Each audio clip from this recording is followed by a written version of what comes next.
every insurgency, and this is the mistake we are making in Nigeria. Once you identify insurgency, be fast in containing it. See far ahead of the people. Contain it before it now becomes a monster. If while you are containing it, when it rears its head at the beginning, the whole country will abuse you for misapplication of power, let them do it. When tomorrow comes, the same people will praising you and honor you. And that is what happened to Nigeria.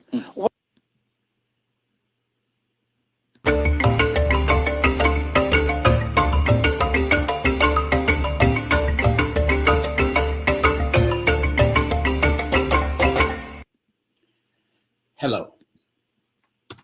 We are breaking with tradition today.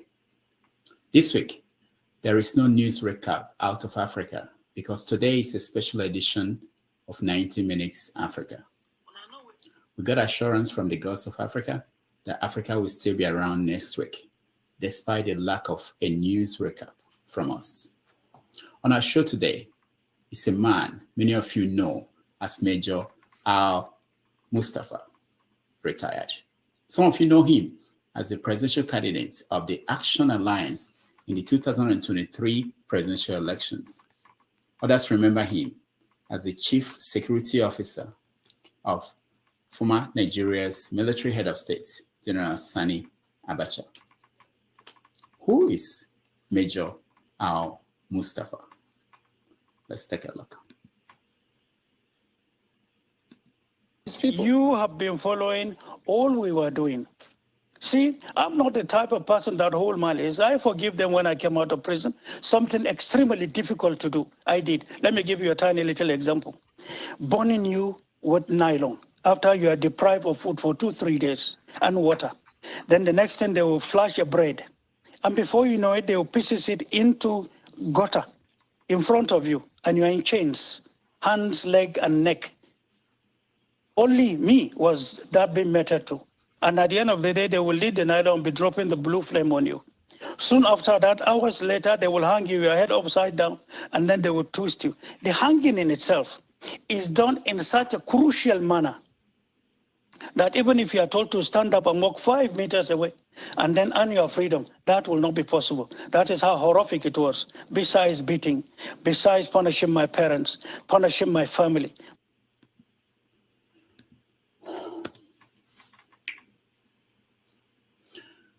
On our show today, whatever you know about him, we urge you to join us as we have an honest conversation with Major Hamza al-Mustapha, the same way we've had with other presidential candidates this campaign season.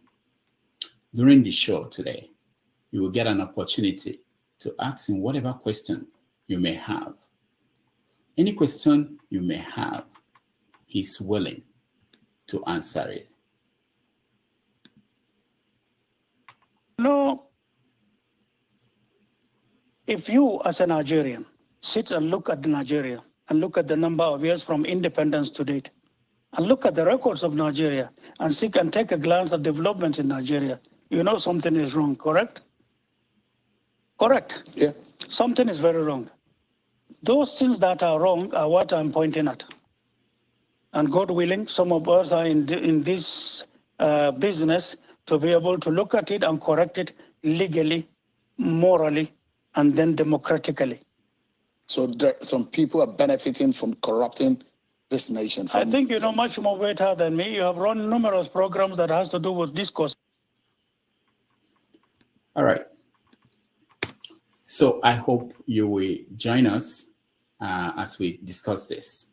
It is 11:30 a.m. in New York City, 4:30 p.m. in Nigeria, 5:30 p.m. in South Africa, and 6:30 p.m. in Eritrea.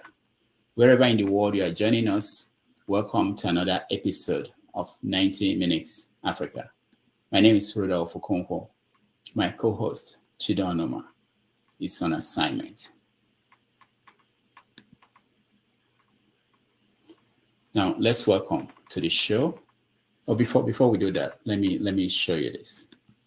I don't like even simple questions. Look for the biggest the hardest question you can ever think of, ask me. Whatever I know, you will know. All right. Whatever I do not know, I don't know. See, my name is Hamza al-Mustapha.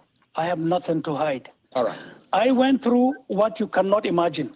But the fact that I went through it and the fact that propaganda was run on me by some selected people, it does not mean that has changed who I am. Right. I was who. All right, let's welcome Major al-Mustapha. Welcome to the show. Thank you very much. We are proud to have you today, and as much as possible, we are going to have very honest conversation. I'm happy you are willing to take any questions from us. Let me start by talking about the news in the last 1 week. The American government and other Western governments issued an alert in Nigeria, basically saying that Nigeria is most likely going to be attacked by bandits or Boko Haram fighters. As a former intelligence officer, when you heard that, what was your reaction?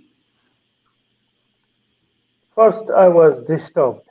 Disturbed in 2 points. One, it is either the diplomatic security relationship with America and Nigerian institutions are bad, or the insurgency report they got was for it to happen promptly, and then they hadn't the time to wait for them to go through the sequential order of reporting. But I watched with the two events, one asking their staff to leave, and the other reassuring Nigerians that there was nothing to worry about. I equally became worried that the day after the event, a truck was seen and sighted around the presidency, and it was captured in social media. What I do not know is whether any of the official news of Nigeria captured that incident and disseminated it to Nigeria. But the way things are, that's why all countries around the world are encouraged to establish uniform structures in terms of internal security and global security so that they can relate promptly. Foreign information has to go through in Nigeria what we have as NIA, National Intelligence Agency of Nigeria. It has to do with foreign intelligence or diplomatic sources of intelligence disseminating it to Nigeria. I think in this case, nothing was approached or nothing was observed. So in the absence of that, any person can give it his own connotation. And definitely it shows that there is a crack between the embassy and Nigerian authorities. They have done it the way they wanted it, but to me, I know it does not correspond with the expected standard. Scaring the citizenry of any country, not even your own, is unacceptable. If you're a security manager, yours is to manage the threats, reinforce or reassure the confidence of the people, and then manage the threat in itself in such a way that the people will live happily, well protected, and going about doing their businesses. In the absence of the two, the US Embassy and indeed the Nigerian authorities, they have a lot more to explain to Nigerians. But I know of one thing: sources of information, managing it into intelligence is a process. And once you have the intelligence, dissemination is another. But professionally, all these processes are long. But then doing it speedily and then getting it done speedily, it is what is expected of any intelligence community in management of threats in any given country. Whether both sides have done it or not is another thing entirely. So to me, I have seen it with mixed feelings, mixed observations, and I have my own reservations. I do not, since there is diplomatic interest in between the two, I do not want to talk on what I know not. But from what I have observed and from what has come to the public, both sides have offended the provisions of the law and provisions of diplomatic ties between two countries. All right, let's look at another issue in the news. Right. Last week or early this week, Olusegun Obasanjo was one of the people who negotiated a peace deal in Ethiopia between the fighting groups, the Ethiopian government and Tigray. I know you know Olusegun Obasanjo, former head of state and former military leader in Nigeria. He was once locked up when you were working with the Abacha, Sani Abacha, the head of state. What do you think about Olusegun Obasanjo? You can hear me. What do you think about Olusegun Obasanjo? Hello? Yeah, I can hear you. We can hear you. Okay. All right. He can hear me. Let's see if we can, while they reset his system, let's watch a little bit of al-Mustapha speaking to a women group. Yeah, I can hear you. Let's listen in. And gentlemen, with all sense of humility, I tell you, any promise by any person outside creativity and the knowledge to create wealth from outside Nigeria and inside Nigeria, lofty ideas can never take off unless you know how to make resources. We have for this country and for the next generation. And I'm happy for the depth of the researches we have done. We have gotten to know we can create trillions of dollars. It sounds fairy tale. I'm not saying trillions of naira. We can create trillions of dollars. And quote me in the sense that we can compete with G7 each and every. All right, Major Mustapha, can you hear me? Hello? All right, we're still having difficulties with his connection, and while we try to fix it, let me show you a little bit more of him speaking. But we are yet to know who we are and where our country is. With this small illustration, let me say as follows.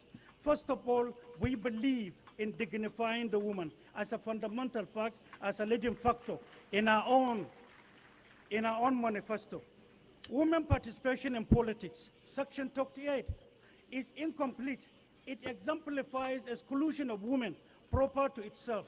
That is to say, if we have leadership tomorrow, Section 28 must be revisited. The president, the government. All right. Hello. Can you hear me? Major Mustapha, can you hear me? All right. We're still having difficulties connecting to him, and we'll keep trying. I know that he spoke with me a few minutes ago, and everything was good before we started. So let's listen to him one more time, and then we'll try to reconnect.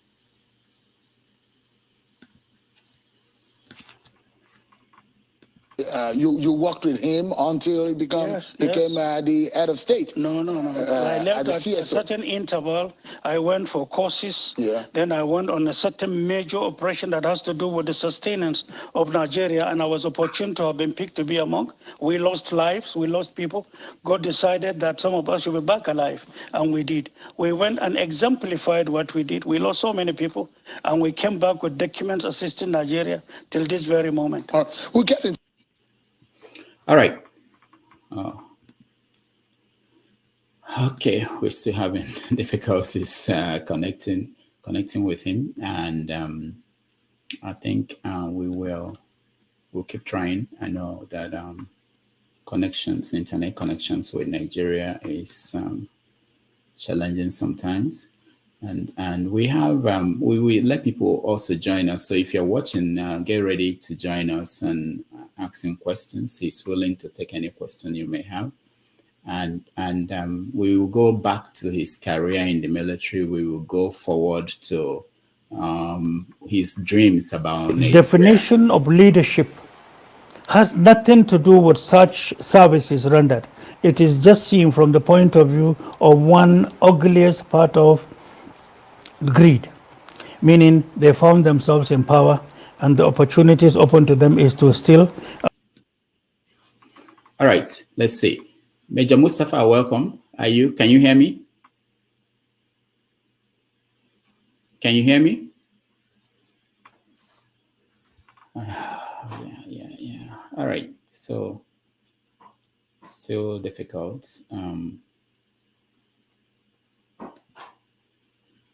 Must be seen to have new bills that will have to be adjusted for them to participate. Secondly, you must have institutions in all the zones that will prepare women leadership in politics. Because women in Nigeria have failed to understand two things. In politics, when things are to be done, you get a woman.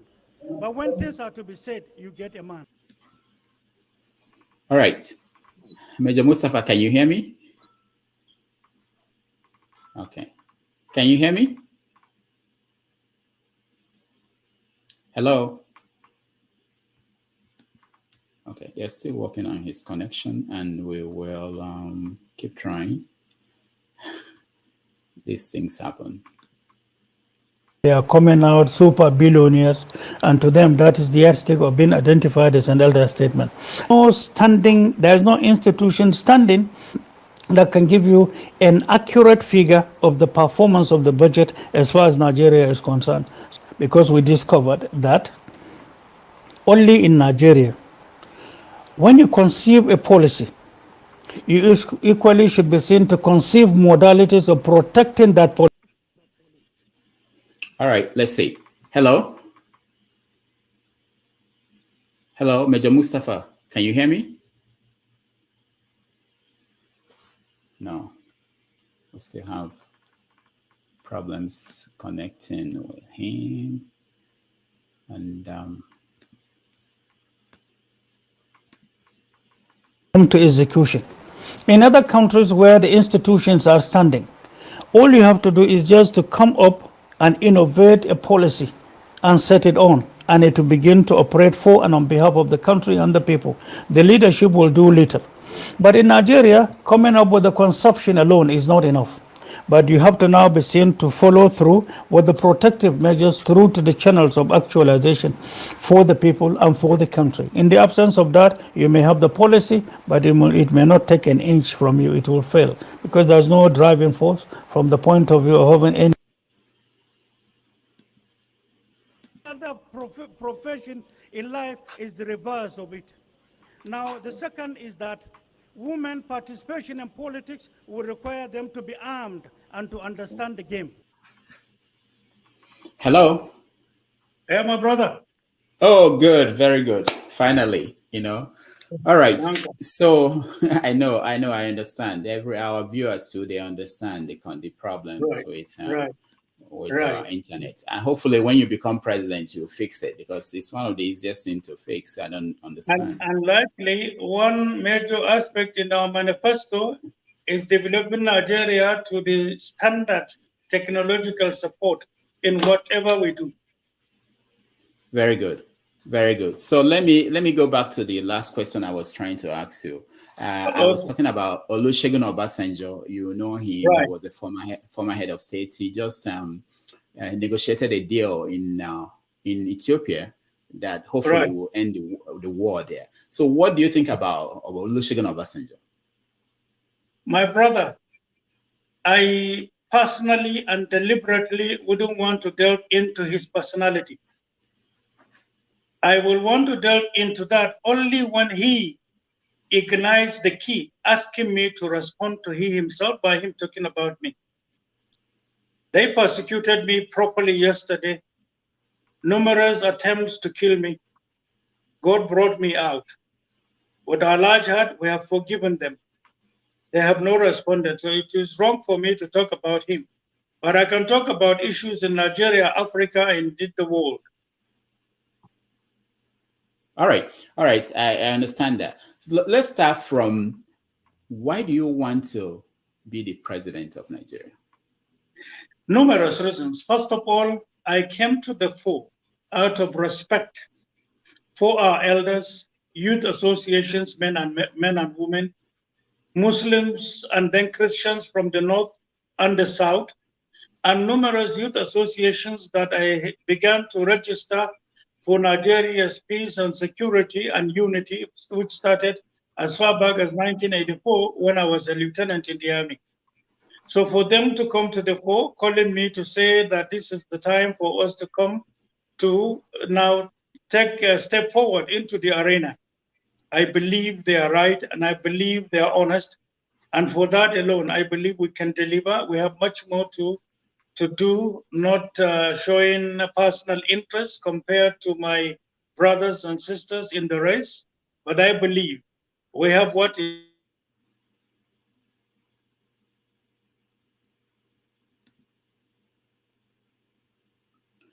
All right. We're having technical difficulties today, and we assure you that we will be here and we will make this work, because it's been a long time we've been planning this show, and I think you deserve to hear from Major Mustapha. takes to change this country, and having this confidence. Hello, my brother, can I hear you? Yeah, we can hear you. We can hear you. You're back now. Go ahead. I hope I have answered your question. I'm into the race because of their invitation and believing in ourselves that we have what it takes to change the country and to change the narratives. All right. So if you're asked what's wrong with Nigeria, how do you give a small summary of what is wrong with Nigeria and why you are the right person? Very good. A small summary goes this way. First of all, when you are yearning for leadership of any country, there are 6 points to consider. These points are irrespective of which type of administration, which type of power, whatever it is, the yearning of people around the whole world, as far as leadership is concerned, no matter how hopeless the situation is resting on 6 issues. First is the dignifying your women. Second is empowering your youth. Third is taking care or managing the elders. And 4 is securing your country. And number 5 is joining the international community's mainstream destination in terms of the following 4 issues, as in respect of your own country and in relation with the entire world, so that your country will now be recognized. What are these 4 issues in this 5th point? They are your own internal security and global security. Second is relevance. Relevance in all ramifications from international understanding, memorandum, and then from also international correspondences with your own country has been relevant. Third is the issue of diplomacy. And 4 is bringing your country to the fore to know that your security, your economy, and social justice are restored. And number 6 point is restoring Nigeria's lost heritage. And then from that perspective, bringing the core value of Nigeria to the fore and managing it. And in looking at it from this perspective, we are talking about your dead institutions. In Nigeria, these 6 points are especially in need of leadership that is just and that can understand the science in terms of evaluating or re-evaluating leadership deficit at all levels in Nigeria. So these 6 points are exactly the yardstick in understanding why a country will require a change. And out of all these 6 points, each of the major points I talked about here are volumes and volumes of books in themselves. So today, Nigeria is in desirous need of all the 6 plus as far as Nigeria is concerned. These are the basic reasons why we accepted to come to the fore to provide leadership that will turn around things for our country. So you agree with me and most of our viewers that your name does not come up on the list of the top 4 candidates. Correct. When you look at the top 4 candidates, what do they lack that you have? With all sense of humility, I don't think there is comparison, and I will explain. But within the 4 that the media has occupied in bringing them to the fore, they are doing it because of the high patronage with the media. What we are doing is in phases. This particular phase I'm in is called personal secret consultation with all the organs of the country from the point of view of the general public. And I think we have concluded it. So by next week, we are going into the second phase. So we have faced it and culminating up to the election day. And that is the way we have faced out our own. We are not copying anybody. We are looking at the country from our own written and mental appreciation as to what to do with the time available. On the other hand, comparing us with the four who the media are actually bringing to the fore as the best in their eyes. When we kickstart, I'm sure the difference will set in. You will begin to see the yardstick with which they have identified the four coming more to us.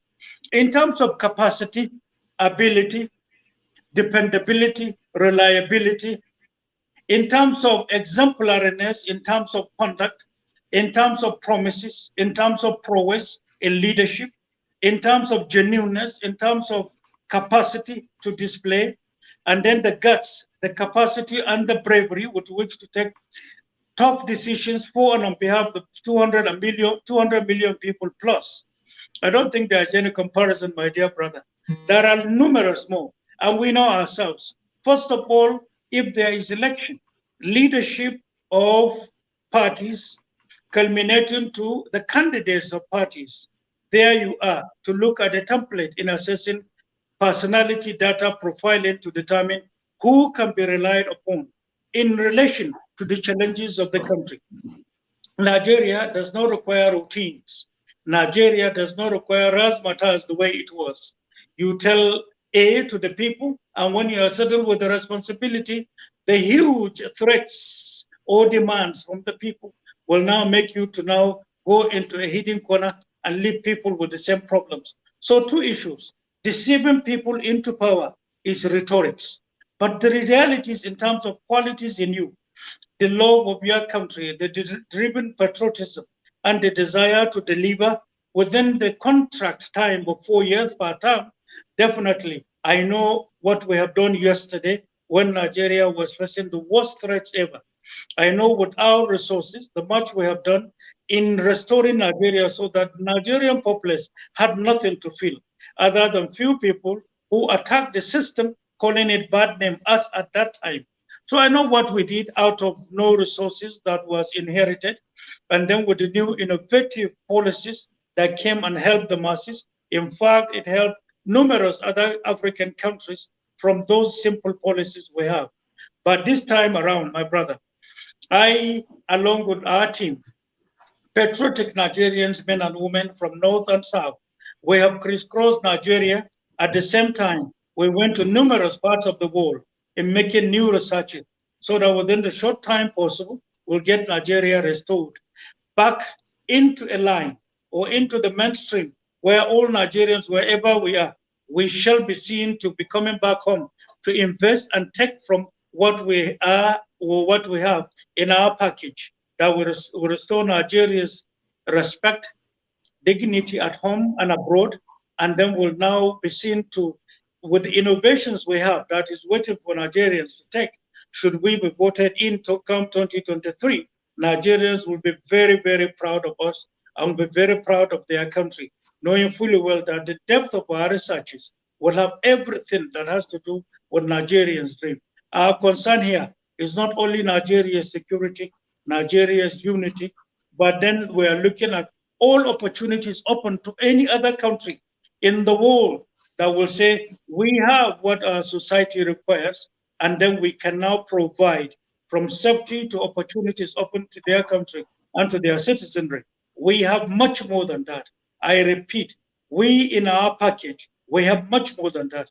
We are sincere, we are scientific, and we are ready to deliver. These are the differences I know between myself and some of my brothers, particularly the four you talked about. The good thing here is we know ourselves, we know what we did yesterday, we know what we can do, we know what the between deceit and realities are two different worlds. Never shy away from telling the people who we are. Aside my candidature of a party seeking for welfare, well-being, security of Nigeria and Nigeria totally concerned as we are as a group and as a from other parties. That is the major concern with our own associates are waiting for us to start this second phase and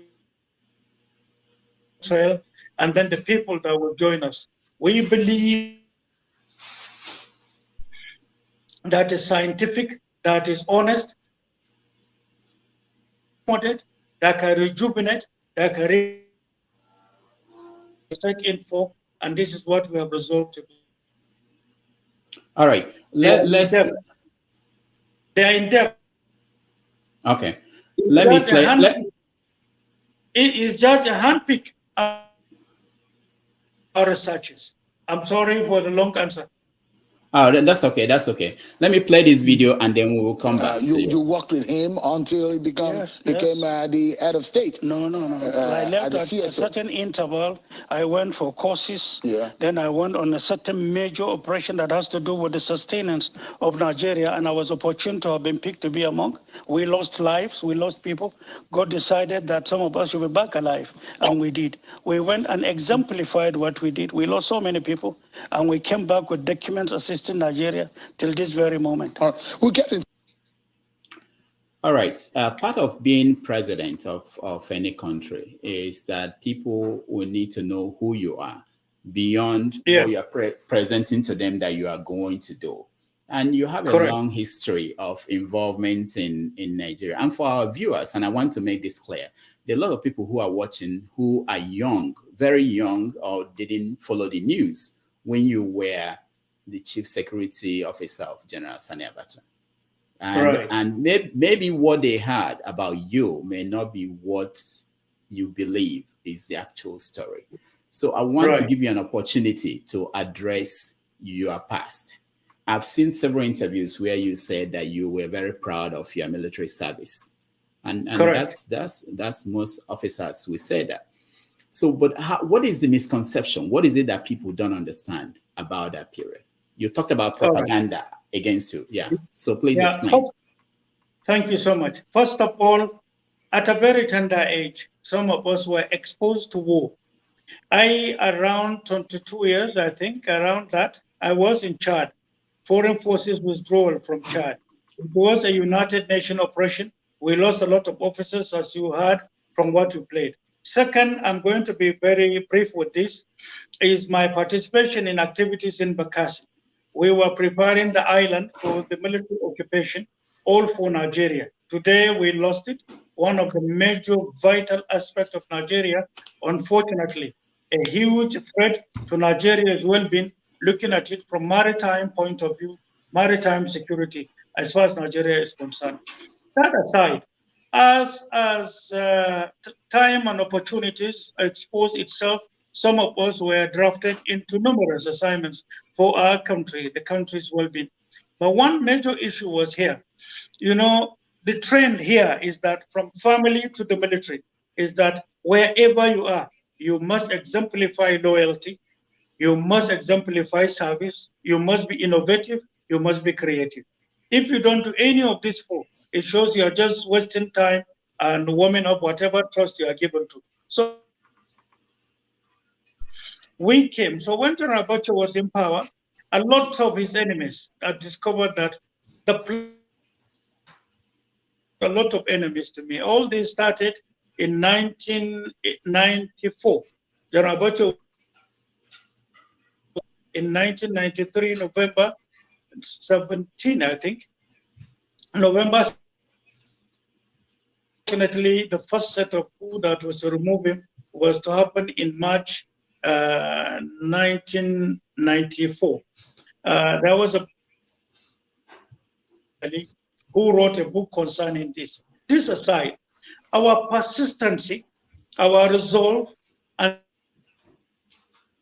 the seat of government in providing timely intelligence for the country, that brought the attention of me. And to me, I'm the last person that will betray oath of office, oath of allegiance, or oath of commission. We stood by the oath of this country in protecting Nigeria's integrity.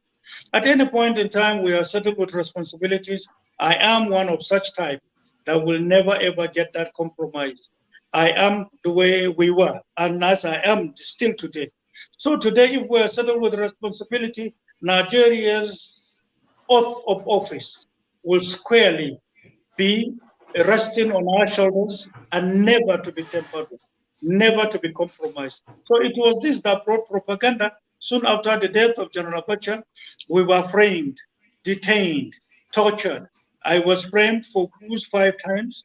I was detained and tortured, and then people were asked to kill me severally. And by the grace of God Almighty, not my knowledge, not my strength, not my capability or ability, all failed. 18 attempts known to me today that failed. All were directed to kill me by 2 governments. The immediate one I handed over to, and the one that succeeded that particular one. So these 2 did all they could to paint me bad. But as God Almighty will have it, your colleagues, there are numerous journalists who were given stories to print against their wishes. But I can understand they need to feed their families. Nigeria, at one particular time to come, and by the grace of God, with these experiences, tomorrow will be different. We will not allow victims of persecution go or using the court or judiciary to get them prosecuted, nor the media. I have gone through what you can never imagine. I was painted far away from my culture and my background and my religion. I am, as I was, simple, humble, promising, and then respectful to our country. I'm loyal to Nigeria, loyal to the institution I serve, and I have exemplified it. And I'm thank God today, younger ones are being taught what loyalty we have exhibited. The only thing that some people are making jest of today is to say that if you want to suffer, be as loyal as Mustapha. But then if you want to flow along, just keep whatever they say, do it, and then make as much money as you can to go away. To me, this unfortunate assertion from the persecution I went through is very, very bad for us professionalism, or for professionalism to continue to be sustained in Nigeria. So to me, I'm a victim of the games because of our loyalty. Now, let's talk about your former boss, Sani Abacha. Right. What was the decision? I know you're a military officer, probably you follow others, but when he decided to overthrow the government, what do you, as an officer who swore to uphold the Constitution, what do you do? Do you say, it's okay, it's fine, you are going to go along because you are following orders? Or do you say that this is against the Constitution you swore to protect? My brother, when and wherever you allow coup to snowball into accepting a body of military officers as a government, you cannot challenge such a force because they are already a government. Whether it is legally or illegally, democratic or military, a serving military officer, soon after a commander-in-chief is sworn in, yours is allegiance to the country through him. Yours is to display loyalty. I'm not a copist. I have never done any. But then what I'm talking about here is constituted authority. That is what the law says. When you are sworn in, you are now talking to take an oath in defending, protecting, and upholding your country through constituted authority. So to say that Mustapha coup was done, I was a major at that time, I know, but then coup was done, and then for me to come to the fore and say never, then it shows that I'm an enemy and I'm against the military act in itself. You dare say you are against the constituted authority as a military officer. So you'll be okay if you are president and some military officers decided to overthrow the government. It's okay for you because they are following orders. Is that right? No, I think you are getting it wrong. If a group of military officers come together and remove a government, then any other person that comes to take them, they are already a constituted authority of that country. That's all I'm talking about. If I were to be part of the coup from conception to its own stages of execution, then I'm part and parcel of that. I remember, as at that time, what was Mustapha's strength? Had I even a battalion under me? No. Okay. Now you've defended Abacha several places in several interviews. You said you had no regrets working Correct. for Sani Abacha. Correct. What do you think about this? All the accusations against him that his government was brutal, killed a lot of people. Do you think they are all made up? Well, I cannot say that. Reason being that I was a CSO, the definition of my primary and secondary responsibilities were well defined, and this I'm sure are known to Nigerians. Protecting the president, his family, and the state of government, this was under my care. And I protected that, and nothing happened during the tenure of my own office. So to say that I am the one to account for the police, for other security agencies in the country, for the Army, for the Navy, for Air Force, I think it's wrong. That we have had service chiefs, we have had IG of police, we have had Joint Intelligence Bureau of Nigeria, we have had National Security Advisor, we have had heads of paramilitary, each and every one of them.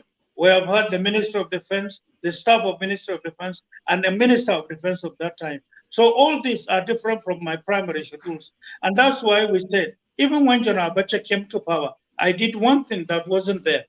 I restructured the security department that I headed. And as a result of that, to display honesty and transparency, all other security agencies, including paramilitary, for the first time in the history of Nigeria, I worked it out in such a way that they all had representation in the seat of government, meaning in the presidency. So whatever was happening in the presidency, all other security agencies in Nigeria were aware of. It never happened before. I introduced it to this country. I don't know if they are still practicing it now, but that is the way it is supposed to be. So between the mother security units or services in Nigeria and then the security department in the presidency, there was direct relationship in terms of knowing what the presidency was doing and what they are doing. That I have done for Nigeria because we're open and transparent. All right. Let me ask you again. For those who are watching, a lot of people may not remember the Abacha era, what happened, but they still remember. They know now that every now and then money comes into the country. They return money from other foreign countries, and they said that this money was Abacha loot. I know that you've gone out there defending Abacha, saying that Abacha was never in most of these countries where they said this money, they got this money from, and how could they now say that this was his money? Do you stand by that? Yes, my brother. See, I spoke on what I knew. So the question of if you say you are defending Abacha, it shows I'm defending him rightly or wrongly, whichever way. I spoke on what I knew and what I saw. What I talked about was on the issue of sanctions imposed on Nigeria. And it was Nigerians who invited sanctions against Nigeria, particularly one particular former president of this country sneaked into one bigger country. And I still have a document that he tendered, pretending Nigeria to be in a certain gloomy situation and seeking for enforcement of sanctions so that when Nigerians feel the pains, they will support him to uproot Abacha out of our quote and unquote. Is in that document. Now, this called for Nigeria at that material time to know how to survive under sanctions. When Libya was re-examined among countries that had sanctions in them, Libya was rated to be the best as at that time in terms of welfare and well-being of citizenry. Well, how did he manage the sanctions? That became an issue for Nigeria to study. So some of us were sent, and I was part of the team that looked at what they did. And we saw what they did, where from across the water, divided Libya and Europe, you see Europeans coming to buy goods in Tripoli because they were cheaper. The question was, 11 years with sanctions, how come things were cheaper in Libya than in Europe? So it was a case study.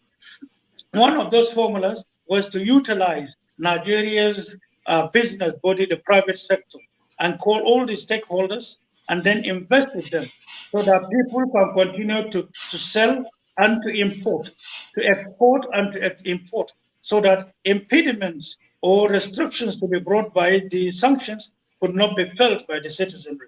I know this had taken place, and General Abacha entrusted so many people. My worry here is that soon after General Abacha died, it became another story. And that's why this particular aspect, any serious-minded government that cares to do so for the people, to re-examine actually what happened, the people who were entrusted with the resources, and then the picture that was painted to become what was sent out using people in terms of supporting the welfare and well-being of Nigerians, now turn it into loot. That's all I spoke about. I spoke on what I know, and I know that it was wrong. And the question I raised concerning Abacha visiting any of the countries, as far as from the first day he became military head of state of Nigeria, he never visited any of them. At the beginning, yes, he visited Saudi Arabia, India, and Pakistan. When he returned, he continued with his businesses. Within, I knew he traveled to South Africa, he traveled to most West African countries and one or two North African countries, and that's all. He never visited any of the countries where money was deposited. So to say that lies encouraging people to tell lies officially, all I said is, if you have to defend the fact that Abacha looted the resources you are talking about, then show where he opened an account, give an evidence, show his signature, so even thumb printing, even his name, amount rendered, movement of money from which ministry or from which bank to those countries, or he put it in whose care. So things like this should now be brought so that Nigerians can see clearly that yes, Abacha started in this way and through this means, and these are the evidence. That's all I talked about. You see, whosoever encouraged telling lies in his country, whosoever encouraged changing truth from your history is somebody who is actually promoting insurgency in this country. And to us, knowing the pains of insurgency will never allow it. White is white, black is black. That is how we should be seen to talk. Nobody is perfect in life, but the truth should govern what we say and what we do.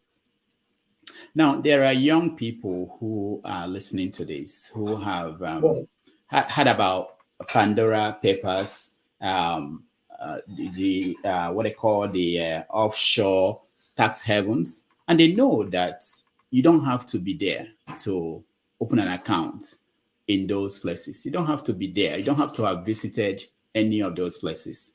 All you need is to get a representative and give them money. You don't even have to give them money. You know, sometimes we have issues with, there was a former minister for petroleum resources who, what we found out from the trial that they had in Europe is that essentially what he did was to negotiate a deal where people will go as part of his own court, go and deposit money for him. He wasn't in the account. He wasn't there. They just deposit money and then told him, this is your account. So when people are hearing you saying this, you know, where is the proof? Where did they sign? To many people who are current about how things go around the world. You can't hear me? Hello? Hello, can you hear me, my brother? Yeah, yeah, I can hear you. I can hear you. Can you hear me? I can hear you. So the question I'm trying to get you to answer is that there are people who, all right, we lost connection again, and we will get him back. And in a short while, we are going to let our audience have an opportunity to ask him questions. So let's see, while we wait for him. We want to play a video of his definition of loyalty. The same commitment or much. Anywhere you are taken to, the moment your loyalty becomes a bit shaky, then it's a compromise loyalty. Loyalty to the commander-in-chief is loyalty to the country. And today I can tell you that aspect of loyalty is one of the fundamental issues facing Nigeria and extremely disturbing. All right, let's see if he's able to hear me. Hello, Major Mustapha, can you hear me? We can. Okay, hold on. Okay, I can hear you.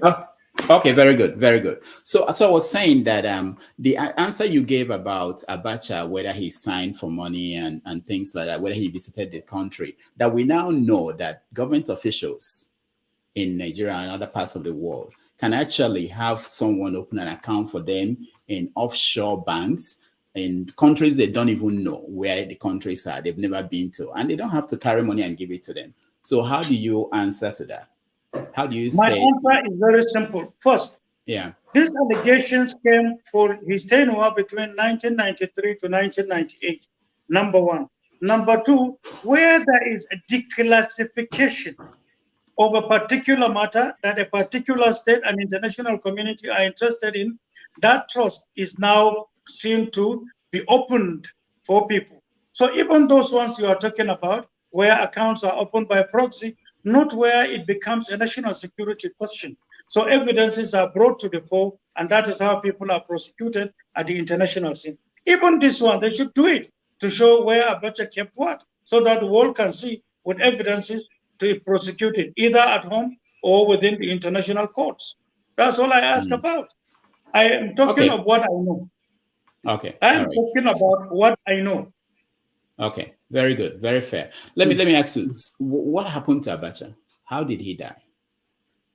Well, that is something I have talked about in numerous occasions, from the days of Oputa panel, right when we were not allowed to talk, till this moment.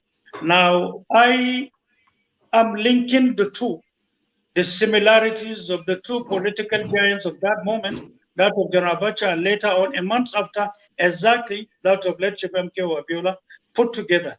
And now, for me to come up with my memos, I have to wait for a certain judgment that is pending in Supreme Court. When that comes, then I begin to release the phases of my memos. And I don't want to be caught within the wave of offending the court by stepping to the fore to preempt what the court might say. So are you saying that the stories that there are several stories that Nigerians have been peddling that they are wrong? I have spoken. No, what I said before still stands. I said the two were killed. I repeat, the two were killed. And Nigerians are aware I said so. Killed by governments or by external people? Who killed them? Well, if you can tolerate me to get there, let that be. But I will not injure the court. I explained carefully at that material time. I said the pattern of death for the two political actors in Nigeria or political giants were similar and the same. They died gasping for air. They died with their hearts swollen, and so their chest was heavily swollen, and that is how both of them were buried. What will come later on is another thing entirely. All right, you handed over to Abdul Salami. You were the person that handed over to him. Yeah, what did you hand over? What did you hand over to him? We handed over Nigeria peacefully. We handed over virtually every organ of government, and then in terms of also Nigeria's reserve, 9.72 billion as at that time. In 4 years, 7 months, a government that had less than 100 million actually dollars in her foreign reserve, meaning meeting nothing and handing over something. And then here were the documents in terms of handing over. It took me time to have participated in handing and taking over processes, because at that time there were gaps that had to be presented to the new president. Okay, most people may not know this. You spent 15 years locked up in Nigeria. What was the charges? What were the charges that you faced? Initially, soon after I handed over, I actually was to be killed on my way to Enugu, where I was posted to. So while I was there, some people advised me to stay put because they were sent to shoot me by the same government we handed over, most unfortunately. Well, I found my way sneaked and reported to Enugu. I know the hostilities I met deliberately by the same people we handed over to. And while I was there, newspapers were tasked to be reporting front page against me every blessed day. For example, one of the funniest, Mustapha, in one of the papers, I don't want to be calling names right now, in Mustapha, eat the costliest plate in Enugu State. You see, and here I was at the division headquarters, working day and night, to reactivate and to introduce some certain new things into the division where I was sent as second in command for the division of military intelligence wing. We were doing quite a lot of work, but the media were abusing me, many of whom didn't even know my face, because at that time, many people didn't know me because they were describing me as a giant and illiterate, who also does not worship God Almighty, who cannot even sign but thumb printing, who could not speak English. A certain presentation of me that was totally awful, but it has gone. So that, from there, the journey started, because one early morning, soon after we had the day's activities in the barracks, I was told to now be kept under arrest, that I was staging a coup. Unfortunately, just like that. And the journey started on 21st of October 1998. That is how it all started. So I was there for 15 years. And within these 15 years, I was charged for coup. Even while I was underground, I was charged for coup 5 times, all put together.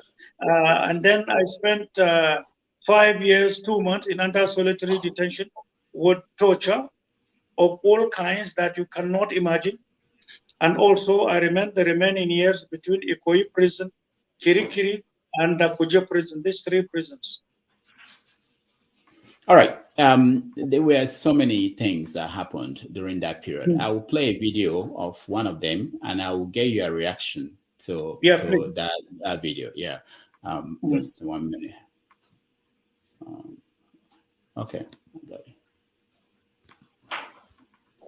Force. Yes, sir. From when to when? From 94 to up till now.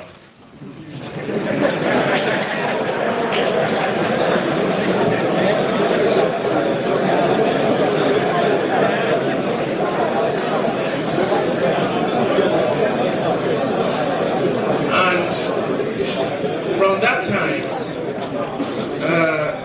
Major Hamza al-Mustapha has been the commander of the strike force, hasn't he? Yes, Major Hamza al-Mustapha is the chief security officer of the security department, yes, in which strike force is one of the subunits under the security department, which he is the head of the whole department. I have an OC that is directly working under him. Normally, I would be right to assume that none of you would undertake any assignment or any operation on your own, that is, without orders from him. No. No, that's right. You would not undertake any assignment whatsoever, any operation without order from Mustapha. No. Right.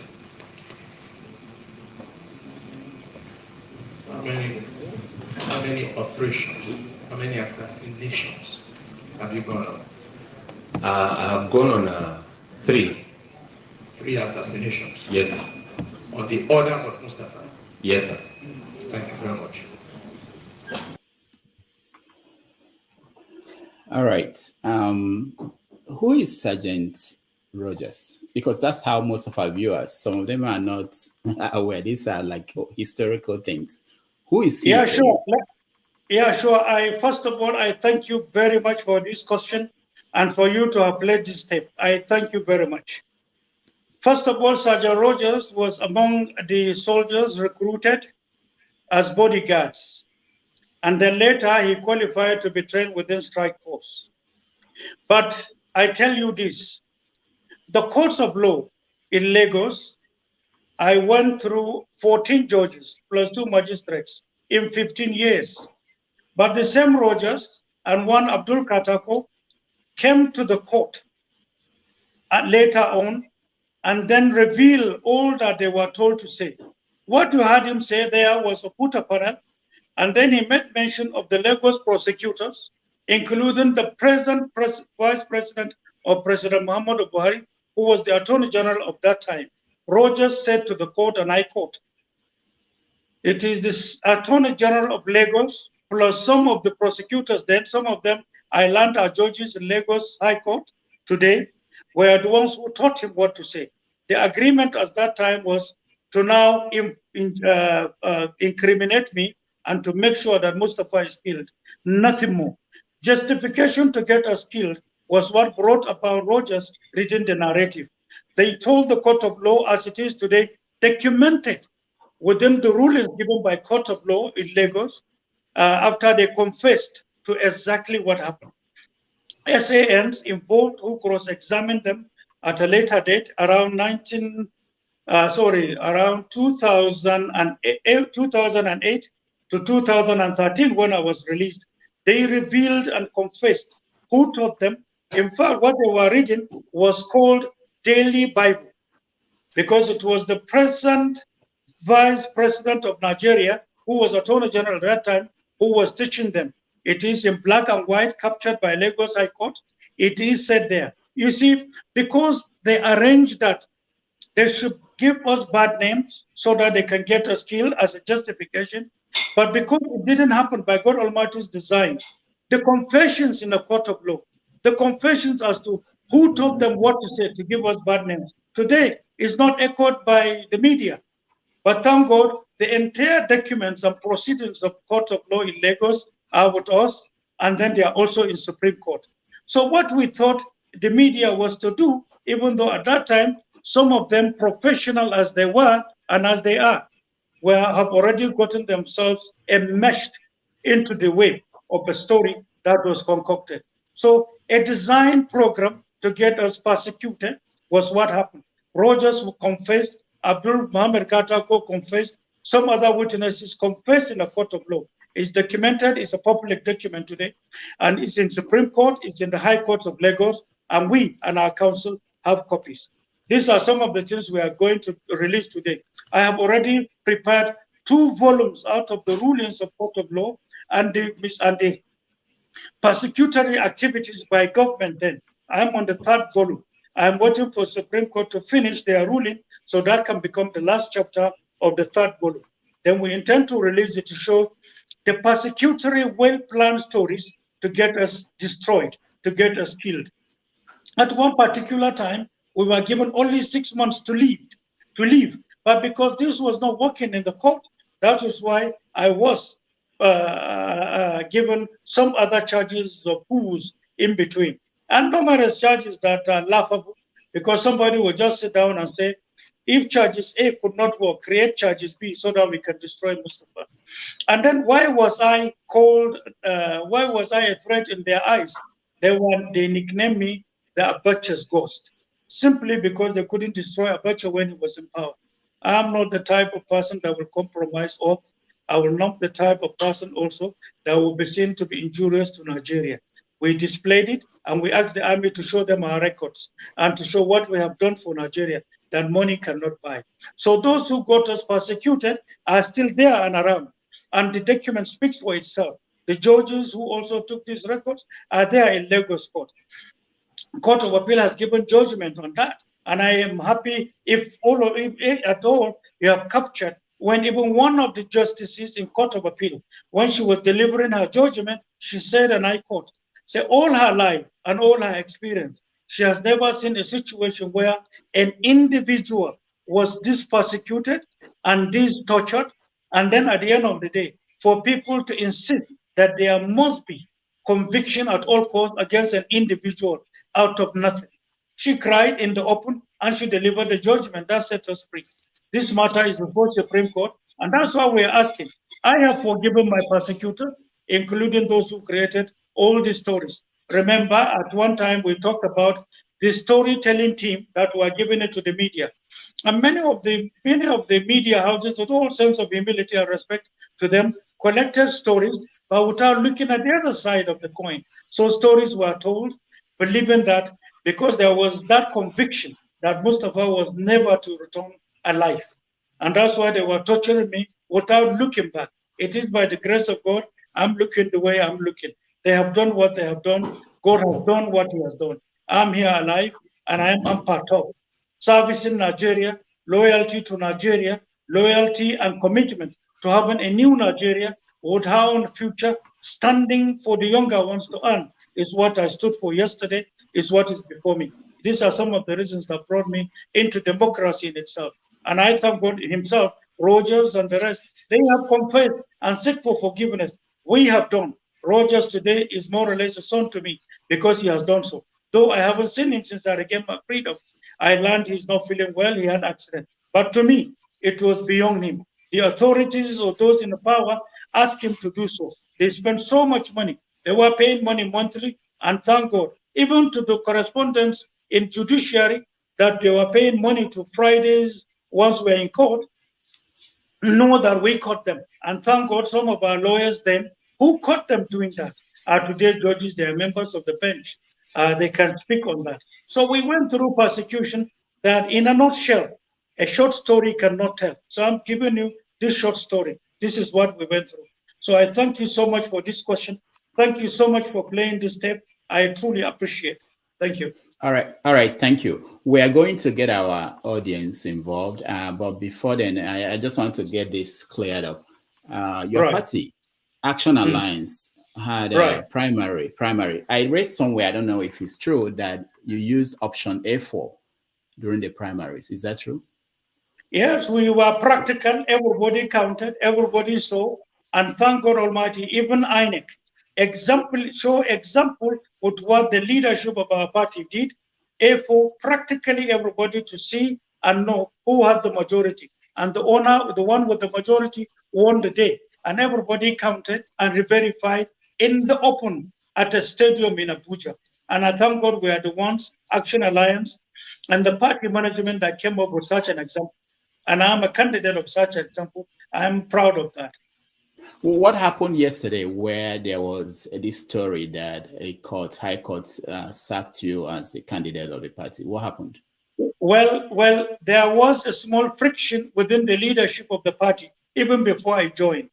But I joined and met a chairman of the party, and then the other faction actually were the ones that took the matter to court. And then there is a game that I thank God has been uncovered with connivance of people from INEC. And then that has come to the fore because we have already written the court, and then the other faction of the party that took the matter to the court. So processes or procedure were not followed, but there are games in it that is there in trying to kill my candidature. But I understand what they have done in the court on Friday is beyond the party puzzle. That is a minor issue for us to, for the party to sort itself. There are some interested parties in Nigeria who believe that our candidature is a threat to them. And the way we are, believing that Nigeria ought not to be where it is. Nigeria and Nigerians have been cheated. I cannot waver on that. I cannot waver on Nigeria's welfare and well-being. We are dogmatic when it comes to Nigeria's safety and well-being and Nigerians wherever they are. That standing and these speeches I have given time and time again informed the games that came to the court on Friday. But hold on and see. From Monday, letters were already written to the chairman of INEC, to the chief judge in Abuja, and then parties were also written to regarding the game that came up. And I thank God already there is a press conference by the party. There are numerous reactions to our supporters across and outside Nigeria to know that it's a game and it has nothing to do with law. Now, do you find any irony in that you use option A4 in your party, and option A4 was the same thing used when MKO Abiola was ran for election in 1993, and that election was what the military annulled? Well, the option here, it is simply because we adopted option A4 that we are going to be truncated or to use the law illegally. We are on our feet. The law must work. We believe in law. We believe in rule of law. We believe in peace. We believe in unity of this country. We believe this is the path for Nigeria's growth against the interests of numerous people. In Nigeria today, let me tell you this. Those who believe they have stolen enough, and so therefore they can determine when to break the law all for themselves, out of their to service their selfish interests. Let me tell you, we will challenge that. We'll continue to challenge that. Let Yomke Abiola use option A for an excellent example. To me, he did that. He emerged as a candidate. We have done so. And if he is a political hero, thank God Almighty, we are copying him. And I thank God Almighty, my party has done so, which is to say, we are candidates and we are citizenry who are out to set excellent example for our democracy to continue to nurture and to continue to grow. One last question before I get the audience. Do you think that Abiola won that election? As at that time, I was in the barracks. The reports of the then NECON, the report of NECON that time, and the report by his political party, and then what happened culminating into the annulment are some big issues Nigerians are yet to be aware of. Parties involved are the ones to speak on that. I was not in SDP at that time. I was not in NRC. I wasn't a card-carrying member of any party. I was purely in the barracks working for national security. All right. Thank you so much. Let's bring in our audience and let them get involved in this conversation. Please, when I bring you on, just one question, just a question, no statement, no speeches. Ask your question, and then we will. Major Mustapha, do you want to take one question each, or do you want to get 3 questions and then answer the 3? We get another 3 people you answer. Well, initiative is yours. I am flexible. You do it the way you think fit. I will roll back. Okay, good. All right. So let's do three questions. If you want to ask a question, please turn on your camera. If your camera is not on, I will not put you into the studio. I will also have to remove you. All right. So just your question, and then we get 3, and then we get the next 3 and go from there. Cafe, you're first. Go ahead. Cafe, go ahead. Unmute yourself, please. Yeah, thank you very much, Dr. Damages, for having us. And I want to use this opportunity to welcome Major Hamza al-Mustapha. Thank you also for your service, because we always fail to do that as Nigerians to our officers, because my father was a former officer as well. So I have a couple of questions, Major Mustapha. One, please make it one. So okay. The one question I have is, as an intelligence officer and one that is very, very well trained, what are you going to do that's going to be different from what we have in the structure of intelligence and securing Nigeria if you become president? Okay, thank you, Omokafe. Thank you. Let's go to Kene. Kene, you're next. Good morning, Dr. Damages, and good morning, Dr. Hamza al-Mustapha. Good morning, everyone. So I have a couple of questions as well, but since we are restricted to just one question, so let me throw in this. I know that Sani Abacha was a military leader who seized power from Ernest Shonikan. He also, some accuse him of being a dictator. But you work under Sani Abacha. You know Sani Abacha more than we, the outsiders or the spectators, do. Is offline. Yeah. I think continue. Maybe they are trying to reconnect. Let me see. But will he be able to hear my question? Okay. Yeah, I don't know about that, but I want to believe that there's someone there who is already connected. Let me see. The thing is, you can send the question by chat. In case it's not on by video, you can at least see the questions. Will he be able to? All right, hold on. I think the studio is also full. Let me make sure there's room for him to come in. Okay, let's see. Okay, there's one space there. Hopefully he'll be able to come back in. No. Please, if you are trying to join us, please can you leave? Don't try anymore. Let's get him back, and then so that there'll be room for him to come back in, and then we can when the 3 first people finish their questions, we make room for you to join. So please, if you're trying to join, don't. All right. So let's hold on. Let me see what's going on.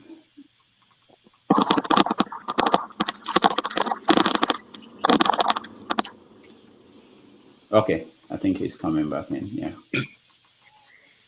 Okay. All right. Sorry, I was trying to throw in my question before you went offline. So the question is this: Sani Abacha overthrew the then government, and some of us were seeing him as a dictator. But you work under him, so you should be able to know him better than we do. As someone that have worked with Sani Abacha, and with the rumors of the allegations of corruptions and money being repatriated from different countries, alleging that Sani Abacha looted the country dry. Do you think that Sani Abacha led an exemplary leadership? And do you think such a leadership is worthy of emulation? All right. Thank you, Kene. Janaba, you're next. Do you test whether he can hear us? He can. He's writing down the questions. Yeah, sure. I can. Second question noted. Third. Okay. Yeah. Thank you, Dr. Damages, and thank you, Dr. Hassan, for coming to the show. My question to you, since we are restricted to only one question, since you have been a top military officer and part of the old head of state, what do you think is the obstacle that have held us back? And do you think Nigerian can be salvaged since you are inspiring? And also, if you do not win the election, will you endorse any of the candidates? All right. Thank you. So he will take the 3 questions and then we go to the next 3.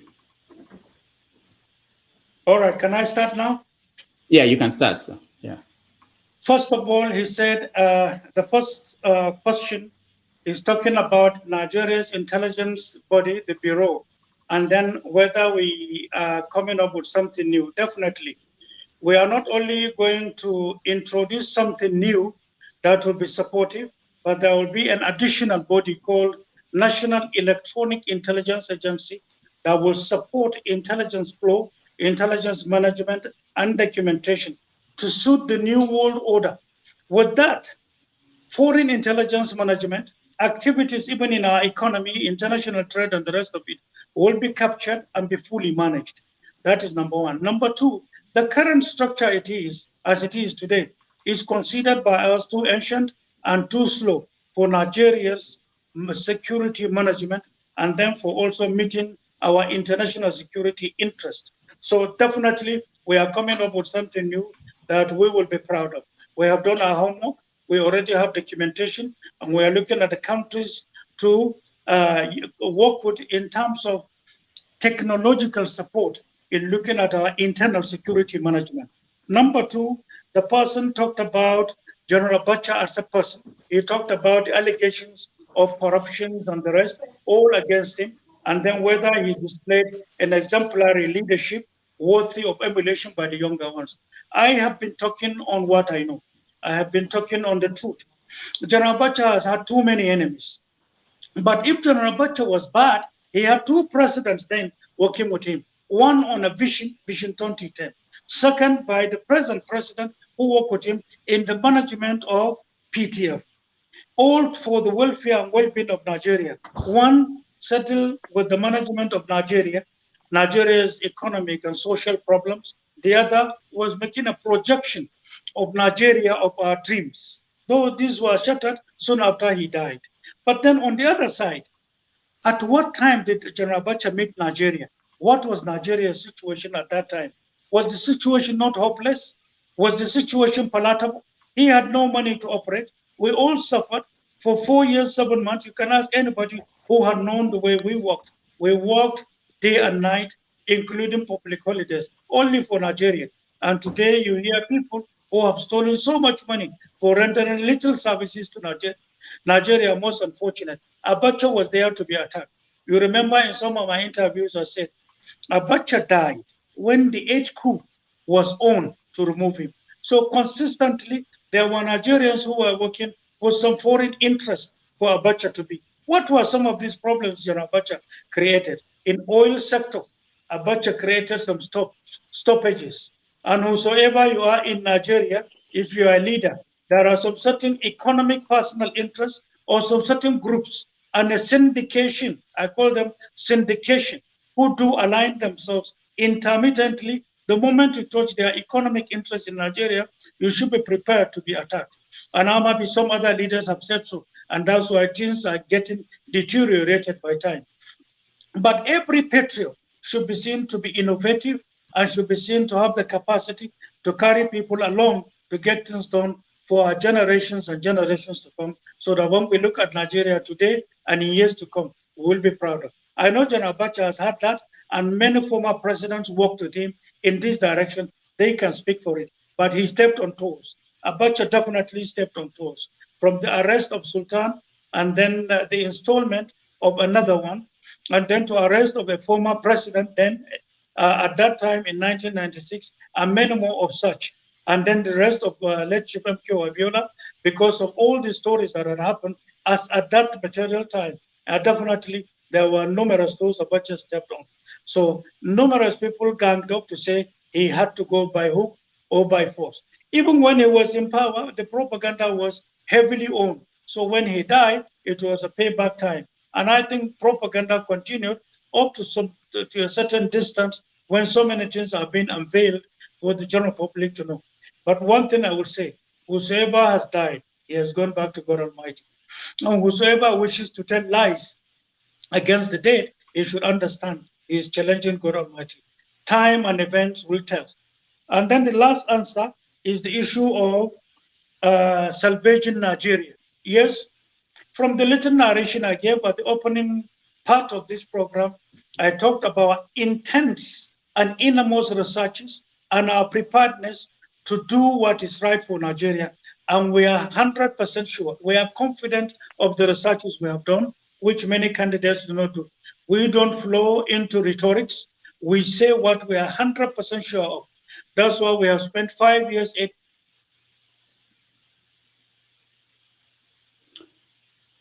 All right, I think he's frozen, and we will hope that it wouldn't require him to log off and log back on in. But if that is the case, we will let that happen. Okay, he's back. Hold on. Yeah. Do you think we can ask? We should ask him follow-up questions. No, not you. Sorry. Hold on. Each candidate will be there between now to February. Each candidate and each party are there doing what is theirs. For all, like I said, by next week, we shall be seen dominating Nigerian streets. That is the razzmatazz type of campaign, which is a tradition. But the real campaign is the secret consultations with groups, with associations, with leaders of numerous communities across Nigeria. This, I'm happy with what we have done. So next is for us to now snowball into the next phase, which is the normal traditional campaign of carrying people along on streets. All right, thank you. Okay, thank you so much. What we're going to do is that we take the next three. We should have time. Ekene, you can ask more questions, but not yet. But for now, let's go to forefathers. Yeah, thank you for having me, Rudolph, and greetings to al-Mustapha, and thank you for the service that you have rendered to the country. And we truly appreciate it, and I hope that Nigerians start learning how to appreciate the people that serve them and risk their lives for them. Greetings to everyone on the panel and the chat and the viewers. My question is that during the time of Abacha, when you were in office, you mentioned earlier on that you went to Libya to learn how to weather the sanctions. Did you not notice that the military readiness posture of Libya was 10 times higher than that of Nigeria, which resulted in the death of your primary charge and led to the death of a second personality of the country? Did you not pick up on the fact that in Libya, one soldier the ratio to 1 soldier to the citizen is 1 soldier to 70, while in Nigeria was 1 soldier to 1,200 at that time. Did we not pick it up? Because if you don't take care of security, that's what leads to your charge dying the way your charge died. Libya, they had to invade Libya to get rid of that leader. But ours, they take them out easily because we are under-defended. Did you not notice that at that time? All right, thank you, forefathers. Rohan, you're next. Unmute yourself, please. Okay, thank you very much, Rudolph, and thank you for coming to our platform, Dr. Hamza al-Mustapha. My question is just going to be very simple. I would like to know what is the economic plan and strategy you intend to adopt come 2023 if elected as the president. Thank you very much. All right, thank you, Rohan. Maxwell, you're next. Thank you so much, Rudolph. Good evening to my co-panelists, and welcome my former CSO, al-Mustapha. I'm very happy to see you here today. I have a question for you, sir. I have taken responsibility for what we have done to Nigerians during our active service.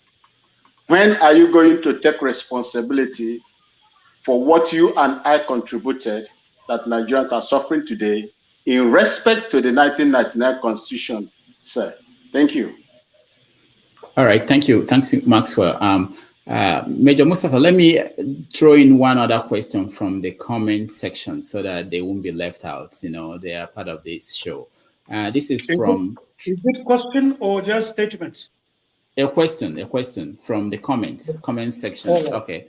This is from somebody called Trump's Verse, and he said, many Southerners consider the Fulanese as distinct from the Hausas and the Fulani headsmen as terrorists. What do you think? So that's from Trump's Verse. Okay, so you can take those questions, and then we take the next three after that. All right, my brother. What is the problem? Okay, so we are ready, Dr. Mustapha. I'm back. Okay, my brother. First of all, the first question, that has to do with Libya. He said whether I have taken cognizance between the population of Libya and their military. I think you didn't get me right. We are talking about sanctions and capacity to manage the sanctions imposed on that country. The mechanism is what you require. And then you now come back to your country and apply it the way it affects or it may affect your country. And that's what we did. Sanctions, particularly economic sanctions, the common man might not understand.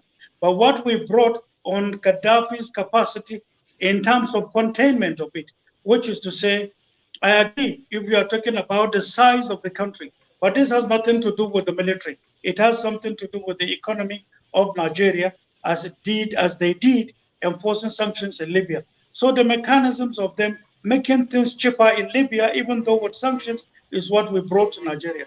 This one aspect that brought about the stakeholders and then the manufacturer side in Nigeria to now take this money in bringing goods and services to Nigeria is one aspect of it. There are numerous more. But then before we came into that, Abacha died. So I think I've answered you. And the second one is our economic and strategic plans for Nigeria. We are totally different, and we are being realistic. Let me tell you this. Don't you think that because you missed that, that's why Abacha died? Forefathers, please. Because Gaddafi remained alive while Abacha died. Because you missed that, that is why Abacha died. Gaddafi took his security very seriously, but we didn't take our security as seriously. Forefathers, please. I don't think you got it right. It's wrong. It is wrong. I will also explain. The personal security of Abacha and with enormity of threats on him, and the personal security of Gaddafi as at that time, and the threats on him were two different things completely. Remember, I worked it out for Gaddafi to have visited Nigeria, Niger, Chad, as at that time, if you can remember. The essence of the visit had to do with the economy and the safety of this portion of Africa, because there were some certain threats that were being worked out to inflict on us by investing and promoting insurgency, so that Nigeria, Chad, and Niger were to be the standing points, all to launch them against Nigeria. This didn't happen until November 1st, 1999, when this democracy started, and that is the investment in insurgency. Remember, the precious stones in Nigeria were discovered in 1995, and Libya had a role in paying for the services that discovered oil in Chad and discovered uranium in Niger, and then discovered some certain raw materials, to be precise, in Bordeaux. There was this discovery of a raw material called rare stones, the most expensive on earth today. So from 1999 today, that is barely 23 years, or 23 years some 5 days. That is all they have been doing. They created a force called Boko Haram, and then inflicting bombs and punishment on our people all along. So this has been the game that was going on, or that has been going on. But it was dictated to happen as far back as 1995, 1996. We knew about it. That's why some certain measures were considered and taken, all for the common good of Nigeria. So the issue, let me come back now. Our economic plans has to do, first of all, with what God Almighty has endowed Nigeria with. We are going to take security and economy alongside, taking experiences from the three most gifted countries from solid mineral resources. Now Nigeria has an addition, which is gas and oil, also endowed with two major rivers that cut across the country. It's a matter of making sense, and Nigeria will definitely provide leadership to G7. Quote what I'm saying. Nigeria as a country is richer than G7. Now, let me give you a tiny little example. When we now sat down on our own, haven't discovered the numerous blessings God has also buried beneath the earth of Nigeria. All the 360 plus raw material, precious stones on earth known to mankind are in Nigeria.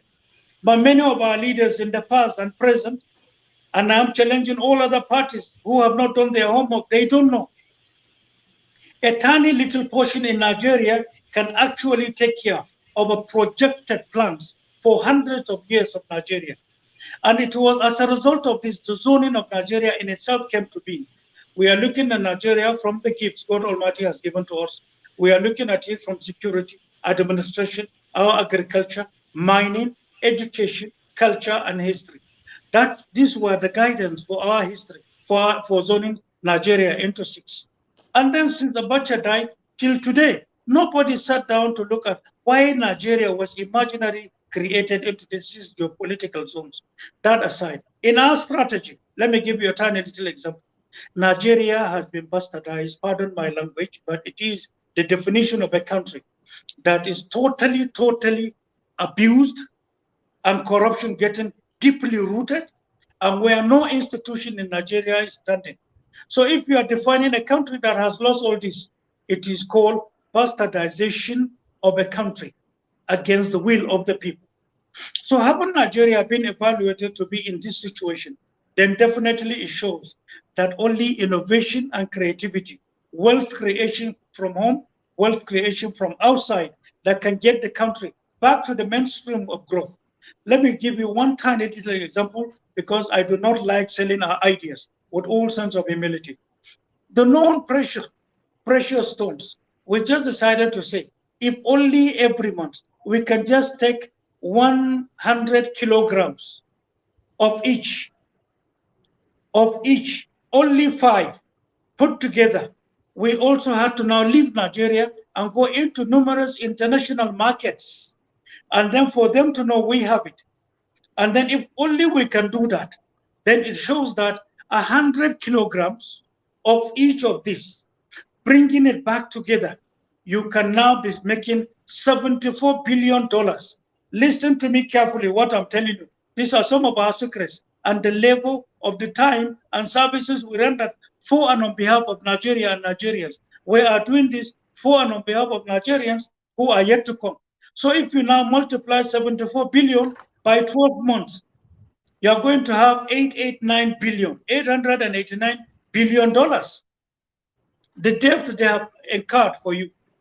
Lack of plans, reactivation of the entire institutions of Nigeria that are dead, reactivation and investing in your education funds. The sons of the poor, the poorest poor, can get education, excellent quality education with all these simple mechanisms alone. But this aside, you can also build your industries. Keep this aside. When you are talking of strategic plans, you see, I said this particular soil mineral resources I talked about are considered waste in many of our states where God Almighty has buried them. That's why I said we started with the tiniest that are the most common. But let me come back to this. You have gas. Away from what you have taken.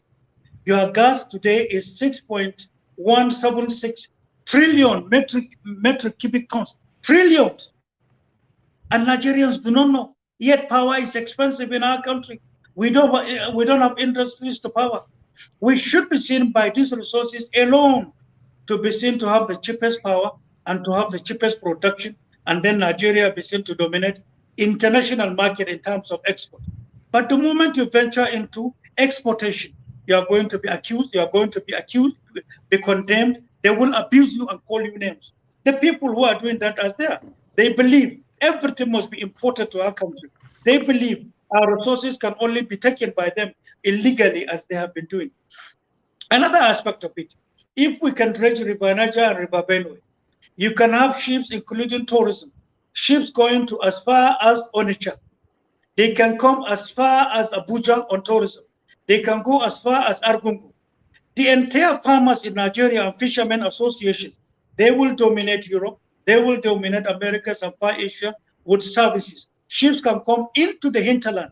The Aba market can now be seen to dominate the international market because the quality of productivity they have is only lacking in market. So if you don't have strategic plans for your people, you are just there keeping a country and people dogmatic. The innovation, the creativity, the goodwill, the beauty of a typical Nigerian is resilience and knowledge and capacity to survive anywhere. This versatility is what makes so many bigger countries on earth investing upon in their citizenry. We naturally have it. So what do? You empower. That's why I talked about empowerment of our youth, dignifying our women, management of our elders, and securing our country. On this alone, with this strategic plan, I swear unto God Almighty, in 2 years, we shall keep for Nigeria trillions of dollars. The formulas are our own. We are not competing with anybody. We are rendering service scientifically. We are doing it practically. And I know we carry Nigerians of high integrity who are knowledgeable from the north and from the south. That's why we are selective when it comes to researches and investigation. It is not enough to have knowledge. You have to have the capacity and the guts for you to be attacked, to be abused, because you are coming up with policies that people have not seen, that do not know before. With this alone, you will be shocked and amazed. Besides, in each of our zones, we know what God has kept. In each of these zones. And then, like, look at the eastern flank of Nigeria. And then no people who have provided leadership to Nigeria have forgotten to sit down to do this.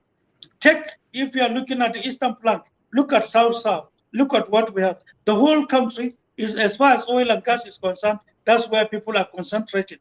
But to do that, look at environmental degradation, abuses, and the rest. Look at Southeast. You don't know what is buried in Southeast. You have gold, you have coal, you have precious stones. You also have lithium, and that is the world is in need of, in high quantity. People didn't do their researches to know. Look at Northeast. Northeast is the richest part of Africa, not Nigeria. I'm saying Africa. I'm talking on science. I'm talking of discoveries. How can we be taking loan from anybody on earth?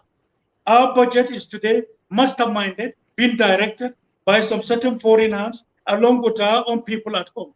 And today, whenever you come up with a budget, you now, if you sit down to dissect it from the point of view of strategic planning, from economic planning, then it shows that it's not a budget, it's a liability.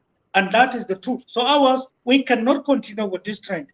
We have beautiful, innovative, very promising characters as Nigerians who are outside Nigeria rendering services to humanity. Nigeria is in dire need of them. Today, Nigeria's major problem is wealth. We know how to create money from outside Nigeria.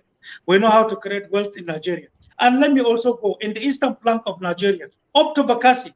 We lost Bakassi shamefully. We did not sit down to know the strategic and economic relevance of Bakassi. We lost Bakassi. That is a fundamental shame. It's an abuse. And we, if God grants us the power, let me tell you, these questions first before I tell you what we will do. Neither the bar in Nigeria nor the bench in Nigeria can say they can hit their chest to know how Bakassi was fought at in World Court, the history of Nigeria losing the case and losing so many towns and cities to Cameroon. Nobody can give you these details. Some few people were handpicked by the government then, and then we lost it. We lost Nigerians. We lost a greater part of Nigeria. Bakassi's relevance to Nigeria's maritime security, to Nigeria's well-being, to Nigeria's economy is too big for anybody to dissect in a short time. I lived in Bakassi for 1 year, 8 months. We lost soldiers in Bakassi. I know what Bakassi looks like. Looking at Nigeria from Bakassi, looking at your security and wealth from Bakassi is a high platform. I know looking at Cameroon from Bakassi, I know what it is. But people who have never visited there, they don't know its value. They don't care about Nigerians. The Efik who have been there for thousands of years were displaced and called non-Nigerians, and we handed over Bakassi with fanfare. There is no greater shame like this. We will take this matter back. We will present it or represent it in Security Council. I'm not ashamed to say it. I'm not shying away. I'm not afraid to say it. If you are worth born a son of your country, you should be seen to be strong in fighting for that country.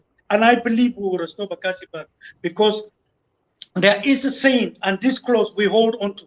There are countries before Nigeria when Bakassi was fired. China and Japan, they were at war because of the islands between them.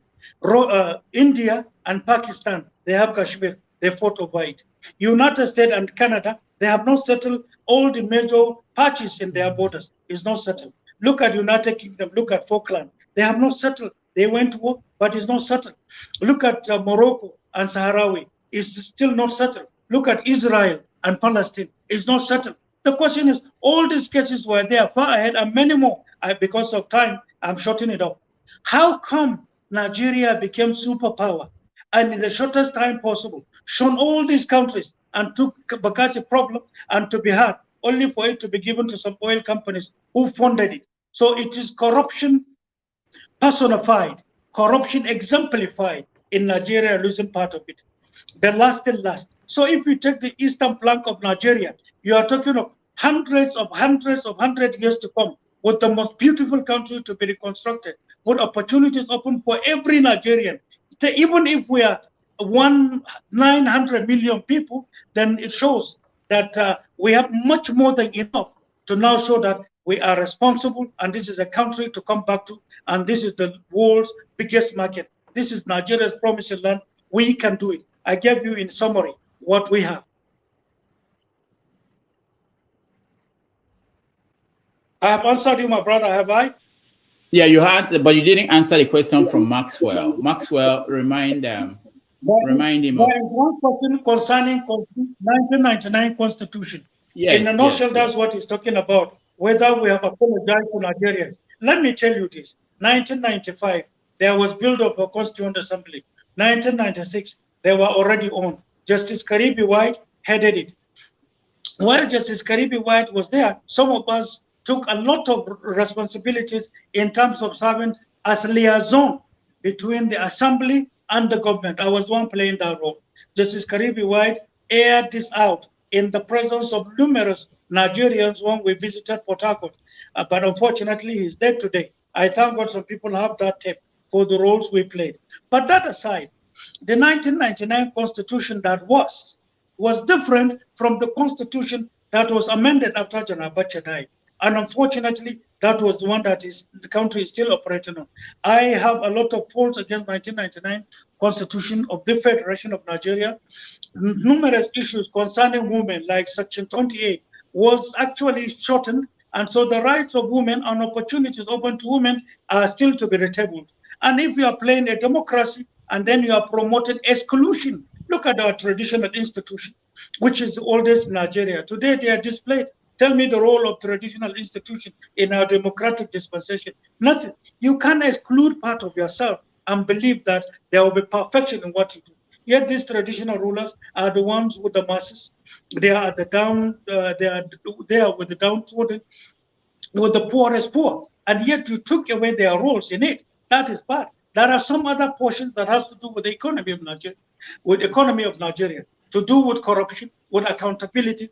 Why were all these sections expunged? I was under detention when they did that. Abacha had died. So how can I be the one to apologize? While if God gives us the opportunity tomorrow, we will retable numerous bills, because the essence of democracy is to have all on board. All inclusion is what is expected of a constitution. Today, there is an exemption, meaning exclusion, and that's why you have a lot of rift, including your economic issues, security issues, social security problems in Nigeria. So to me, I am like you. I am against what they have done in expunging those vital sections against the poor. And so today, I don't know what I'm coming to apologize to Nigerians for. I wasn't a member, but I was doing liaison. We perfected it, they expunged it, and then they dissected it to suit personal interests of some certain people who should be seen to be bigger than the laws of Nigeria, bigger than the constitution itself. They are bigger to be prosecuted.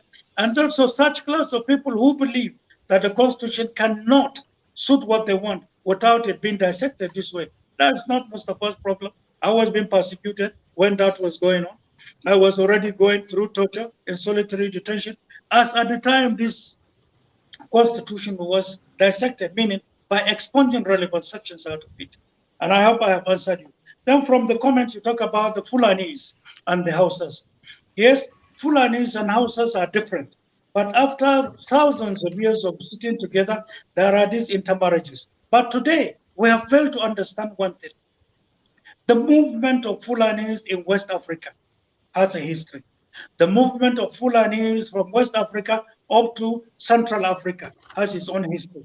But now sit down to see structural development blocking their movements as it were in years past, 50 years, 100 years past. So today, what you see today in insurgency, and the countries who are investing in insurgency, like it is in Nigeria, denying you to use what God has given to you, now brought to the fore some certain elements within the houses and the Fulanis and other tribes are being paid money to carry arms, to take drugs. They supply them with drugs. They give them money. They tell them where to block and who to kill. Let me give you a tiny little example. I gave an example with Kaduna State.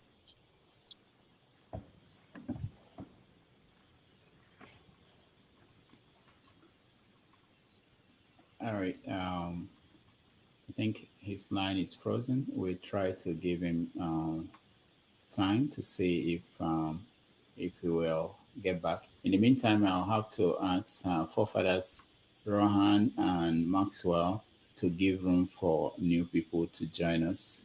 Dr. Damages, let me give room for someone to come in. Yeah, we're gonna go out. Ask him why he didn't Abacha didn't release Abiola. Knowing the damage it was doing to the country. You guys hold on. Okay, he's back. Let me round up this question. So innocent people in villages, and they will all disperse. Once they move, rhodium is packed into containers, and they move into our ports and take it. How much is rhodium today? A kilogram of rhodium, as at Friday, I knew it was $453,000 per kilogram. Imagine containers of such illegally being taken. Imagine such a country with this, all littered in your bushes. And imagine such wealth. Imagine such a country taking loan when hundreds of billions of dollars have been taken away. We are paying, that's what we are paying to go on researches, to know what to do, to speak to international market indirectly, believing that God Almighty will give us the responsibility of leadership so that we can change the direction. We have no cause to say Nigeria is poor. Nigeria is among the richest rich in the world. And we, God willing, irrespective of threats, irrespective of who will call us names, we will work, we will serve as laborers, We will use God-given talent God has given to us. What our brothers and sisters, North and South, Muslims and Christians, old and young, to get things right by the grace of God Almighty. So the Fulanis as terrorists, you have security agencies or houses who are terrorists like those in Boko Haram. You are to identify them. You are to monitor them. You are to surveil them, provide timely intelligence, and contain them. That is what is expected. Speed is the vital factor in management of insurgency in any country. But if we approach it the way Nigeria has been approaching it, unfortunately, with some compromises that we have taken.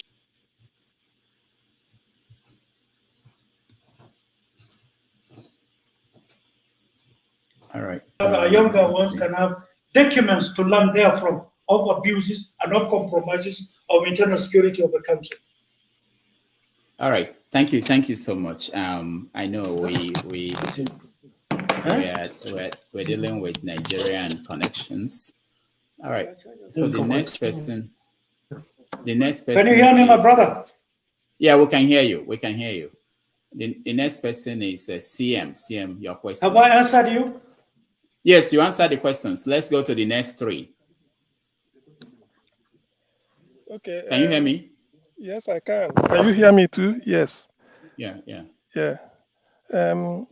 From where I am, good afternoon, Dr. Hamza. My brother, I can't hear you.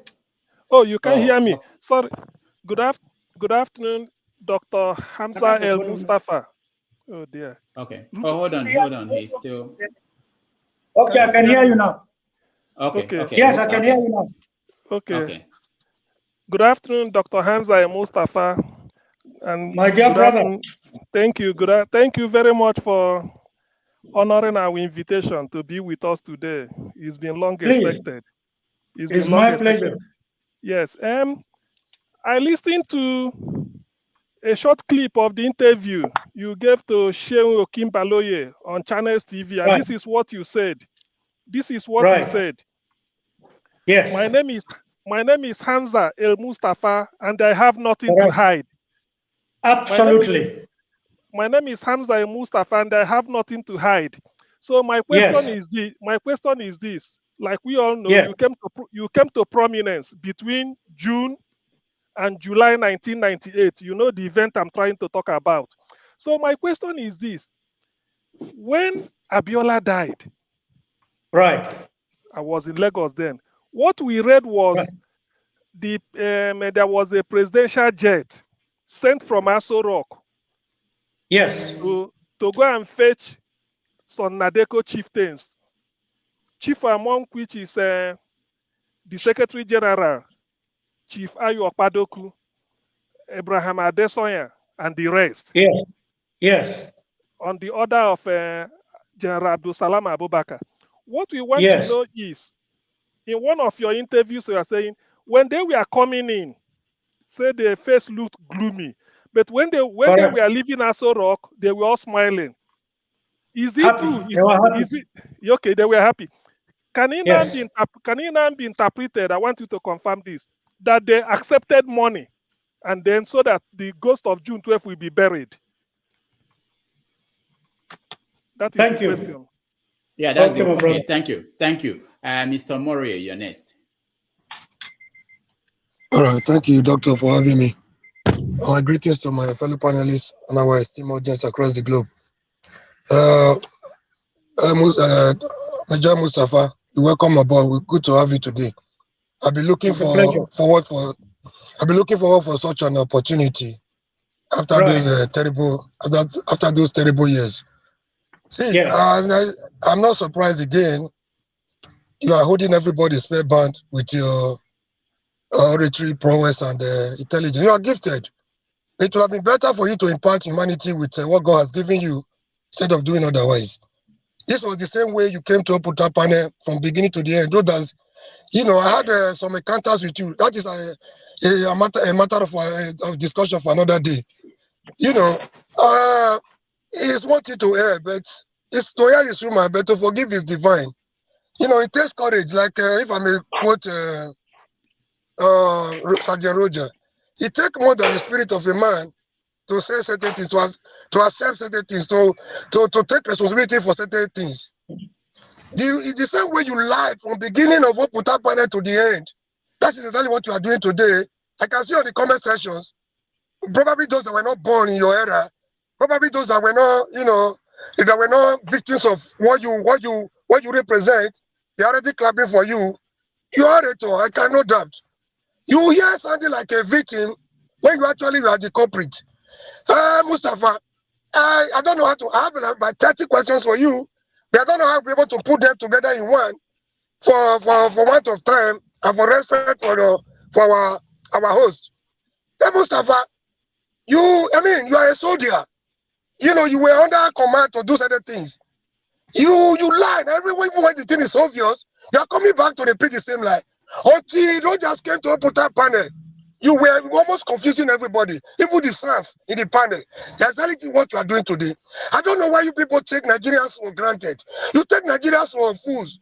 The same thing our politicians are doing, the professional politicians, quote and unquote. I don't listen to them anymore. I'm also happy that you repeated the same thing, that they say one thing, they do the other. Those from the military background, I expect you to be a little different. You are coming here to feed us with the same lies our politicians have been feeding us with. You are here telling us that you are not responsible. You told us in the Oputa panel, as much as you wanted to protect Abiola, you couldn't have been trying to protect Abiola in custody while going about sending people to kill his wife and his family. Why will you own up one day? Why do you think Nigerians are so gullible? Why do you people take every garbage and throw it at us and feeling we are morons? Do you people actually think? Is it because you also accepted today that Nigerians are very resilient? We are patient. This patient is getting to a climax. When it explodes, it will explode on everybody. You people are creating Nigerian patience for gullibility. And there's a limit to which Nigerians can take nonsense from politicians and our ex-military men. You are coming to politics. The same June 12, you kick against, you did everything humanly possible to kill. Now you are against democracy. How do you think Nigerians have forgotten the heinous crime you committed against the nation Nigeria? You are coming here to tell us service to Nigeria. Service to yourself and service to your Abacha family. Please. I'm happy you are in the democratic era. Go about your campaign and see how Nigerians will react to you. We have not forgotten. Our memories are not. We are not daft. We are not morons. Enough of this nonsense you people are trying to Nigerians. If guy is not taking, if the peaceful way cannot help us, the other way, the bloody revolution, will take care of you all. Thank you very much. We are not forgiving you. I don't know why you think Nigerians are so gullible and susceptible to all manners of nonsense. Exactly what you did in Oputa panel is what you are repeating here today. I was a victim of your brutality in 1994. You are here coming here to spew all manners of lies. People are in the comment section clapping for you. Keep it up. I advise you today, use your intelligence, use your oratory to impart humanity positively. This your tactical maneuver. This your reverse psychology will not take you anywhere. Thank you, Mustapha, for coming aboard. Thank you, Omori. All right, let's go to Colonel Adeni.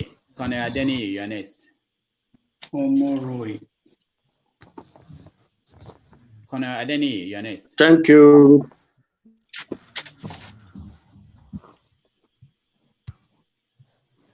Go ahead, Colonel Adeni. I know you're in Nigeria and the line might not be very, very good, but I'll try to. You want us to skip you for now? He should unmute himself. Yeah, I can unmute him. Adeni, can you hear me? Okay. All right. No, okay, now okay. I've unmuted it now. Okay. Okay, go ahead. Now I greet my former boss. Though we didn't serve together when he was in the service, but when he was posted to Enugu, I was in the other battalion, 103 Battalion, Infantry. So, sir, we know that Nigeria is having problems now, and everybody is providing solutions here and there. But left to me, I thank God that the country, the army has trained me to the highest level, the strategic level.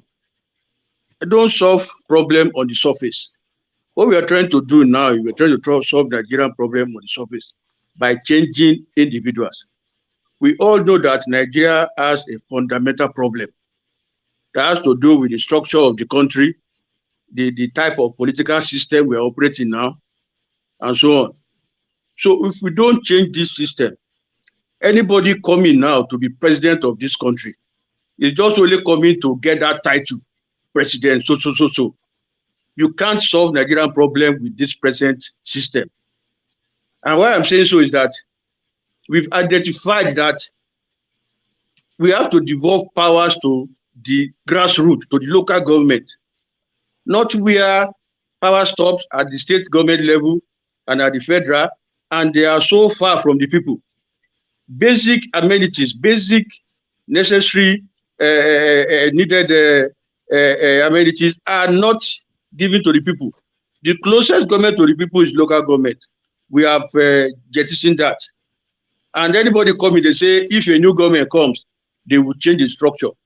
It is not possible for a president to change any structure if he's in power, because the people that will sanction, that will approve the structures are the people in the House of Assembly, and they will not want to go. They will tell you that they have their mandate of 4 years from the people, and they will finish their 4 years before they can change any system. We all know that we don't need bicameral structure now. So if you become president today, can you remove the bicameral and change it to one House of Assembly? Of course, it's not possible. As a president, you don't have powers over state governors. A state governor will tell you this is how he wants to do his things. And as a president, you will tell him, this is what you want. He will tell you, no, you cannot dictate for me in my state. We have seen it happening since 1999. For example, we had governor of Lagos State, Bola Tinubu, created local government. The president that time told him that he doesn't have the right to create local government. He told him that he has the right. Because of that, he withdrew the allocations. The governor didn't care. By the end of the day, when another government came in, they have to release all the money to the state. And from there, they started sharing the largesse that came back. So there is no how we can fix Nigeria's present system. Let us be objective. Let us be clear. We should devolve our strength to change the system now before another set of people comes in, if we really want to fix Nigerian problems. And that's why I took time on my own, sacrificed my time to come up with a new constitution that Nigeria can adopt. Thank you. Can you ask a question? Okay. So I don't want my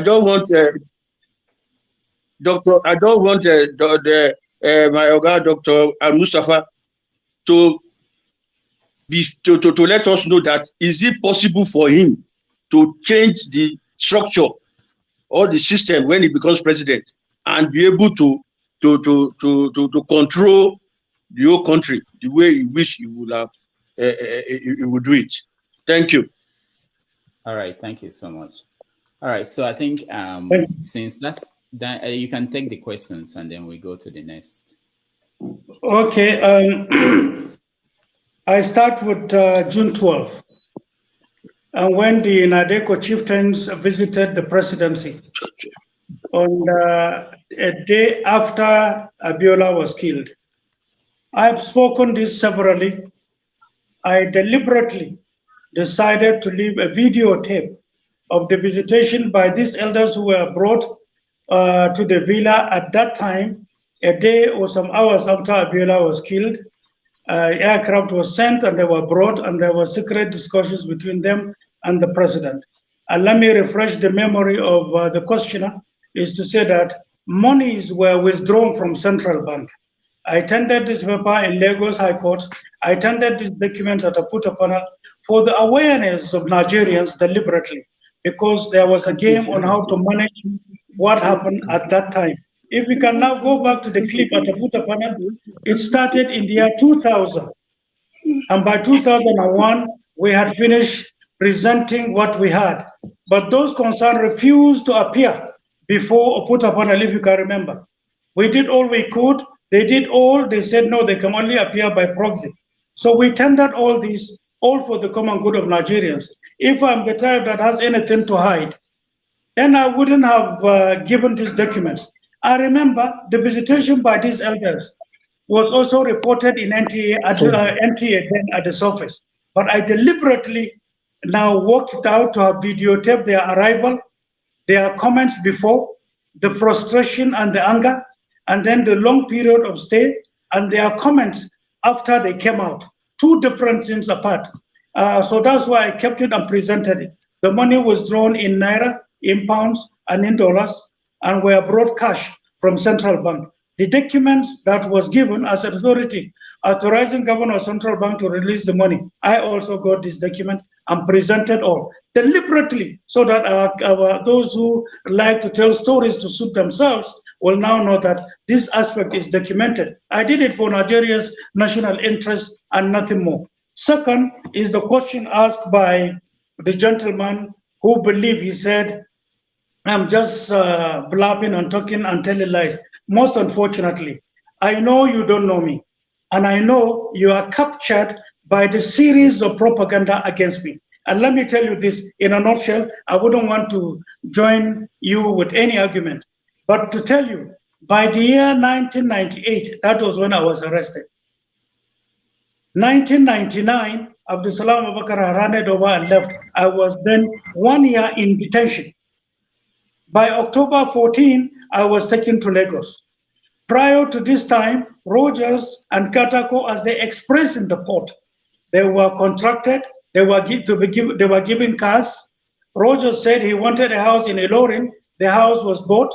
We brought the picture of the house to the court of Lagos. Katako was given a house in Jos on his own choice. We brought the pictures to the court. And they were not given papers, but they were given keys. Rogers was promised to be taken to United States after I'm killed, and the rest whom were arrested with me were prosecuted and hanged.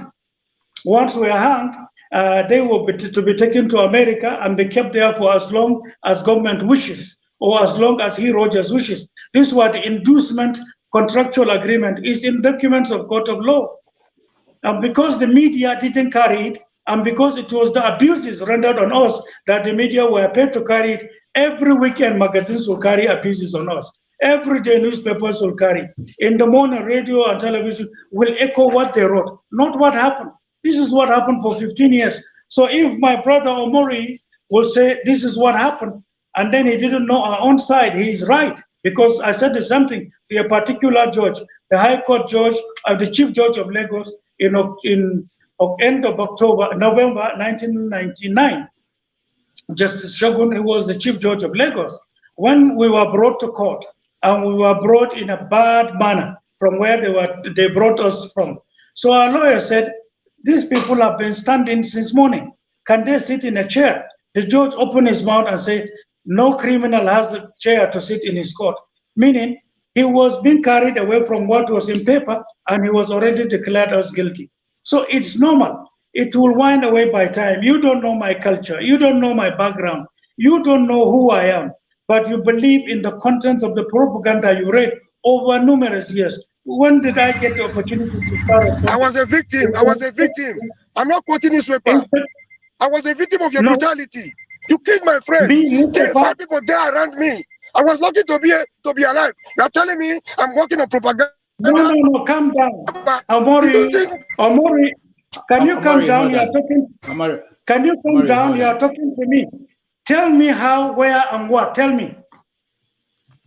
What happened, when, and where? How am I involved? Mustafa. Okay. No, directly or indirectly. You serve under the government of Abacha. No, the fact that I serve under Abacha, why? Tell me what happened, when, and where. Tell me. Okay. Do you know my background? We are talking on facts now. Tell me. Can you hear me? Mario is frozen. Okay, my brother, I'm telling you the sequence. By the year 2000, hold on, by the year 2000, they deliberately brought Rogers to talk, and I told you who did it. I told you who did it and how they did it.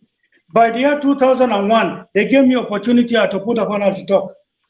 By the year 2008, Rogers now, because of the contractual agreement that wasn't there, Rogers now opened up and exposed the prosecutors and those who are teaching them, including the present vice president, who taught him what to say to incriminate us.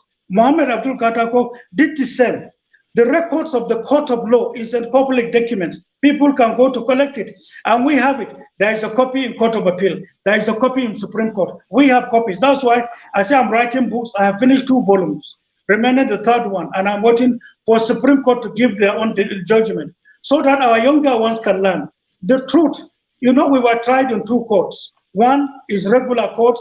Second is the propaganda on pages of newspapers every day, and I know how much they were spending. That's why they insist Mustapha had to be killed there so that these such things cannot come up. Up till now about 7 years, 8 years since I regained my freedom, we have not spoken on major issues, on what they have done to us. Yes, it's true, I have forgiven people, but whosoever is challenging me, give me specifics, not assumptions. Don't create stories against us because some certain big men have spent so much money in newspapers. So the issue of, is that cashing in on gullibility of people? No, you truly do not know me. We are the type that will call white, even at the wrong time, to the wrong faces. I have done it before. I'm doing it now. That's my nature. I cannot change. And now the last question from Colonel Adeni.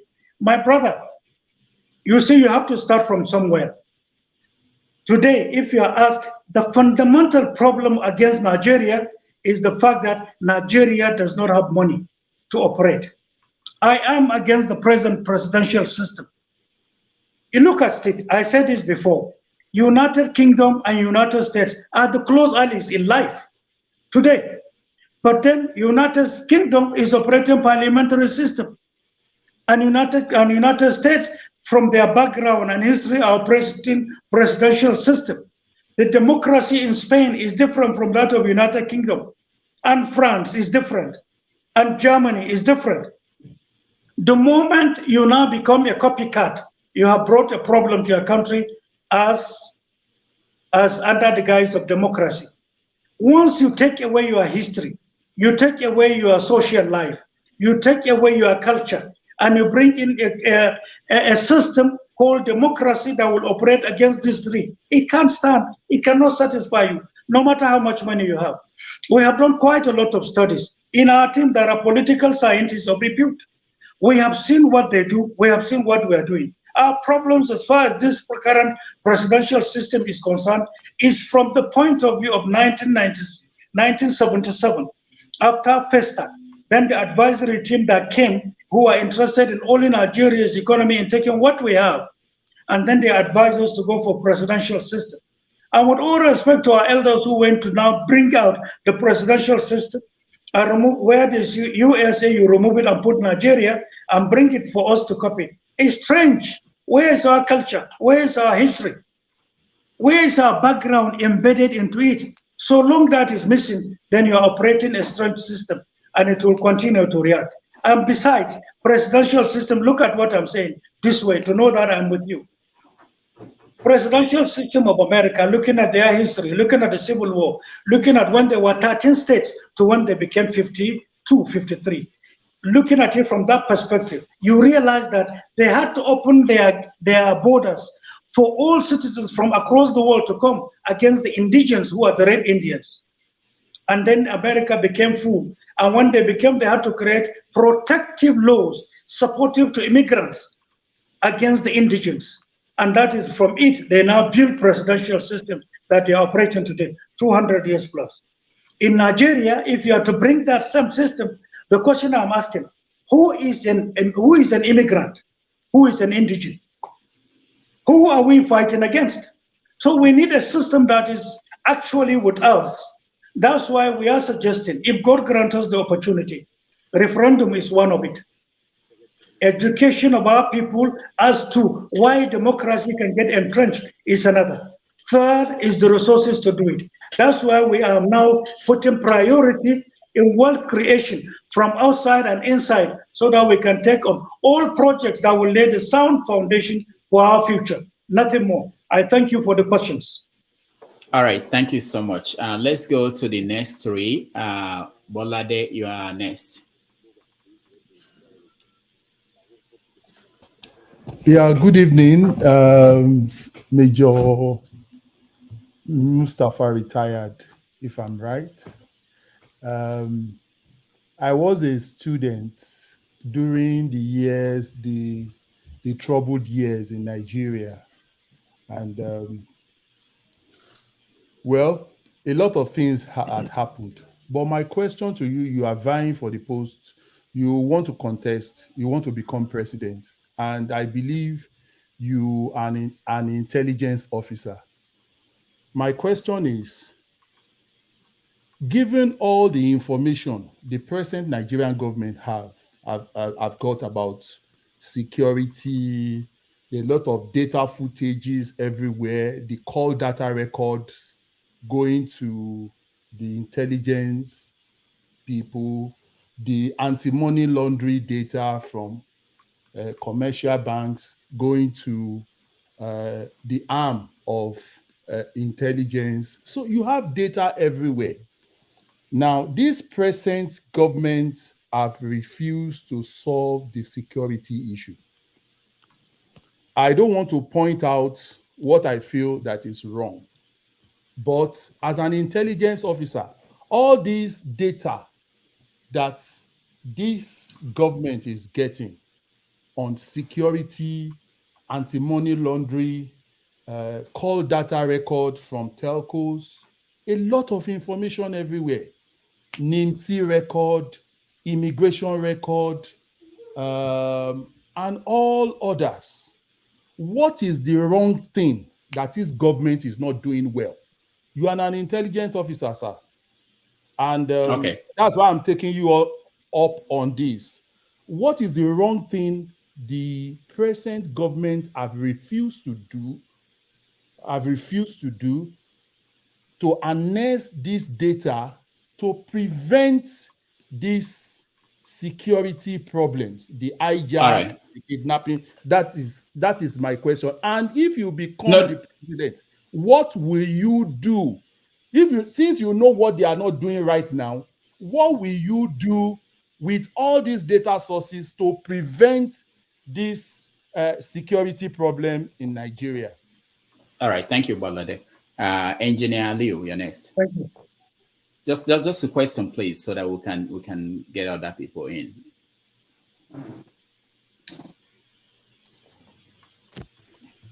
Aliu, you're next. Go ahead. We can't hear you. We can't hear you, Engineer Aliu.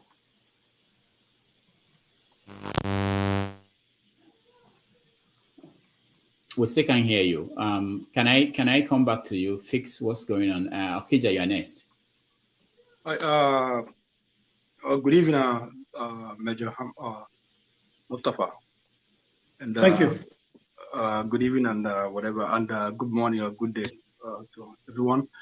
I was a student at was a student in Nigeria when Abacha came in, and for benefit of those who are younger, were born later, who never experienced Abacha. Abacha was one of the worst person to ever rule Nigeria.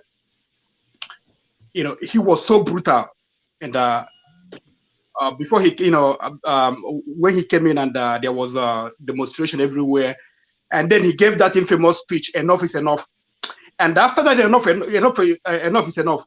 He unleashed mayhem on Nigerians. Students were killed. Pro-democratic activists were killed. So many people were on the run. And Major Mustapha was one of those behind Abacha. So let him not whitewash anything here. And we've watched him, give glowing tribute to Abacha, what Abacha did and stuff. Abacha stole money. It's undisputable. Abacha stole Nigerian money. And Major Mustapha is here, giving us, like Abacha did this. So Major Mustapha, thank God you are not one of the leading candidates, because so you are telling us that you will repeat Abacha, be brutal to Nigerians, steal our money, and just that's what you are telling us that you will do. You have not apologized to your even people in even people who are in corridors of power, even maybe they are not in charge. There comes a time when you have to own up to what happened, what you contributed to us. Say, apologize. I'm sorry for being part of this.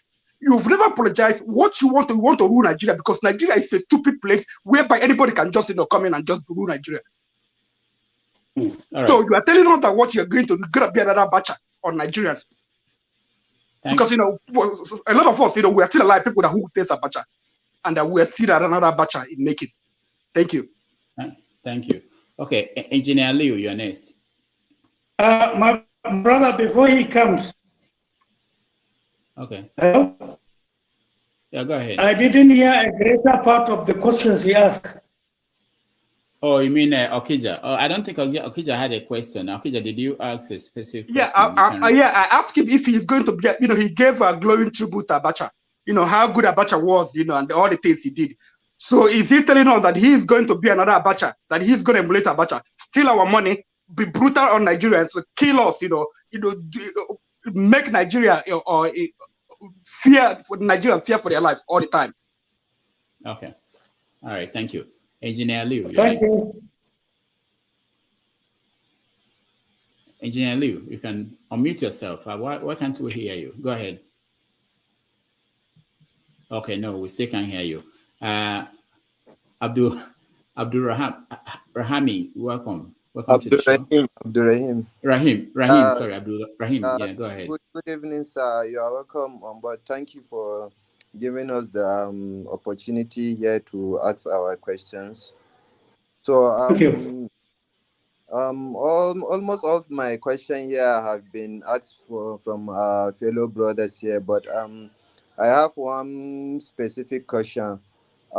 Please, if you become president, can you tell us how you'll tackle, how will you restore law and order, and most especially fighting against war against indiscipline? Because now people find committing crime have become part of them. So what will you do to tackle that issue? I think that's all I have for now. Thank you so much, Abdul Rahim. All right, so there are 3 questions, so you can take them.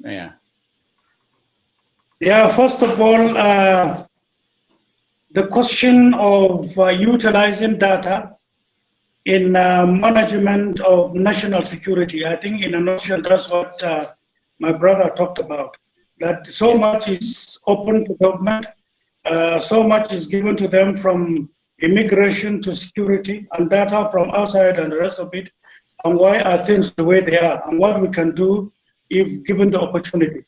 First of all, our assessment of the present structure in Nigeria shows that the structures cannot cope up with the crime rate. I spoke when we re-examined police in 2018. I talked about it when we re-examined our police versus crime, police versus society, the police size versus their equipment and responses, and poor intelligence flow, poor intelligence collection and management. So you don't have a police if you look at all this against the police, which is to say, taking or reinforcing the police with higher number alone is not enough in modern time, in perception and containment of crimes. So the crime rate this way. So if you look at it from larger bodies also, unfortunately, the current theft on oil, theft and abuses in illegal mining in Nigeria, with people making billions every day, it has to do with either one, the connivance of some of our security, paramilitary, and poor intelligence collection and utilization. And then on another hand also, if you look at the data being given, there are also compromises, because an in-depth assessment of Nigeria today shows this, that all institutions are dead. No single institution in Nigeria can boast of functioning properly and in line with the acts that establish them. None in Nigeria. We have done this homework already. So with this, it shows that double. First thing you have to do now is to restore the institutions of Nigeria completely if things must work. If institutions are working, are relating to one another, then it shows you have initiative over crime rate, you can contain your environment, you can perceive, you can exchange intelligence, meaning part of the data you are talking about. But if you ask questions today, what is the name of that organ of Nigeria or that institution that is on top of its feet 100% and relating to the rest? None. So there are data coming from inside Nigeria that are not correct. But data coming from outside might also not be correct and might be deceitful, because there are games Nigerians should understand. So much of these clumsy things are going on already with all sense of humility. But again, what are we going to do? First is to now look at what we have collected so far, and when we're in power, look at what each of the institutions is all about. Then you have to now look at each institution on how to get them separately but concurrently. 1. 2, you have to now be seen to invest more in terms of modality. That's why earlier on I talked about establishment of National Electronic Intelligence Agency to be seen to be supportive to the roles of our security, passive and active security as it affects Nigeria. You should also use the same electronic intelligence means the agency in transacting and relating with international bodies, supportive to it, so that in Nigeria, you are not only looking inwards, you are also looking outwards. You can easily perceive and contain threats and then put it on a templating and measure it and contain before it comes. We have this. So restoration of institutions, funding of institutions, that's why we are concerned of these innovative measures of creating wealth. Because if there is no money, for example, if you are just coming to operate the budget of 2022 against 2023, this new budget that has already been examined by National Assembly, you are going to restrict your thinking and your governance from what it provides, then definitely you are not going to do anything for Nigeria. That's why this time around, what we are talking about is something new to the system, something new to Nigeria. The innovations and the capacity to get on is what we are trying to actually bring to the fore, so that whatever we say and whatever policy adjustments or conception of new policies and their execution for the common good of Nigerians should be seen to have enough funds to channel it through. So that is this aspect. So with this, I tell you with all sense of humility, we can get Nigeria back on course. But today, I cannot hit my chest and say that any of the institutions you talked about are either using correct data or they are using the data at all. Or even if they get them, even if they are correct, probably they are late. So threat continued, crime rate continued to be faster and far ahead of the activities of the agencies. And I hope I answered you. Another one is Mr. Hija, who also said Abacha was perceived in his assessment as the worst leader ever. You have your assessment, you have the window from which you are looking at him. Anybody that served, he served people and he's got double judge. But for you to say I should now apologize, any offense I know I commit, I apologize. I have forgiven people who tortured me yesterday, who subjected me to what you cannot understand at a glance. And because we have not been talking over it, people don't know. But I leave it unto God Almighty. But for you to say, I have injured you because Abacha fought Nadeko, he killed some certain people, that's another thing entirely. So if given the opportunity, if to say my assessment is that of a person who had had the opportunity of being part of the government and I stole money, never. I have not taken anybody's 1 naira. I'm the one that was investigated by 2 governments. I was kept in prison and I was kept in solitary detention. They took my fingerprints, they took pictures of my eyes, and they scrutinized domestic banks and international banks. Nothing. And I thought the government should say, okay, we found him clean, and this is the report. They have not done so up till now. It tells you the ulterior motive. To me, I'm suffering from those who believe Abacha was their enemy. So I'm suffering from that. But if that is the price of loyalty, every soldier should know this. And I am taking that. That's why I'm not complaining. But I am who I am, and I thank God Almighty for keeping me alive. Challenges will come in life. Misinformation leads to hatred. But information correctly leads to fair judgment. So we look forward onto the future. God on yesterday, today, and tomorrow. Another thing is the question by the last questioner, Abdul Rahim, who talked about restoration of law and order in Nigeria and discipline. Here, once social justice is restored and paid attention to and invested upon, social justice from all its ramifications, then you see confidence of the people getting restored. After all, what is the essence of any leadership in life? Any leadership has two bipoles that is standing upon. The essence of it is to restore people's confidence when their hope is lost, or restore people's. Any other qualities or essence of any leadership is resting on this Bible. Nigeria is badly in need of this. So Nigerians need to come together, all segments, leaders. Only one basic quality in leadership that should be exhibited. It is called capacity for courage.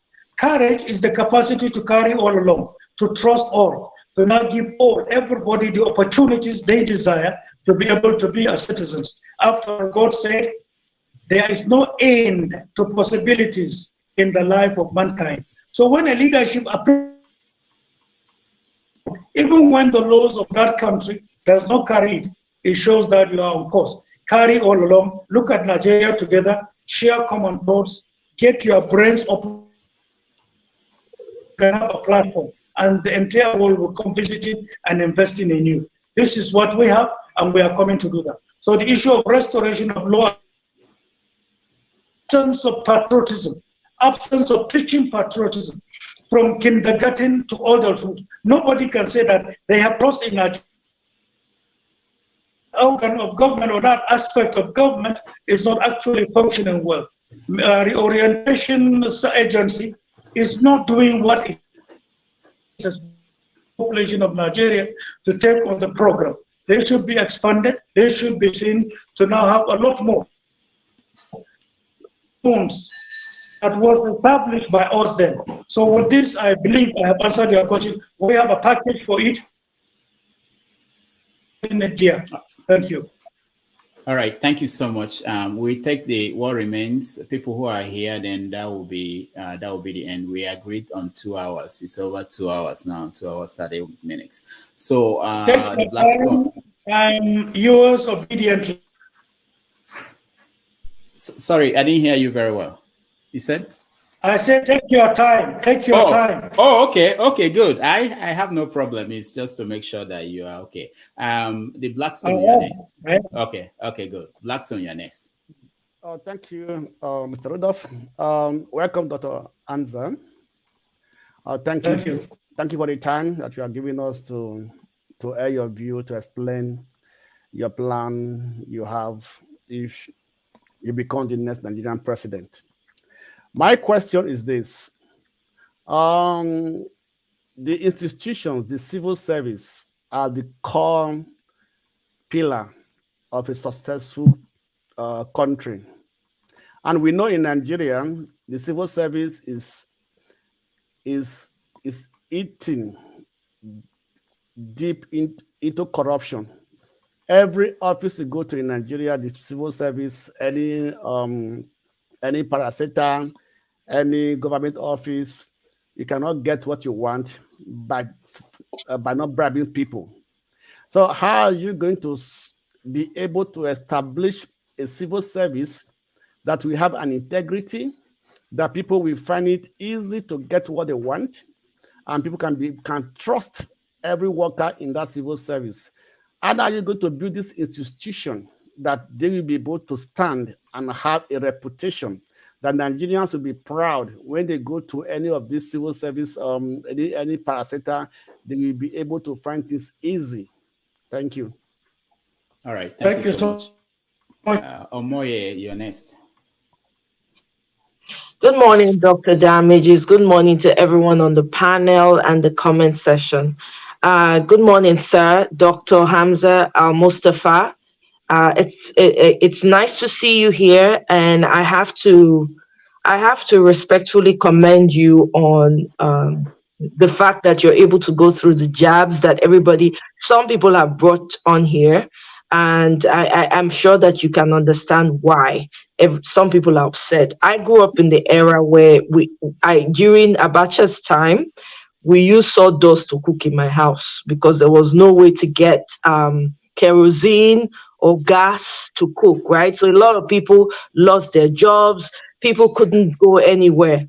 Having said that, I've been listening to you, and you have so much knowledge, which is understandable based on the fact that you've worked with this, with the regime at the time.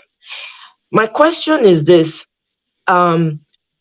Were there any roles that were made available for women at the time, which I doubt if there were any, but were there any roles, because women are very important, especially in governance?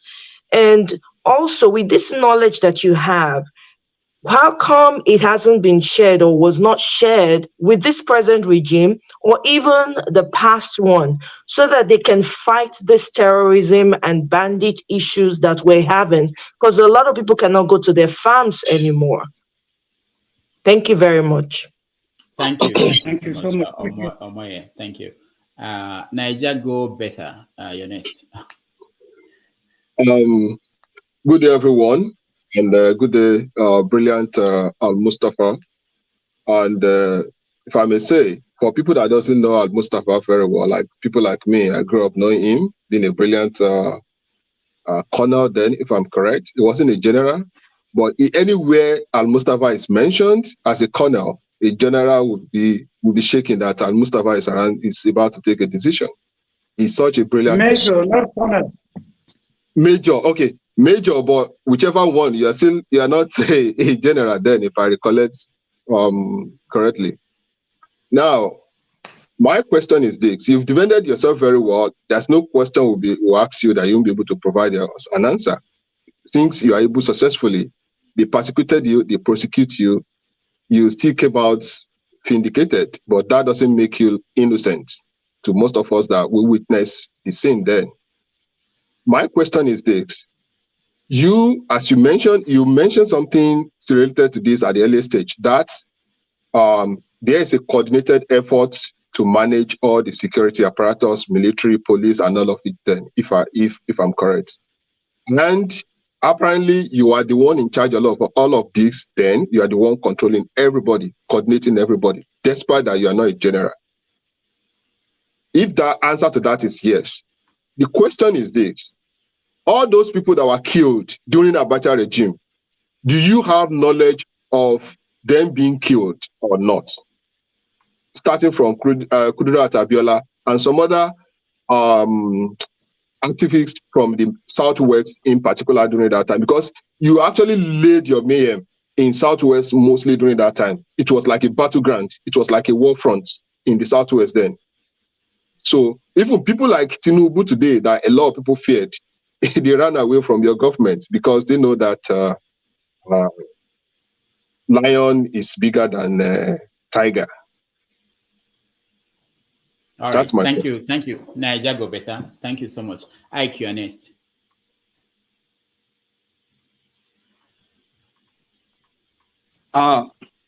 Good afternoon, my friend. Good afternoon, everybody that is in the panel this afternoon. Thank you, Dr. Hamza, for being here in the panel. My question, I want to ask you a question before I go to my proper question. Yes. Can I do that? Yes, please.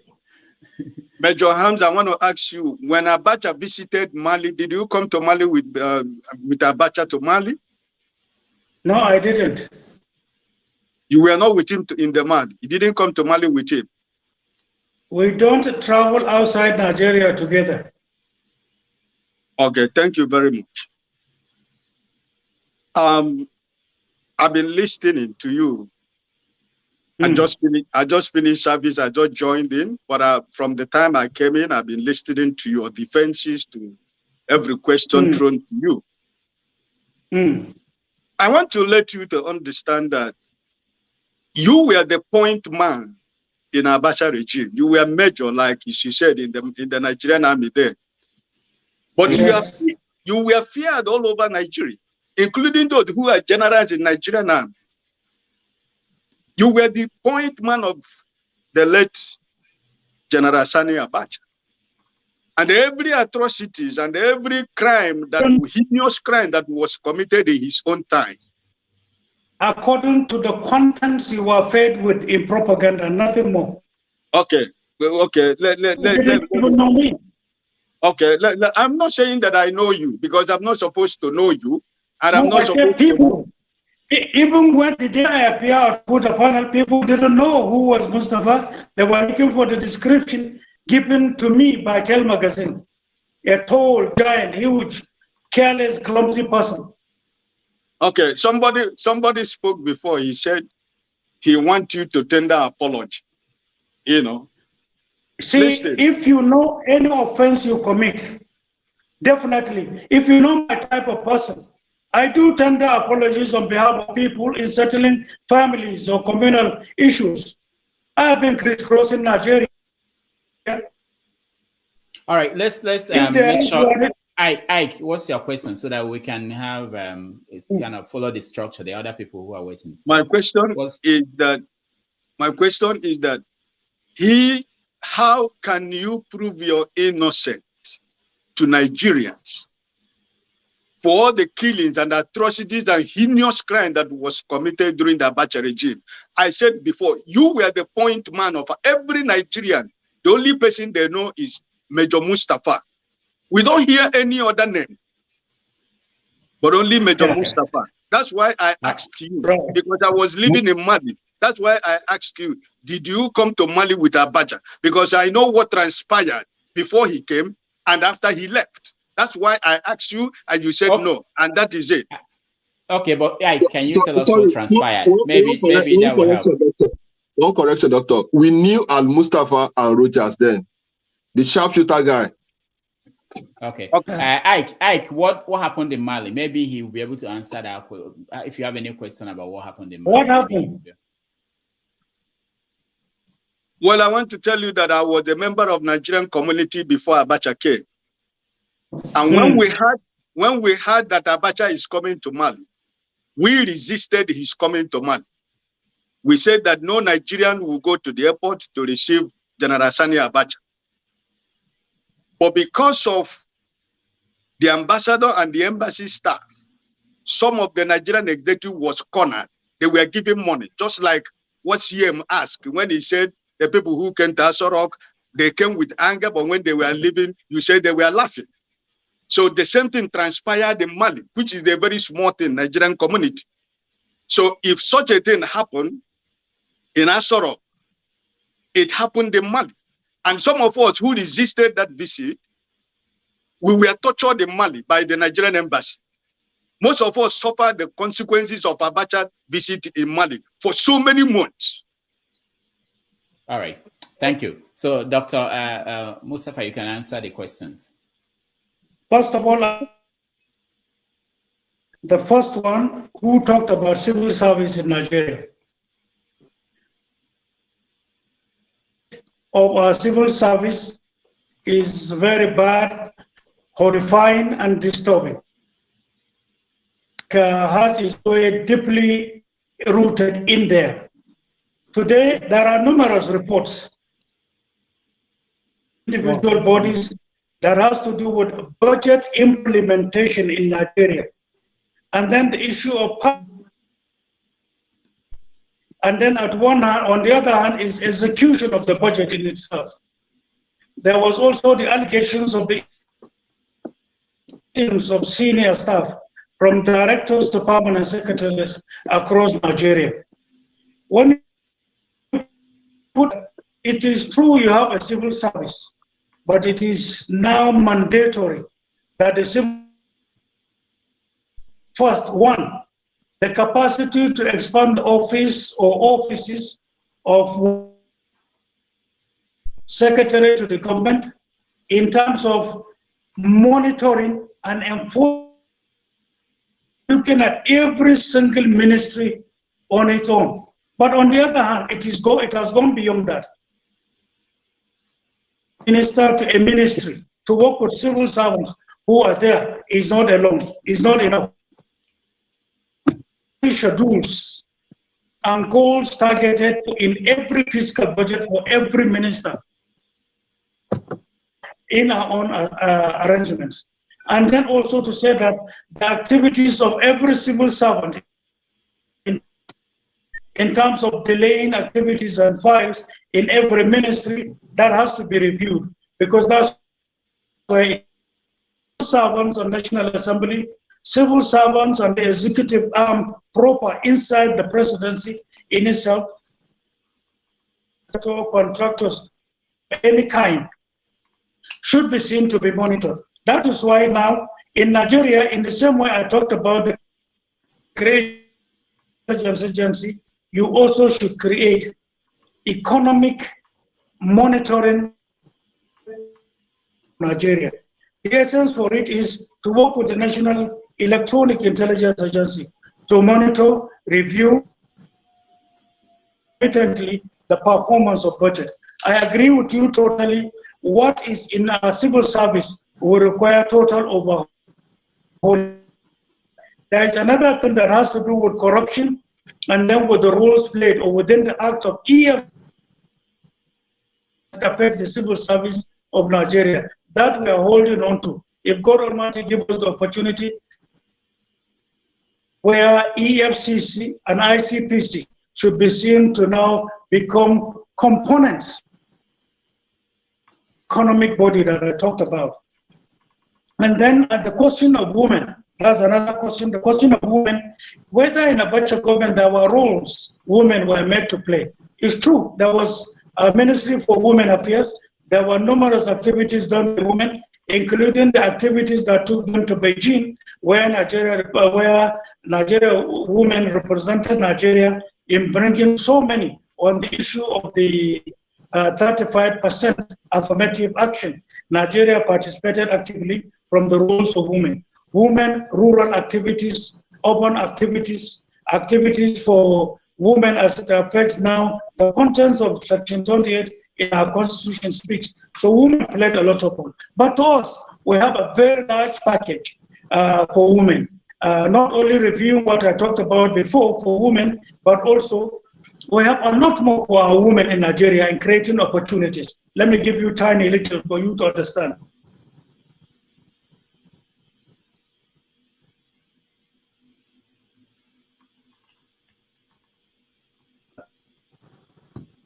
Okay, I think our guest is, the line is frozen. We'll wait for him to... Okay.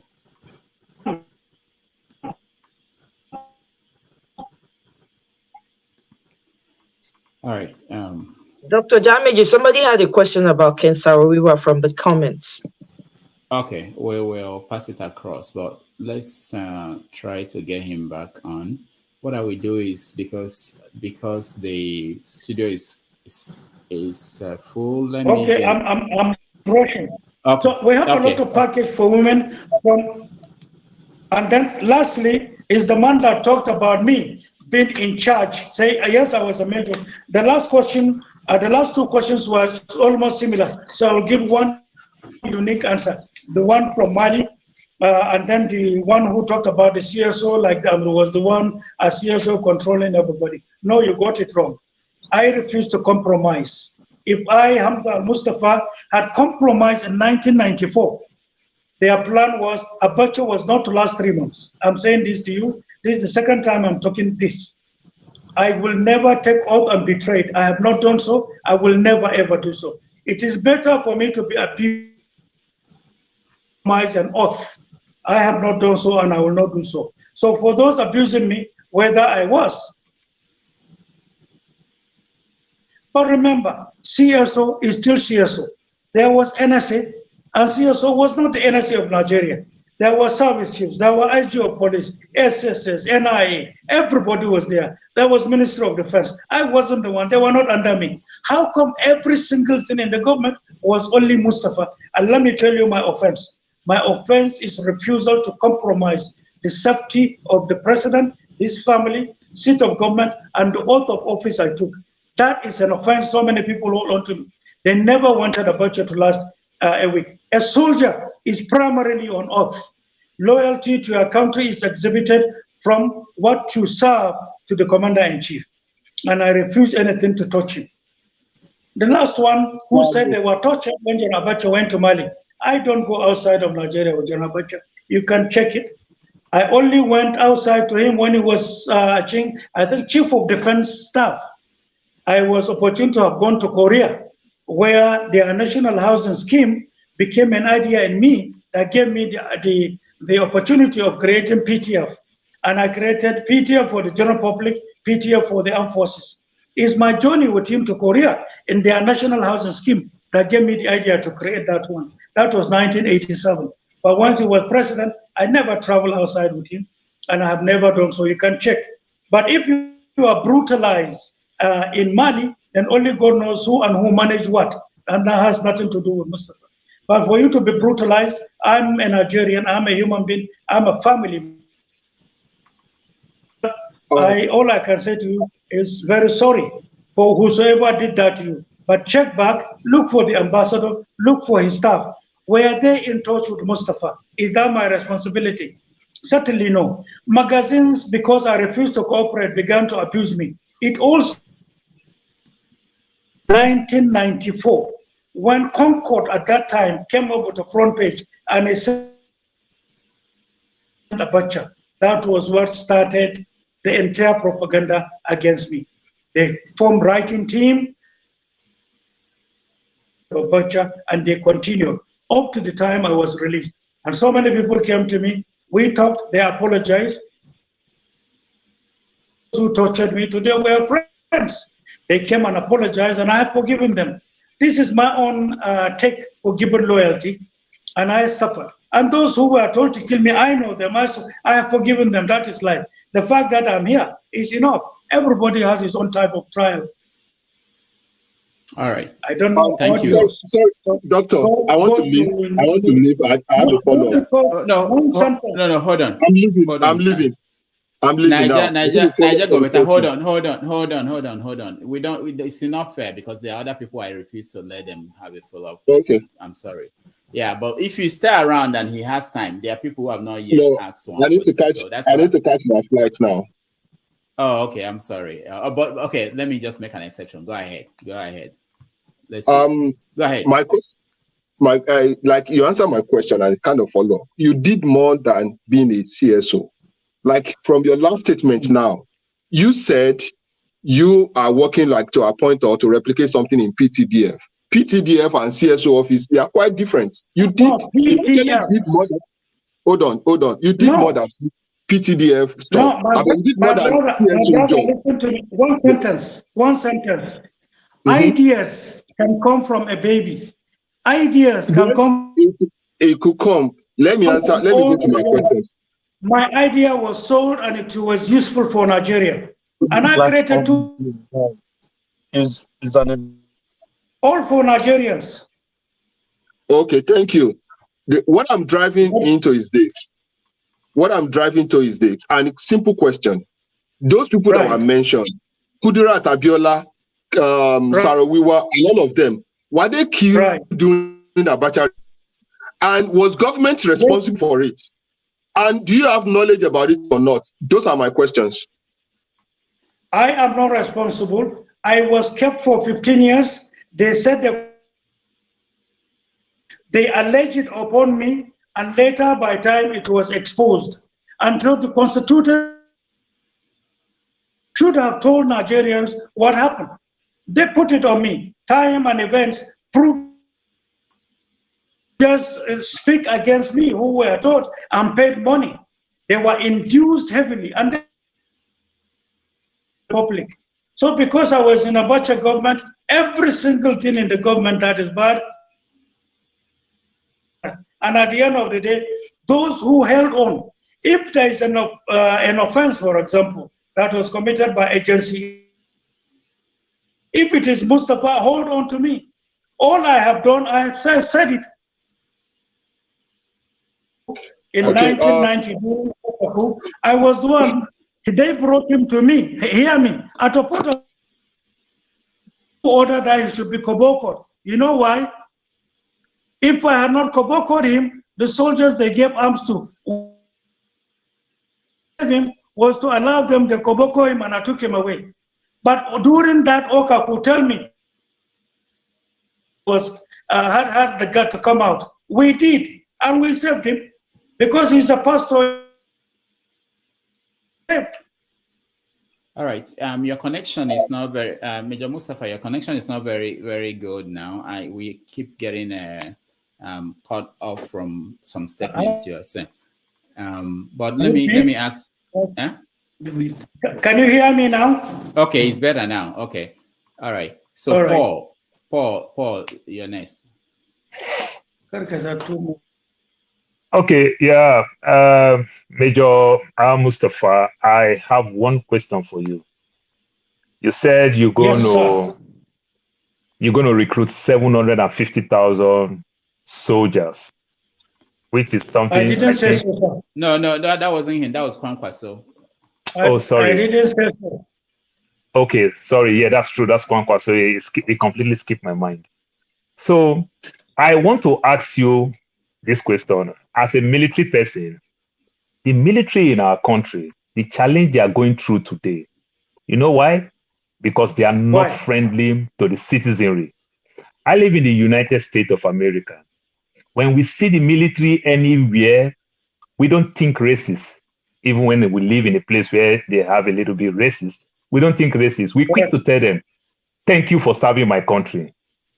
If an army general is driving on the street, if a policeman pull him over, I'm telling you, he's going to get panic like an ordinary man like me going to get panic.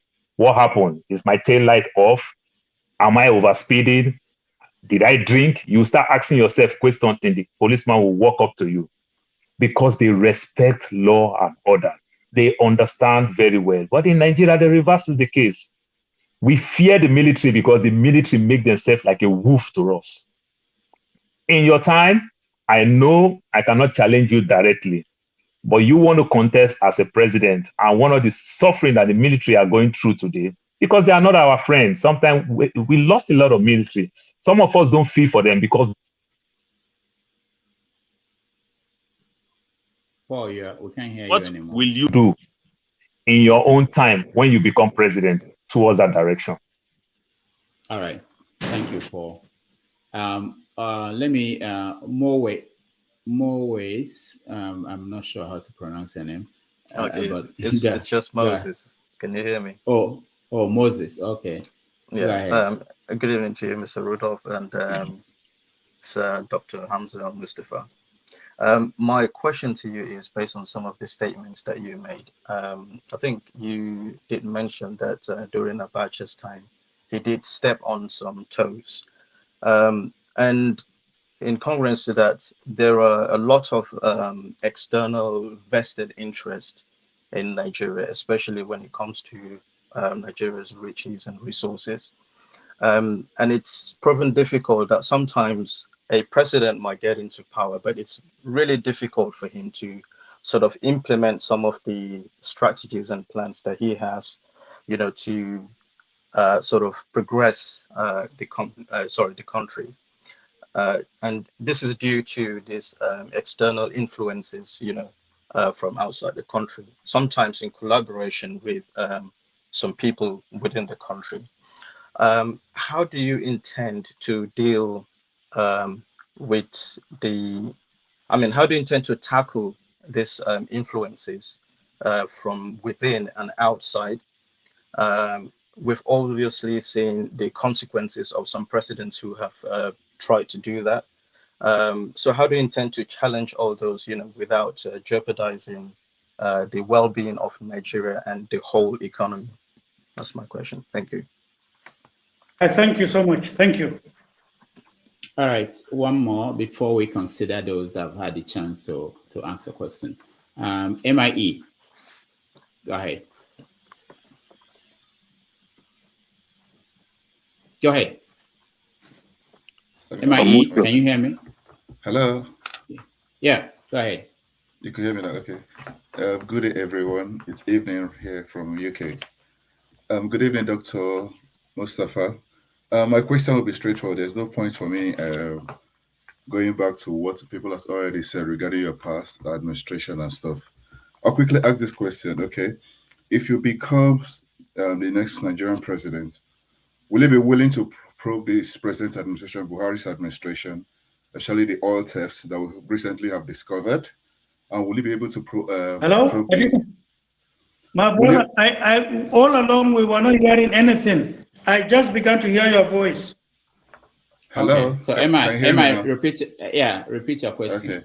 I said there's no points for me going back to what has already been asked. I mean, talking about your past administration, because obviously you are skilled enough to defend yourself and speak eloquently regarding that. So let's move forward now regarding what you are planning for.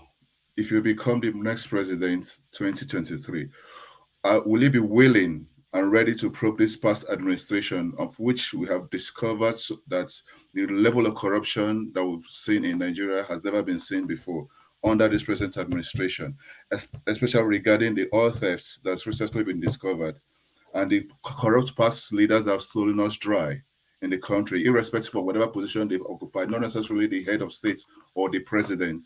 They might be head of parastatal, they might be, whatever capacity at all they've been in position of leadership. And again, will you be able to hold people responsible for funding the terrorism activities that so crippled the Nigerian economy today? Thank you. All right. Thank you, my so brother. much. Appreciate it. Okay, so let me play this video of I want to connect it to a question on the comments. Let's hear this. 7 years plus since I came out of prison, we have been undergoing researches in and outside Nigeria, and our findings are extremely disturbing. So what any committed Nigerian should do right now is to understand the enormity of the problems confronting Nigeria. All right. I'm connecting it to questions I see on the comment section. There have been several questions about what you are finding. So in several interviews, you talk about, let's talk about the findings. You did this research, you found this and found this. So people want to know, have you tried to pass across to the government, the present government, some of these findings? Like you said somewhere that you can deal with the issue of insecurity in 6 months. Have you tried to pass it across to the people who are running the country now, and what did they do? So you can then take the questions. This is the last question, right? Yes. Okay. So can I start responding? Yeah. I mean the last. So we are ending the interview on this. Yeah, sure. The last clip and the question you ask is the last, right? Yeah. Okay. Let me see. Just for the sake of one more, let me get one more person. I just want to hear Omoire. Yeah. Okay. Follow up. Go ahead, because we are ending it here. Yeah. Thank you. I had network issues. I think he was asking me some questions. He needed some clarifications. And again, I just want to take him quickly back to if he's going to debunk this one again. Roger said the same way al-Mustapha is deceiving all of us and lying to us was the same way they were lied to. They were being brainwashed to believe that they were fighting for Nigeria. They were fighting enemies of Nigeria. People wanted to invade Nigeria, whereas they were doing it for their selfish interest and personal aggrandizement to protect his benefit from his oga and protect the looted empire of Abacha. Those boys, those intelligence officers were made to understand that people were trying to invade Nigeria, that they were fighting the enemies of Nigeria, whereas they were killing innocent people, sending intelligence officers to kill innocent people for their selfish interest and personal aggrandizement. Are you going to deny that too, Mustafa? All right, thank you, Omori. Kene, that's the final one. Kene, go ahead. Yes, sir. Following up with his response to my question, Dr. Hamza made it to understand that those fighting his former boss were just ganging up against Abacha or against him. So he never, for once, admitted that Abacha did the wrong thing, or he himself did the wrong thing. I was in school then, and the likes of us who jubilated the day that Sani Abacha was killed. And I want to know if everybody is lying against Abacha, is a United States Department of Justice in collaboration with FBI also lying against Abacha? I want to read out something from the U.S. Department of Justice here. And it says, and this is about Abacha's loot. He says, in this case, we brought under the Kleptocracy Asset Recovery Initiative by a team of dedicated prosecutors in the Criminal Division's Money Laundering and Asset Recovery Section, working in partnership with the FBI. Through the Kleptocracy the Asset Recovery Initiative, the Department of Justice and Federal Law Enforcement Agency seek to safeguard the U.S. financial system from criminal money laundering and to recover the proceeds of foreign official corruption.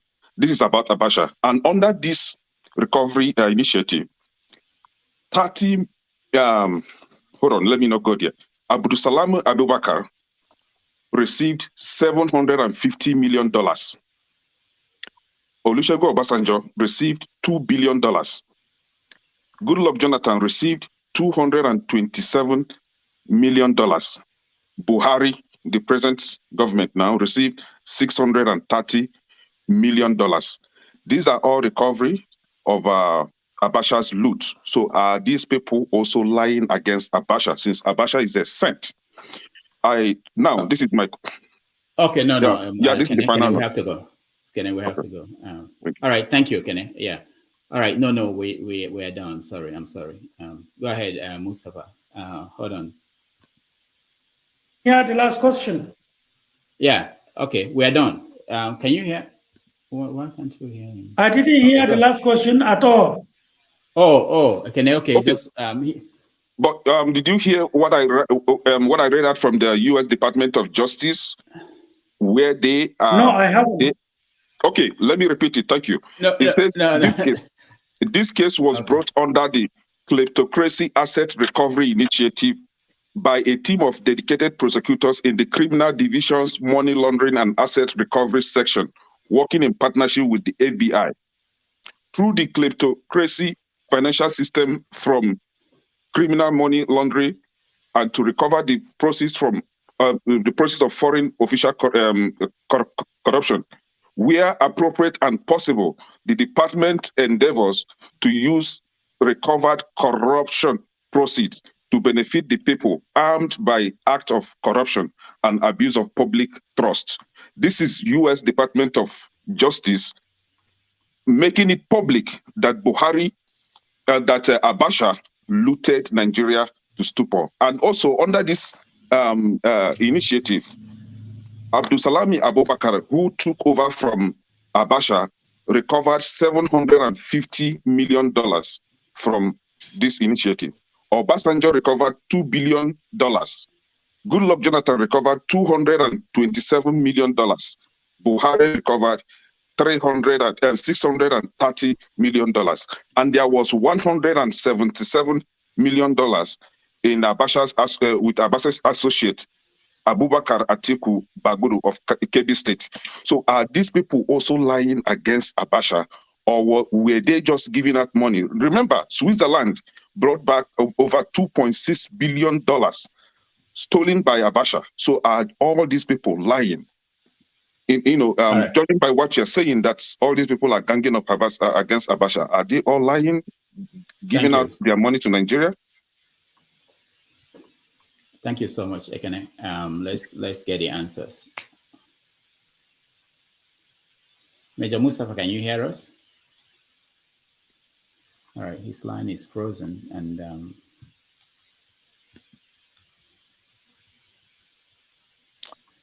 this question is very important. I don't know why the network is always glitch when I ask this question, because I don't know if all these people are lying against Abacha. Somebody should admit that he was. Ask the question. What is the question, my brother? Okay, the question is, are all these people lying? Is U.S. Department of Justice in collaboration with FBI? And remember, there was, the U.S. had a trilateral agreement with other countries to repatriate all the money stolen by Abacha. During this recovery initiative, like I said, I'm still repeating it, Salami recovered $750 million. Olusegun Obasanjo recovered $2 billion. Goodluck Jonathan recovered $227 million. Buhari recovered $630 million. And there was $177 million in Abacha, with Abacha's associate, Abubakar Atiku Bagudu of Kebbi State. So are all these people lying against Abacha? Are they just ganging up against Abacha? When this is public. All right. No, question noted. Okay, so let's take the answers. All right. I think we started with the conduct of the military. To me, it is a fact that our military requires orientation or reorientation on how to relate with the civil society. And I think that has already started. Army, Navy, Air Force today have branches that has to do with interaction and services being rendered to the community. Today's service chiefs are enforcing that. A policy, I think that was conceived some few years, I don't know who started it, but in our own, we are going to expand it. We are going to expand it in numerous ways.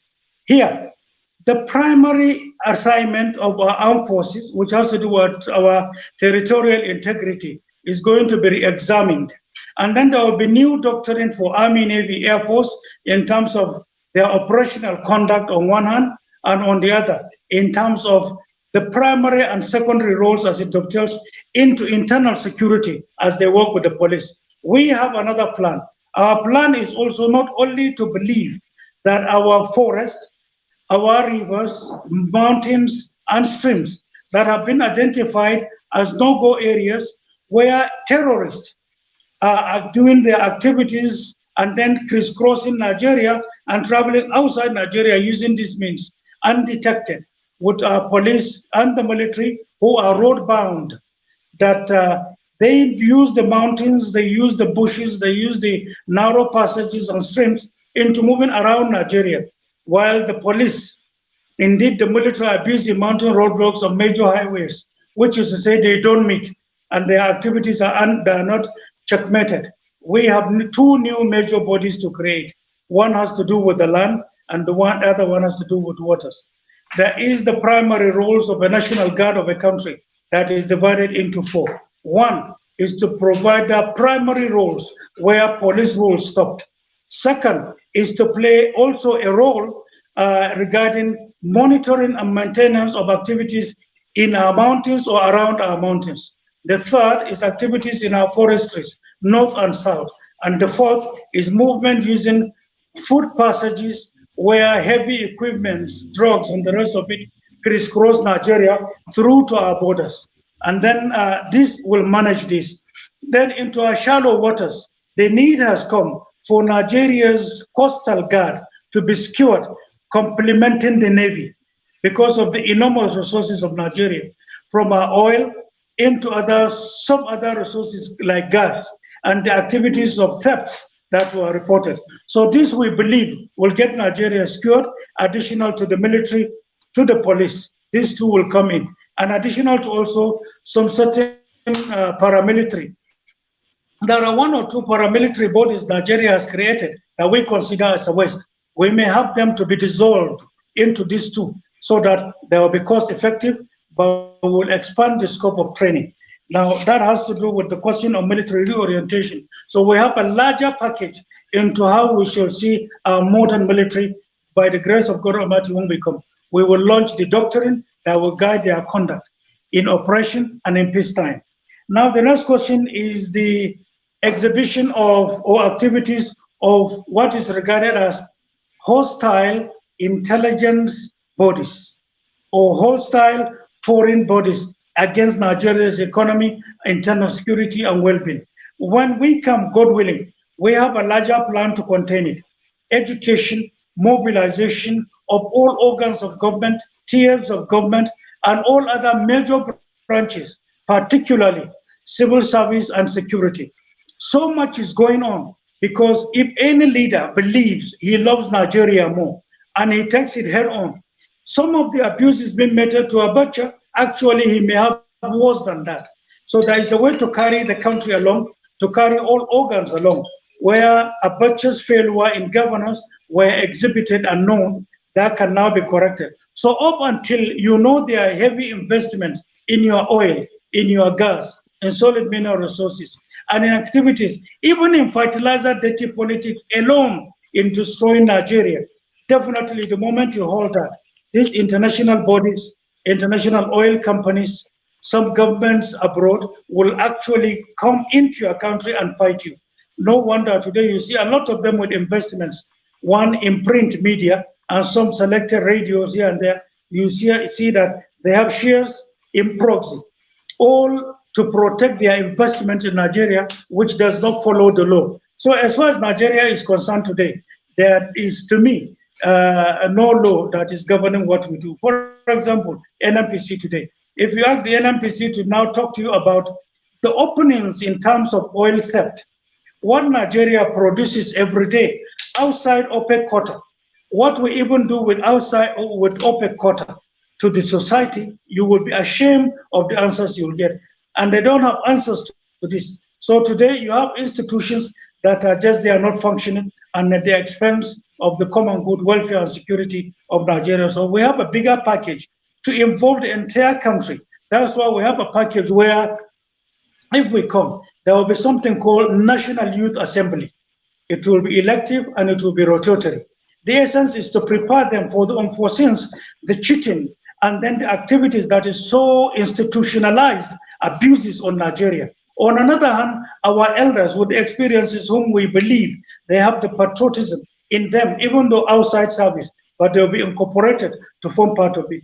The media will form part of numerous organs in terms of watching, education, educating and reporting Nigerians. So we have a bigger package that I don't want to unveil here, but God willing, we have it and we perceive this. And we know the problems leaders have had who have had good ideas. Today in Nigeria, there is a common saying that unless you steal and allow people to steal, you will not be crowned as successful.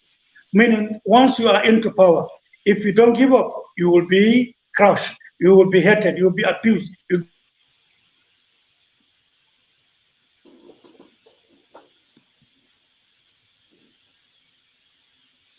All right. Once again, I think his line is frozen. We will hope he will come back and finish his thoughts and the questions that were asked. And after that, we are going to have an opportunity to, when he leaves us, we're going to have an opportunity to review what happened today.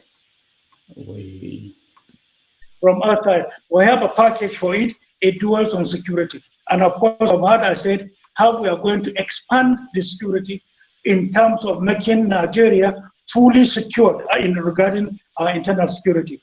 The idea is also whether from all we have known, we have passed all we have known to government. We did much more than you can understand in writing, in communicating verbally, and in making submissions to assist the government of the day. But remember, you have to know the environment, you have to know the system. Whether it gets the president today, I don't know. But I know we have done quite a lot and we have been very helpful. God is our witness, and the committees of patriots, North and South, with whom we have been conducting these researches. On most cases, with our personal effort, we contribute and move to countries. We have gotten data that money cannot buy. But friendship and patriotism has driven us, and we have gotten the much we have. And we have gotten to know ministry by ministry the abuses, in-depth corruption, and duplication of departments in and outside major ministries, mainly to be able to now budget for more money going to individuals' pockets. We have all identified this. And then there is also this question you made to say concerning Rogers. Let me tell you, what you had Rogers said at the Puta panel, that particular tape that was aired all against us, was to justify that even when we are killed, people will hate us. The same Rogers said, and I quote, he said, these people who taught us what to say, they were the ones who said and named that statement that they asked us to copy, with which to incriminate al-Mustapha, they name it Daily Bible, meaning they read it every day for them to crime it. Because they said, when you go to court, you will be asked to repeat the same thing. So it became a daily Bible, and it is in black and white, recorded by judges of Lagos State High Court. It is a public document, and people can seek for from the same Lagos State High Court to look at their confessions in court of law. The fact that media didn't carry is another, and the fact that we were in detention when the confessions was made and media didn't carry is another. Government was against us, and anybody who stood up to now speak what court said, they were clamped upon. People were locked up because they spoke the truth. So many.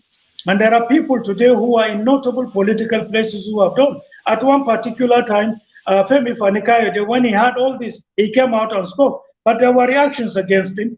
If he was that bold enough and blunt to have spoken what he saw, and bluntly he said it. I know the repercussion that came to him after he said so. So many people steered away and left us with that. And the fact that you didn't know, and you know, there is something, is not an insult, or take it this way. Ignorance is power if you do not know. But if you know, it would have been a different thing entirely. And to the next question, the justifications you brought from U.S. Department, and then the recovery by Abdul Salam, by Obasanjo, by Jonathan, by President Buhari against General Abacha. All I have spoken is on the issue I, Mustapha, know. The issues they did, the investigations these people you said have done and recovered is another thing entirely I don't know. Remember, I told you earlier, my fingerprints were taken, my eyes were taken. Whosoever is mentioned, the Atiku you talked about, the governor of Kebbi State, I don't know, nobody approached me. I said this boldly to these two governments from detention, from solitary detention, where they were physically torturing me with fire, burning me. I sent and I challenged them. And that's why they brought a foreign body from the same US that took my fingerprints and my eyes. And I said, wherever you see me outside my normal account where Army used to pay my salary to, anything you see, then it amounts to stealing. I accept that. Then you should get me exposed or be prosecuted. They didn't. When the foreign body finished their investigations, all banks in Nigeria, all departments, all they have finished. They gave me a clean bill. Nobody talked about that.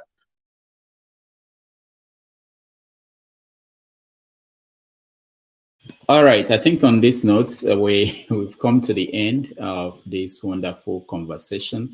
We want to thank al-Mustapha for joining us and giving us the time. We appreciate this. We value this time. We know it's more than 2 hours, more than the time you initially booked you for. Thank you so much. All right, I think he's frozen again. Want to thank everybody that joined us in the studio, those who made comments. We really appreciate all your contribution. It's unfortunate that this conversation could go on for a long time.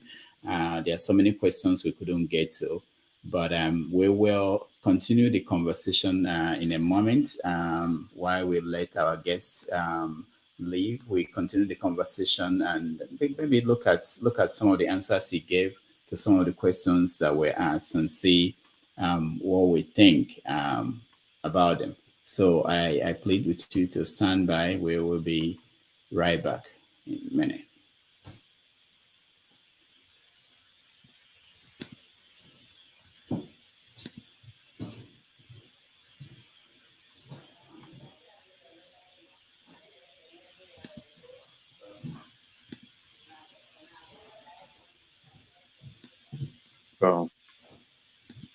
I felt he didn't answer my question, man. Hold on, guys.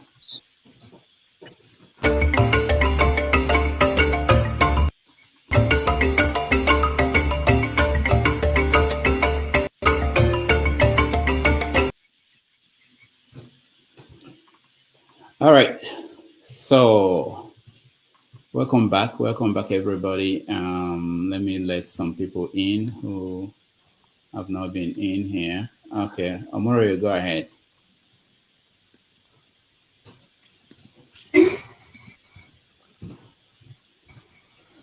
Omori, go ahead. I could see on the comment section, somebody was trying to, thank you, doctor, for giving me opportunity. Some persons wanted me to make clarification on how I was a victim of their brutality. in an attempt to, to protest for the actualization of our mandate, the June 12 mandate. We went out on the first day, then I was on campus. I think my first year and second year in the university. The first day, we could cope because we already trained on how to cope with tear gas. We were used to that because it was becoming a routine for us. So the second day, we set out to continue from where we started the previous day. We didn't know they sent a detachment of their criminal killers from the north. They ambushed us. We lost over 40 students in one day. I lost four students, two on my right side and two on my left side. I only escaped there by the whiskers. He's coming here, this criminal is coming here to lie to everybody.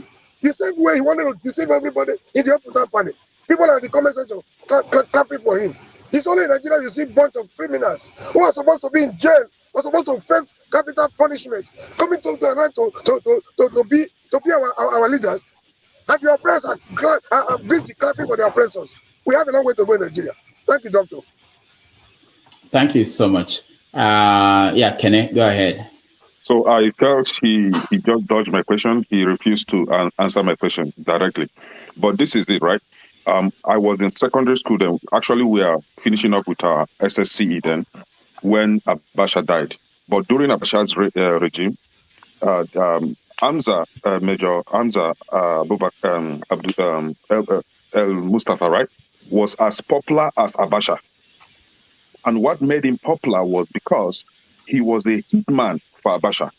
I remember one Major, Oladipo Dia. Oladipo Dia was senior to this Hamza al-Mustapha. But Hamza al-Mustapha made him to kneel down to beg him in order for Abacha to forgive him. This Hamza made his senior to kneel down. We were following these guys, SSs then. Now, this same person now is trying to come into democracy. There was an interview that he honored with Shegu of Channels TV. And I quote him, he said, "I was who I was. I am who I am. I will never change." This is the same person that wants to be a leader in a democratic setting. It's not going to be possible, but I don't know if people are going to elect him. He also made mention of, he referred Section 28 of the Nigerian Constitution when he was trying to deceive the women that he's standing for the women and he's going to work for the women. So he referred us to Section 28 of the Constitution that he's going to revisit that Constitution. The same person in other interview he granted with Chanel refused to admit that something is wrong with the Constitution. So how is he going to revisit a Constitution that he cannot holistically change? You just see, these people are just coming up to deceive us as usual. We cannot come out from the military janjaweed and going back to the military gangsters again. It's not going to be possible, but it's up to Nigerians to decide who's going to lead them. But as somebody says, thank God is not among the leading candidates. So thank you. Rohan. Okay, thank you, everybody. I thought during the question and answer session, he requested Mr. Omori to give his breakdown of actually what happened and where it happened. I was expecting that Mr. Omori will present his case so that you can hear the other side of Major Hamza al-Mustapha. Well, nobody is a saint. I will say that, but and everybody will come to express themselves. You can be good on your own, but other people might see you as evil. So it's a very good opportunity that he was able to hear. We were able to hear him on the platform, and then if we have any sentiment aside that, then so be it. That's just all I have to say. Yeah. All right. Thank you, Austin. I know you had no chance to. You came in late, so yeah, I came in. I went to church. Now, okay. I heard Major Hamza Mustafa speak. Really, he has given his own side of the story, but I don't know. It's somehow that leopards hardly change their spots, no matter how much you want to watch them. And I think Nigerians should learn one thing. I don't know. Once I used to say this when I was in secondary school in the university. once you are burnt, you are burnt. Meaning what? If you have been engaged in anything evil, I don't see why Nigerians should even think of giving you an opportunity. If you make a situation where people who do something crazy are punished for their crimes, people will not do it. It will act as deterrent to others. But if you keep on recycling those who have been there, those who have dealt with us in one way or the other, you just try to tell people that doing evil is good. That's just the thing. If you ask me, yes, he has given his own side. He has not been indicted. I also saw him spoke sometime on Channels TV. But sometimes the explanation given, I'll just say it doesn't hold water sometimes. So if he has not been indicted, good, fine. But I think these old men, which we know we faced a lot of problems under the military, should just rest. Let those who are fresh come into the game. And if somebody does something bad, I know that you have done something bad, I think Nigerians should look you into the eyes and tell that we don't want you. The more you tell people that we don't want you, they will go. There's one thing I always try to say. People like to keep their jobs. If you want to make all these things, security and the rest, to be good, corruption and the rest, people like to keep their job. They like to enjoy the office they are in. If you look somebody in the eyes and tell that if you don't perform, I will sack you today, and he knows you will do it, I'll tell you he will do his job because he doesn't want to leave the office. That same thing that happened even when I was in the university back then in my state. I used to teach. If I tell students that, look, as I call your name and you don't enter the class, you will not enter the class again. I was a very small guy then. You see old men, they will give the orders and people will flout it. But once I give that order, they know that this guy, Austin, will do it. And everybody will just enter, write the exam and go home. And once I'm not there, you see exams will be rowdy. So that's the point. If somebody does something and is burnt, tell him you can go. That is the point, and people will not do it again. Anyhow, he has done his part, but for me, I always remember what they used to say back then. Whenever you hear the angel of death, you always remember that name, angel of death, angel of death. I don't like that. I think he should just rest, let others do the job. All right, thank you so much. Who else has any comments or review? I have not said anything, Doctor. Janava. All right, go ahead. Thank you so very much for bringing Dr. Hamza Mustapha to the show and all the opportunity you give to all of us to back. And I hope you one day will be here to answer those critical questions as well. Because what I see on this panel sometimes is pure politics and tribalism. Major Hamza is a soldier. Soldier is a soldier. My father served, and you don't expect them to be nice to lawbreakers or to not to follow a command from superior. The issue that we will not take, no one will come to Nigeria the way it is today, including me, that will not clean up. No nation has arisen without people facing the consequences of their actions. And we were all going to say, whether I'm not judging, I don't know, he has proved his case. He was in jail for 15 years. He came back. And sorry, Omori did not make his case when he was asked where and when. So if we continue to, I mean, maybe it happened, maybe Omori do not have time, or he was overwhelmed by his emotion not to tell him where and when. I couldn't have opportunity to ask him about some Sowore issue because he was also in service with or is a tough advisor or to security advisor to Abacha on what happened then. But the notion that we will be a good nation and there's no consequences for action. Anybody can do anything under the law, and the law will not hold us hostage. I applaud him for coming. I hope we bring Obi too. Thank you. Thank you so much. We have an open invitation to P2B to be here, and we're still working on that. The Blackstone. Thank you, Mr. Rudolph. From our point of view, like John Abab said, a military man is a military man. It takes order. And then when it takes order from his superior, there's nothing he can do, right? Also, I also referred to Omoroyi. No, you talk about June 12, right? June 12 wasn't Abiola now. June 12 was IBB, right? So if you talk about June 12th from your committee, you said about June 12th. So June 12th wasn't Abiola. When they finally kill Abiola, there was protest for restoration of G12. There was another round of protest when Abiola died. Let me finish. I want to ask that question, but we all forgot that the day Abiola died, there were U.S. entourage who were visiting him. In their presence, Abiola died. Have anybody come out to that investigation? What happened? Go and read it. I just searched it. The American. Do you want me to answer you? Want me to answer you? I'm not asking you the question. What I said that is the word is that on the day Abiola died, Rice was there, American ambassador was there visiting him, and in his presence, in their presence, Abiola died. So if that happened in America, will that country have peace? Imagine. Would America go after that country and destroy their government or destroy that country? But nobody ever talk about it. You understand me? So it was a conspiracy. It was a conspiracy. It wasn't a conspiracy. When Abacha died, they came together to say they wanted to balance the equation by eliminating Abiola. That was what they did. We never have any evidence. Don't talk over anybody. Let him finish. Amaruji, just check it.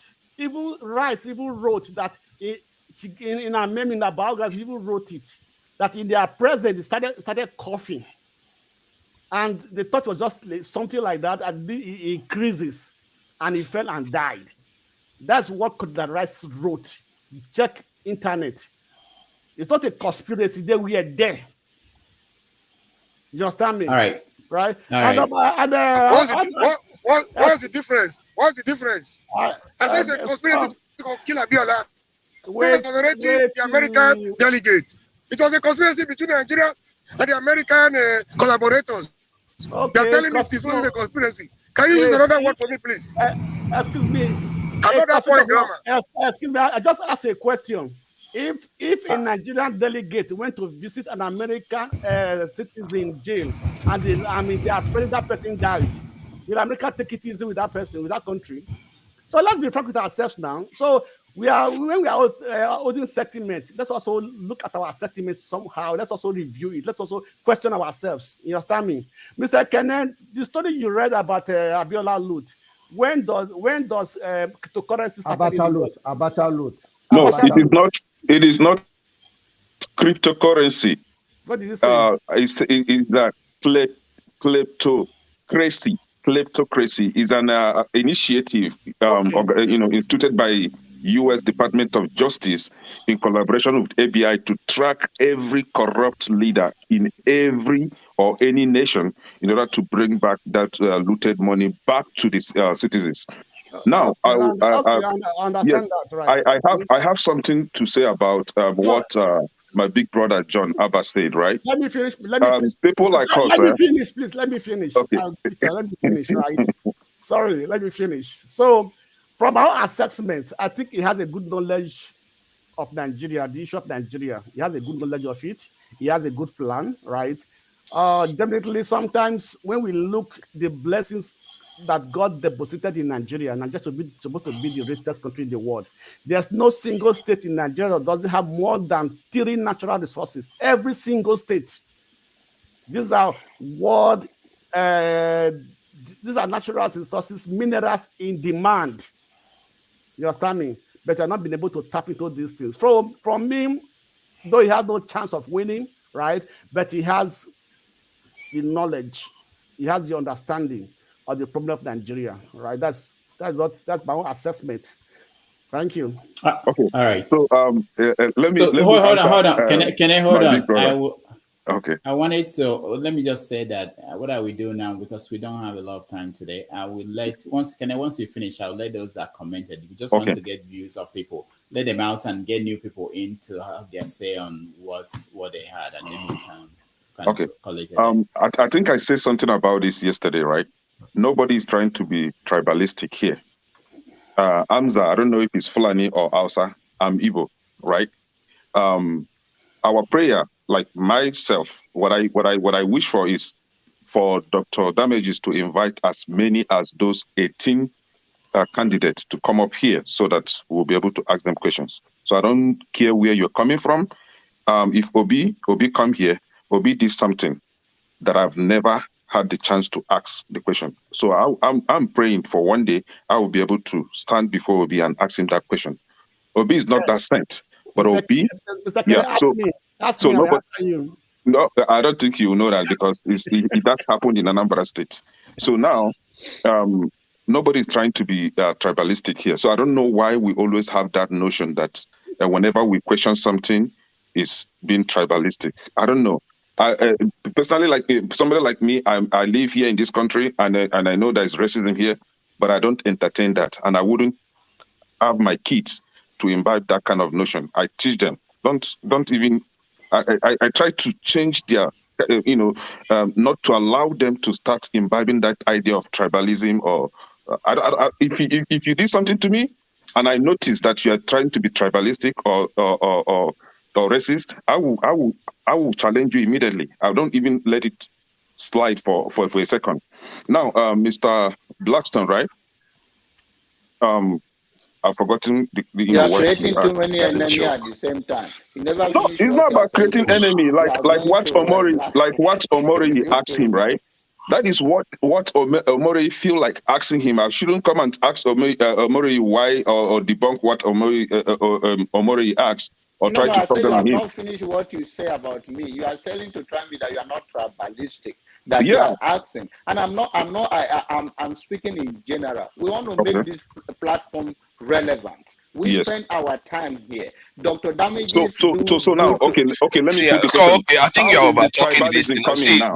So Dr. how did Damages, the I don't know why you're tribalism? not regulating What this thing made well, you no? What made you think that there is How tribalism does here? this guy, Right? that is not ready to die for the country is the one over talking the panel? No, hold on. How is that? How is How Dr. did the Damages tribalism allowing coming? this guy to over talk the So panel? how did the All right, tribalism come He in? even So let asked me two ask the questions question. for crying out Who loud. is being tribalistic here, right? Hold on. Who is being tribalistic? And to Blackstone, right? There are a lot of mineral resources in Nigeria currently, or since over 10 years ago now. Gold are being mined in Zamfara State. Where are the proceeds going to? Zamfara State have been mining gold. Where are the proceeds going to? So these are the questions we need to be asking ourselves. Thank you. I'll ask those I've spoken to give room for new people to come in. Let me answer. Why do I always get muted when other people can talk? I get muted all the time. Because why? No, I don't understand it. Let me answer. Let me answer. No. Because when you answer him, he will also want to respond to you. So we don't want that. You asked everybody what they thought, but you didn't ask me. I'm coming to you now. I'm trying to get people out so that I'll come into you, forefathers. So the Blackstone, you can leave us, please. Thank you so much. We appreciate it. I can leave to Dr. Damages. I'm coming to you. Kenneth, you can leave. Forefathers, please ask us many questions, please. No, there's no forefather should not even come up. Forefather overshadow this platform. Nobody. I know. God bless you. And have a good weekend and take it. All right. Thank you, guys. All right, so let me hear from people I've not heard from. Oh my goodness. All right, you guys don't know how, behind the scene what's going on. I was kept in check. I wasn't allowed to ask questions, but everybody was allowed to rant and talk about all the stuff they wanted to talk about. The question, one simple question I wanted to ask was, why was it so important for Abacha to keep Abiola imprisoned, knowing fully well it was damaging the country tremendously? And someone like al-Mustapha must have a clue why Abacha felt so strongly about that. There is a reason why they held him, and in the end, both of them died, which is his own failing that nobody even held him accountable for that. His true primary charge, his commander-in-chief died under his watch, then the next prominent Nigerian died under his watch, then he didn't even take responsibility for that. There are some cautious where you fall on your sword or you commit harakiri for that kind of failure. He went to Libya, say he went to go and learn about how Libya was able to weather the sanctions, and he forgot all he went there. He claimed that he learned about it in the economic terms. He didn't learn anything about how Libya was able to counter it with intelligence and defense. And that is his failing, and that's what resulted in the death of his commander-in-chief. At the same time, the death of Abacha, and we are still recovering from that damage today. And nobody held him accountable for all that. No, I don't know. I'm still mystified now. Totally mystified why Abacha felt so strongly that he has to hold Abiola in prison, knowing full well Abiola won that election fair and square, and the whole country run into torment because. Hello, my brother. Yeah. All right. I'm still here waiting. Yes. All right. So forefathers. All right. You're I'm surprised you're still. Go ahead, forefathers. He said. He was just there watching you. Now he's there to attack. Yeah. Go ahead, good thing he came back. So because Major, they are blaming me. They are blaming me for not letting them ask you questions. All right, go ahead, forefathers. Because during the time, during the time when Abacha was in office, I was against the government because for one single reason, that Abiola won that election and the country was thrown into turmoil for no real justifiable reason that I don't still note it today. And he went on after a couple of years to be a primary actor in the government that came into office. And I think that he must have an idea why Abacha felt so strongly that Abiola needs to be in prison. And the whole country was in turmoil for the 5 years Abacha was in office, because of that single reason. And I want him to answer us, why did he think Abacha felt so strongly about it that Abacha has to remain in prison? And the fact that the fact that you went to Libya to learn about how Libya weathered the sanctions, you learned about the economic strategy that Libya used to weather the sanctions, but somehow you didn't learn about the defense strategy that Libya used to weather the sanctions, because it took the West bombing Libya to get rid of Gaddafi. But they just walked in, took your commander-in-chief, and took the presidential candidate, the Abiola's life. And that is a failing that I think one way or the other, you need to account for it, because you were in charge of the security of these officials when you were in office. You see what I mean? Because as a warrior, you know what it takes. You know the sacrifice warriors make, and you know the accountability that comes with it. 2 great men died in this country, for better or for worse, whether they are corruption or whatever. They were the ones in charge of the country, and they died during the time when you were wielding a lot of power.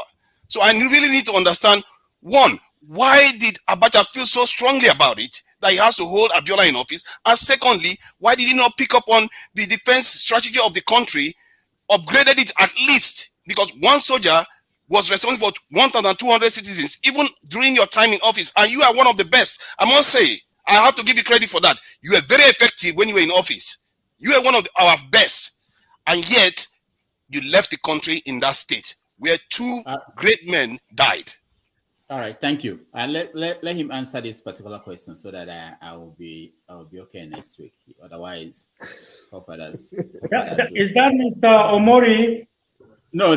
This is forefathers. Oh, forefathers. I pray to meet you one day. Then you can reserve time for me to talk to you, for you to understand the schemes in your country.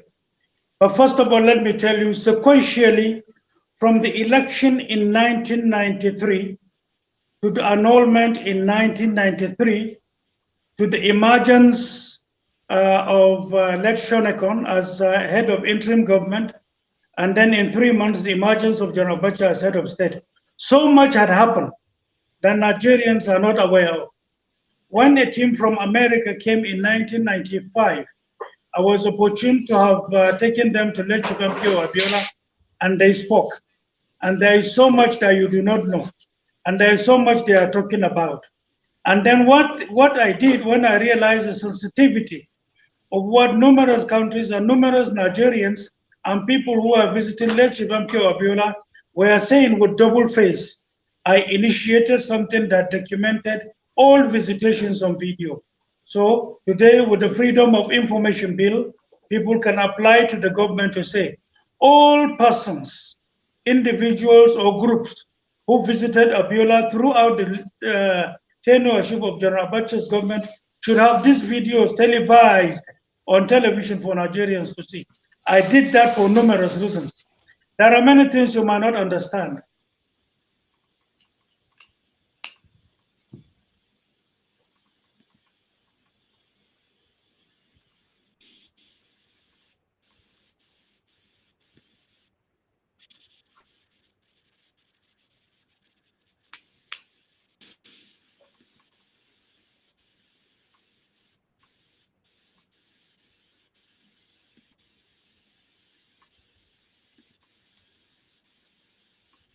Yeah, connection issues.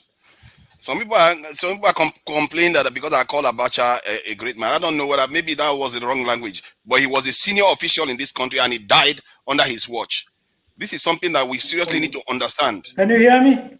Yeah, we can hear you. Yeah. Can you hear me? Yeah, we can hear you. The question is whether can you hear me? Okay, my brother.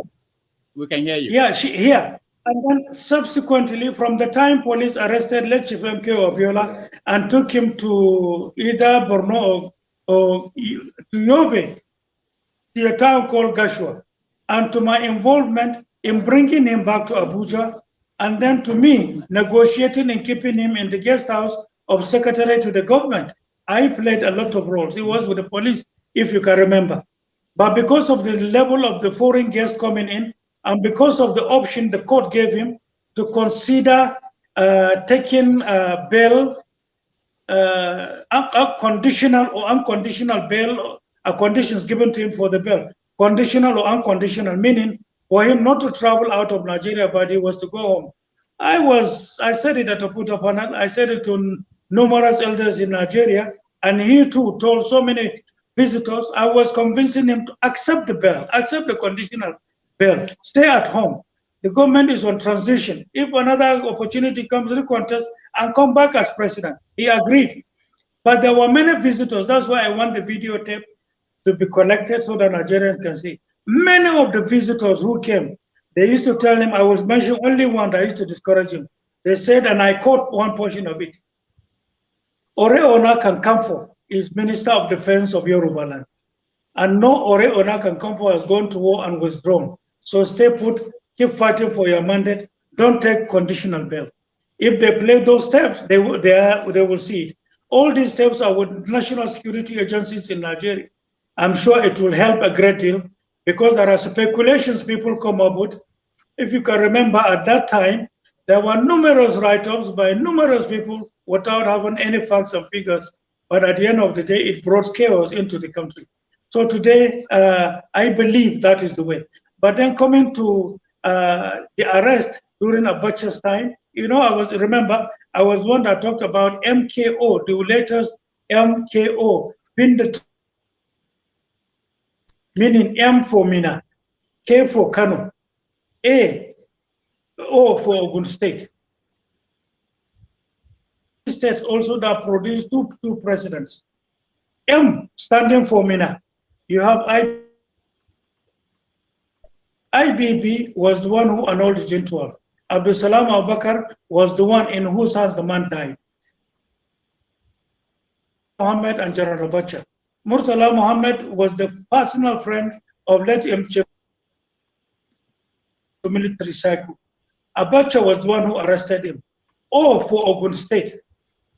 O to be given, an ING was created, headed by a son of Ogun State, late Chief Enes Sheneko.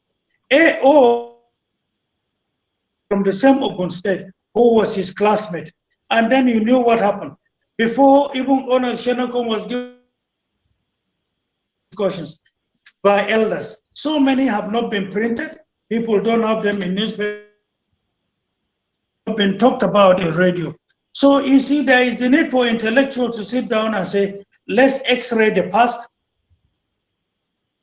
seek for greater information. So away from what so many people wrote out of personal interest, and then we can present issues to the fore. I was close to lecture MK Obiola and numerous times. And then I think that was the only question. You also talked about, we went to Libya to study how the military, we didn't study how the military were able to have kept Gaddafi. I think you mixed up issues. And Nigeria was not looking for security. The question you may ask is, how did and you say he died under my custody? You are making a mistake. There are things you don't. Abiola died a month after. Where was Mustapha? I was kept away and denied to have access to him. Even though as at the time, the same late Chief MK Ebola insists he wasn't going there until they bring me. But I was then, Abacha was there. I was barred from going to continue with the handling and taking over processes. Remember, at that time, the office of CGS, which is the vice president, NSA was sick, national security advisor, NSA. We had to also form part of that. And there were recovery of so many things from the coupists at that time that the new head of state then had to capture. And I did it in 1 month, some 2 weeks, I think. I was able to finish from probably the literature that so many people wrote. Facts first. I hope I have answered you. All right. I still feel that you are still missing the fact that most of our countries are underdefended. And if you are one of the most effective security operatives that I've seen in that country, and you didn't pick up on the fact that Gaddafi was well defended, is the reason why he survived those sanctions. Because economic strategy cannot be afforded when you don't have security in the first place. And when you say that you are not responsible for... My brother, hold on. Wrong. Let me throw a little light. You don't talk anything anytime you want to. Upon him. What was the size of Libya? 16 million people at that time?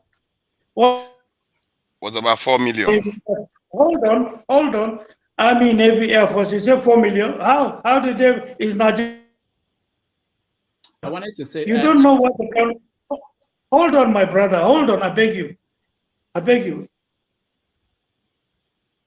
Where are the names of these foreign countries that were directly and indirectly the waters of Libya, economic support to Libya, and the drill? But it's in numerous places. Here in Nigeria, you have capacity in protecting Nigeria.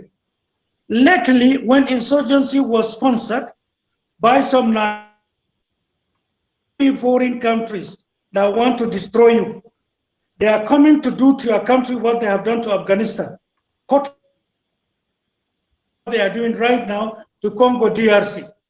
And if you put the riches, God Almighty, the soul has buried in Afghanistan and Congo DRC, they are not up to 1/4 of what Nigeria.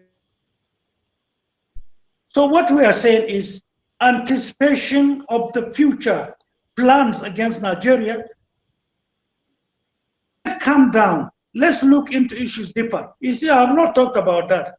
If I'm to talk about what and our in-depth plan and researches with many patriotic Nigerians, somebody has don't see any, I don't bother. I don't know where you come from. So long you're a Nigerian, you are a brother, you are a sister. And we the issue of identifying which tribe or which religion is one of the prerequisites of, if you don't know. If this country can unite, this is the world headquarters, this country, Nigeria. This I have not said because I'm online. And there are many things I have not even talked about. If we are to talk, it's for days. We have how to build Nigeria. It's one thing to seek for presidency or to provide leadership. You should understand, rhetorics were not part of it. Realism, yes. Sympathy to Nigeria and future. But you have to understand many things. The relationship between Nigeria and Libya, you are is wrong. Can you hear me? Yeah, we can hear you. Yeah, but your line is... Yes, my brother. So let's speak based on facts and truth only, nothing more. I agree with you on the vision that you paint for Nigeria now, especially when you talked about mobilizing the security services and the people to thwart the efforts of the foreign actors in the country. I agree with you on that. And I think that your direction of travel is unique and it's the right one for the country.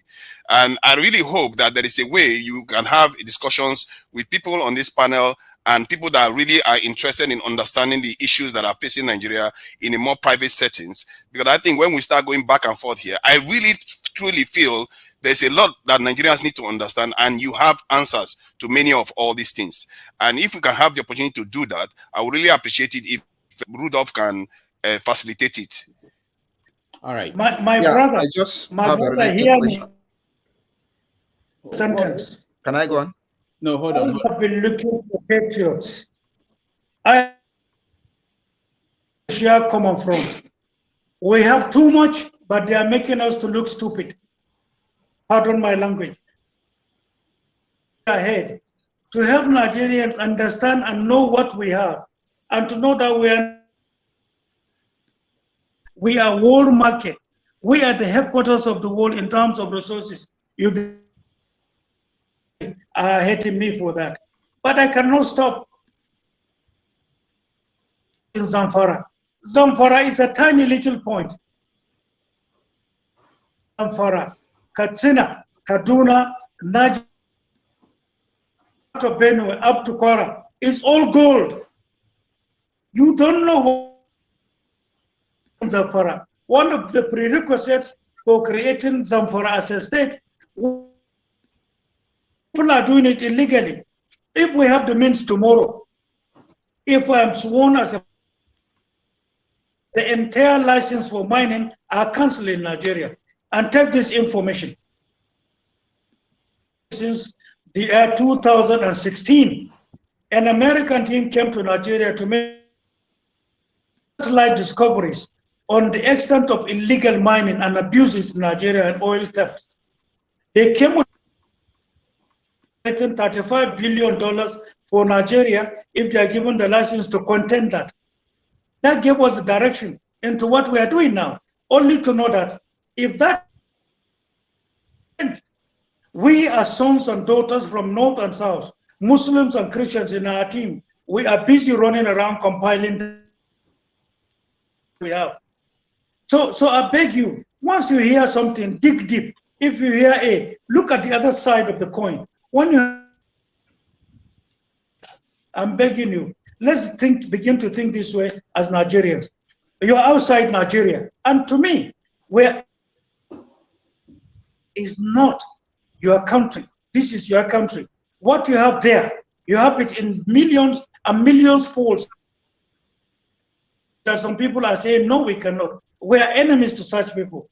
They are foreign counterparts, and then talking this way. How many are we? Why can't you join us so that we can now come and turn this country? More than enough here.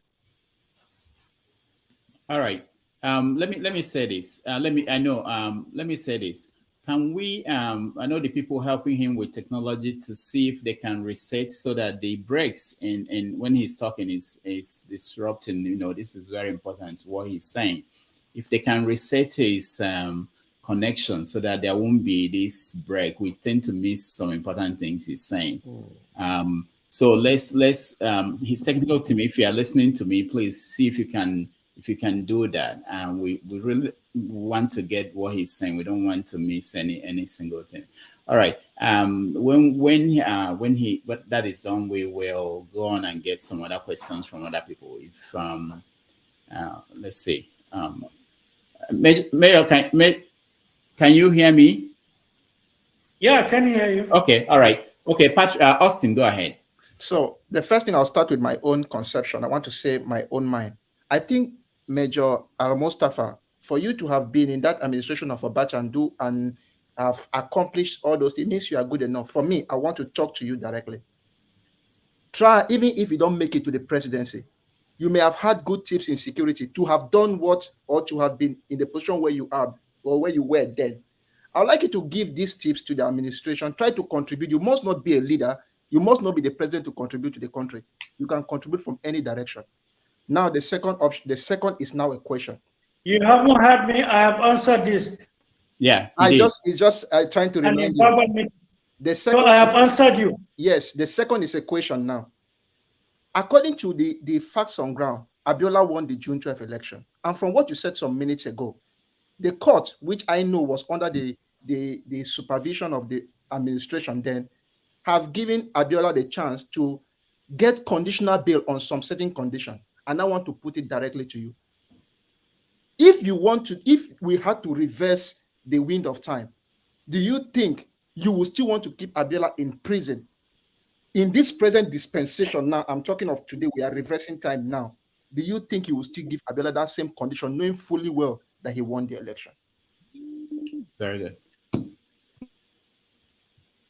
Don't know the closeness between Abiola and I.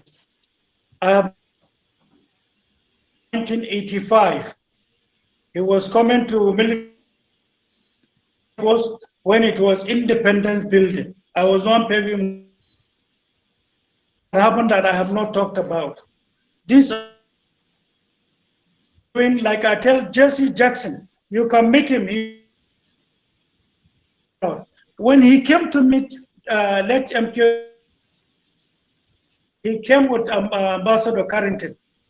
They met the minister then. So they, I intend to see Abiola, meaning there should be a bulletproof car. I was the one. When they saw me, they as a driver. I took them, they sat behind. I was at that time, I know my seniority, I know my status. But just go to iPad, everything, I did it. I took them to lecture on 7 at that material time. It was lecture. You can call Jesse Jackson. He said, I said, we are here. All right. Driver. Hold on. Let him call this one your driver. He said, I don't know. It was then when they. I said this to Jesse Jackson after he has interviewed. You know what I said to him? I said, I'm begging. Call him. I said, please. Whenever. Major, I'm sorry. Think of reconciling. The line is so bad. We are missing most of the things you're saying. And it's very important for us, people who are watching at home. I don't know if your technical people can reset. Why not log him off? You know what? Can you hear me? Yeah, we hear. You can log on and come back. Log on and go. Like if they can log you off and come back, and so that we don't miss vital things. My brother, leave this. I need to sit down with most of you because you don't understand this. You know what? You don't know the second. We can actually reschedule this also if you are free. Anytime you are free. I think you do. Okay, do so. Yeah. Let's do that. Let's reschedule down the road. When you are free, I'll talk to your people, and then we can have another time that we will make sure that the internet is good and we can continue this conversation. From 4 o'clock to 8 o'clock. All right. Yeah, I know. It's been long. Yeah, but we appreciate your time. Right. Thank you so much. Thank you. I thank you for inviting me. Thank you. Okay, thank you. And we do this again.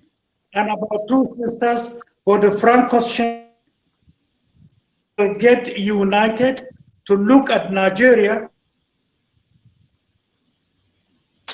Thank you. That's what we do on this show.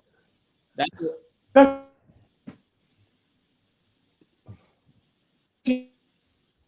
right. Thank you. We appreciate you. All right. If he had logged out, Kene would have come back in again, and then he would block him from coming in again. So nobody needed that anyway. So Anyhow, maybe I'll need to leave now so that others can come in. But I'll just say that maybe even if you can hear me from home, I just want to know whether he's proud of what happened back then. That's just what I want to know. So what we are going to do? If I say that I can do this again the second time, then know that yes, I'm proud of it. But if I know that I did so, I can't do this the second time, I say no, I can't do it. So if we should try to be remorseful for things which are done wrong, and that's why I keep on insisting. If somebody does something bad and you know that this thing is bad, such people should not be allowed to lead. That is just my own point. I think he wants to engage. The fact that he Yes, chose to come back is a good I'm thing. so happy with him to have let him come here and we talk to him. And I want to thank Dr. Damages for it, really, for clearing the air at least a little bit. We know that this is what must have happened then. So anyhow, thank you for everything. Thank you. All right, thank you. CM. Who wants to say something? Yes, I wanted to. The angle I wanted to, because that should be my second question, though I left after asking the first one. The angle I wanted him to say something is, he claimed he's a professional soldier trained. What aspect of professionalism will a general kneel down for a major? You know, that type of indiscipline, that is part of the rot that is in the military. You know why I say this is this. That's what happens when you are accused of committing treason. You bow down for corporal. That's what happens. So what should have done? You see, what I'm trying to say is that they could have, to maintain that discipline. There are something like what people of coordinate rank. There are generals. You bring another general to interrogate a general. Yes, that shows that at least that, so that the junior, you don't install. It's not that you do not institute indiscipline in the army. That is why now. And so I wanted to ask him, going forward, how can you be trained as a cadet? You come out only to go to Onisha. What sort of soldier is that? You know, this is the aspect of a lawyer is a son is so proud of a lawyer, my profession, a surgeon, and a chartered accountant, even a journalist, an engineer. A soldier is a professional. He can as any professional like any other profession. You know, but how can you as a soldier you come out, you are carrying gun only for passing people on the for what? Why Boko Haram is decimating people in the north? That's what you are trained to do, and not to be collecting money and giving change. What sort of country is that? See, this is the discipline we are talking. So that is the thing. That is what pains me. I wanted him to say something about that. Okay, CM, thank you. Omori, hold on. Okay, there are people who have not said anything. Let me it's not fair to them. Shehu, welcome to the show. Thank you for having me. I just missed the guy. He had some can you hear me? Yeah. Okay. He had some very important information to give, especially the outside influence in Nigeria. I think that was that's how he can help us right now to understand exactly how this world works, because we're deceiving ourselves if we think it's just only internal. And Gaddafi, the reason why Gaddafi was out of power is because he armed his people, and that was led ultimately to his downfall. So we're living in a very, very complex world, and I think he could have given us some information to help whoever candidate we have manipulate himself in this world we're living in, because Nigeria is fundamental to the entire world, to the Black nation. And the relationship we have with America is different from the relationship we have with China, is different from the relationship we have with England, our colonial masters. So I don't know. I think we could have picked his brain and found out exactly how do they work, how do these meetings with the CIA work, without disclosing much, I guess. But those are fundamental things we could have asked him. All right. Thank you, Shehu. I know you are new to this platform, but when you say something like colonial master, some people's head will fly off. So you don't say that on this platform. Colonial powers, colonizers, but not masters. Those are banned words. Former colonizers. I take that word back. Chimobi, welcome to the show. Yeah, how are you? Oh, yeah, connection is terrible. Where are you joining us from? Ojalaba, no? Oh God, which part of the United States? That the line is not good. Alabama? Can anybody hear him? I can't hear him. So Chima, maybe you can join again, okay, so that we can hear you very well. James, welcome to the show. Unmute yourself, James. Oh. Okay, good. So how are you? This is my first time on the show. Yeah, I know. I know the first time people, they Oh, okay, great. They just come and watch people. These faces I've been seeing, these forefather people, Mori and all this. Oh, okay. So how are you? First and foremost, I'm doing fine. I need to commend your effort for you doing a very great job. Thank you. And for me to even join live today, is because of Major al-Mustapha, and I didn't get a chance to ask him a critical question because yes, Major al-Mustapha, to most of us, it might look like he doesn't have a very good reputation before us. Yes, if you want to face it. But at least for the father, he was part of the past. Because if we fail to assess our past, we'll not be able to face our future. What happened in the past was part of the problem we're still facing today.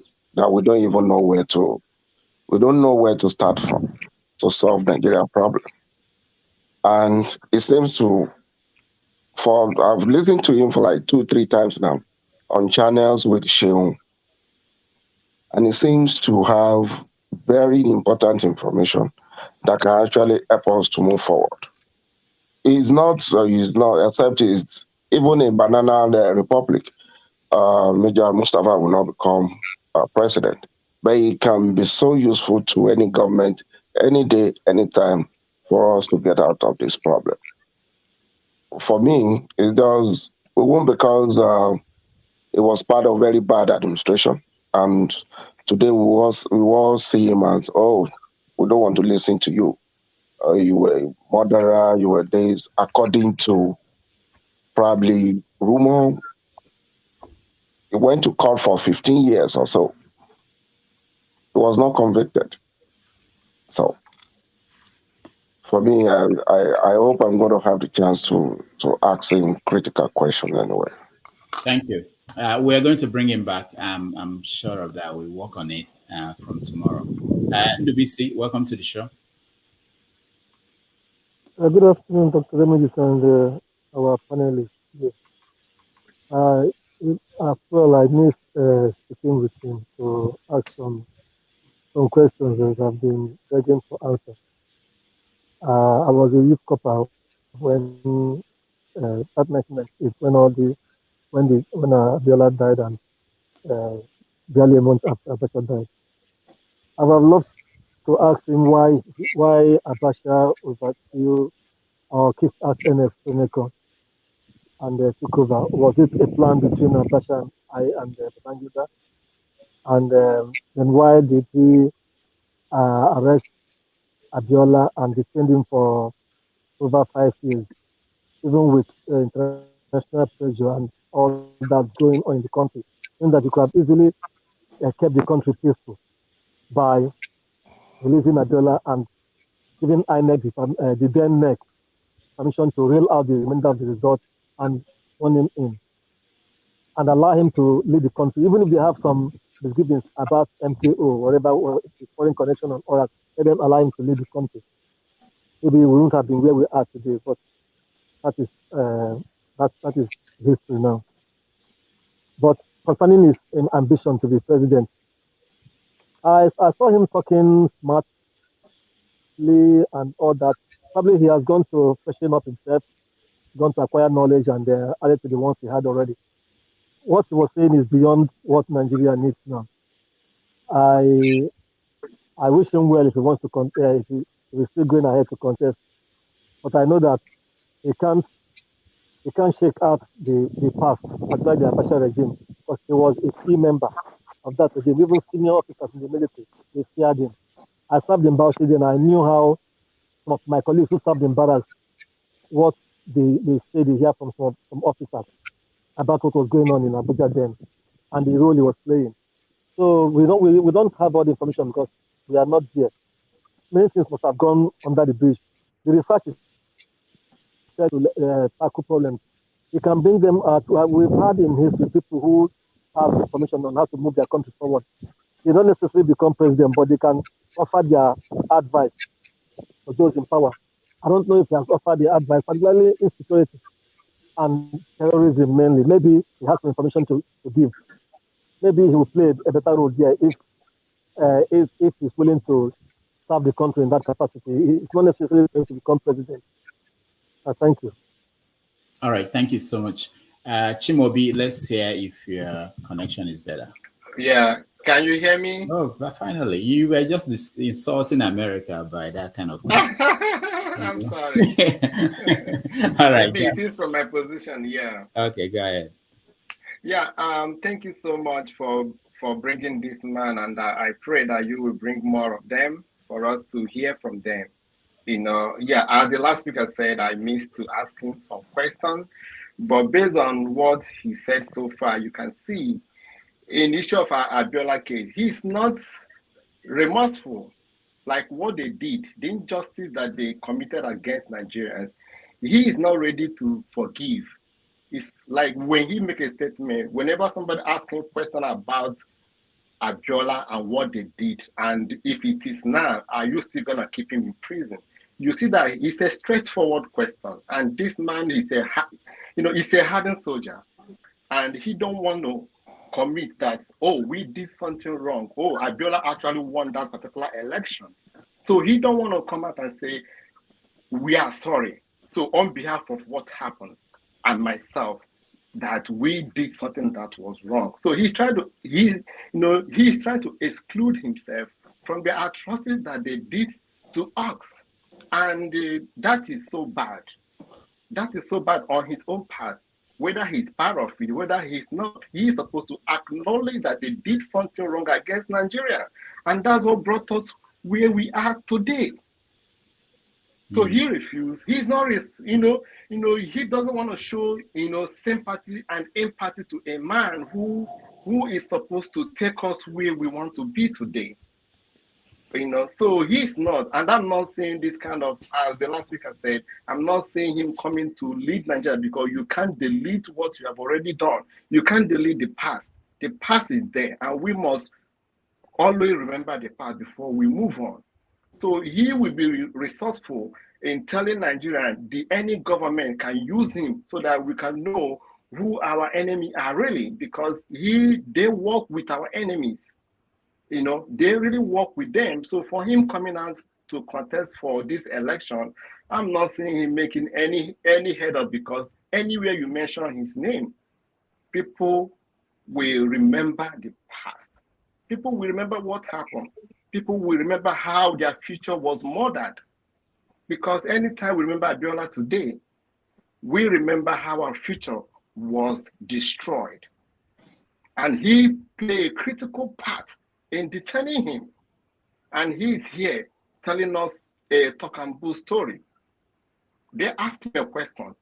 What would you have done if it is now? Simple question. Answer it. He's telling us a story, different story of that. So we don't need that. Nigerians of today, we don't need that. We are wiser than yesterday. Today, you are bringing him here for us to interrogate him. That is the present Nigerian we are today. So I thank you. I don't have much thing to say. Is when I saw him, I said, oh, this man is here. Let me come and ask him my own question. But I missed that opportunity, and I hope next time I can be able to do so. All right. Thank you. Thank you so much. Engineer Aliu, I know you were able to ask a question, but I don't think your connection was very good. Do you have any follow-up or review of how it went? Unmute yourself, Aliu.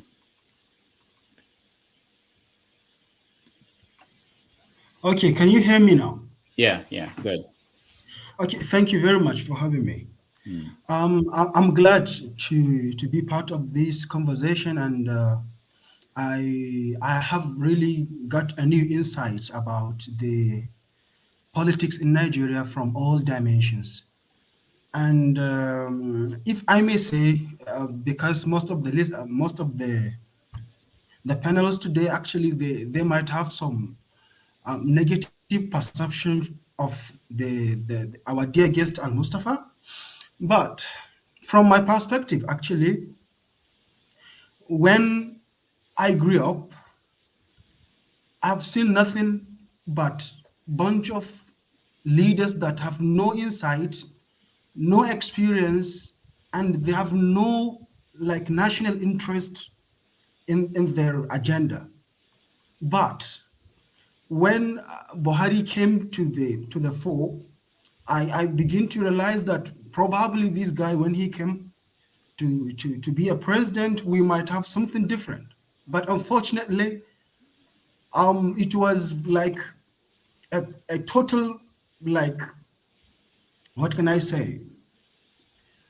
A total failure, completely failure. So from there on, I just decided that there is no any hope in Nigeria. All these useless people are just there for their personal gains and nothing else. But just for recent, I've heard about al-Mustapha, but I don't know him. I don't know anything about him. All I see, all I know about him is what has been portrayed in the media. But when I first watched his interview in Channels TV, I've heard things that I've never heard before, like brilliant ideas on how to tackle Nigerian security issues and things like that. None of the candidates have this kind of insight. All these candidates, if you get to see them and analyze them critically, you can only see, like group of hyenas, group of cheaters trying to just establish a government and continue to do what they used to do before. Nothing else.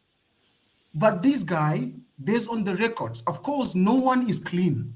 There is none of the candidates you can put in this kind of platform and go on like that. None of them can be able to even like have a chance to speak with the people like that. None of them. No one of them would dare to come like that out to be challenged or to be like thrown allegations from all angles. None of them. But this shows how credible this person is. If he has a gut to come out in public to hear the allegations like that, actually this shows like a kind of credibility and how trustworthy or how prefer he is to take the challenge up front. So with all that has been said here, I understand, number one, there are so many things that need to be cleared. And if we all together have a Nigerian interest at heart, we've got to understand that among all the candidates we have today, which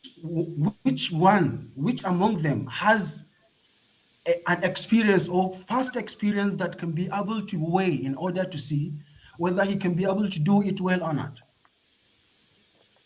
But all I can see is the title of the platform is how al-Mustapha can challenge or can tackle the security problem of Nigeria.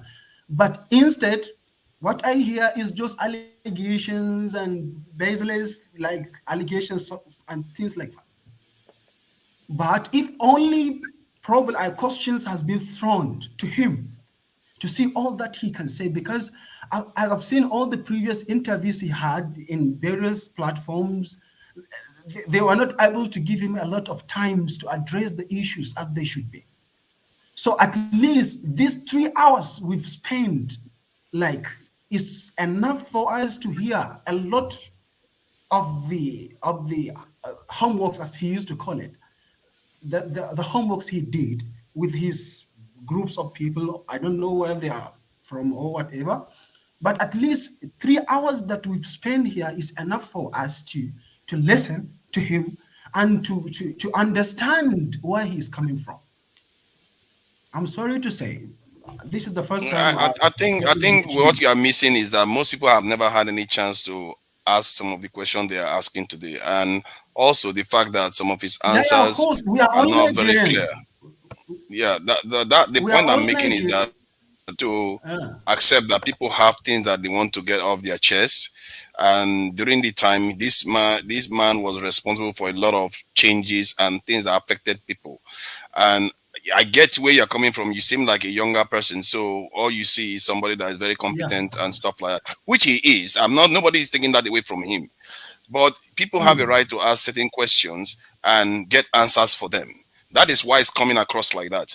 But that said, he did have the chance to elucidate the things he wants to do for the country, which I actually agree with when he talked about mobilizing all sectors of the economy and the people to challenge some of the foreign actors, including the ones that are conniving with them inside the country. Those are very, very good things to do, because he is actually looking to tackle the problem at the core, which is what I believe in too.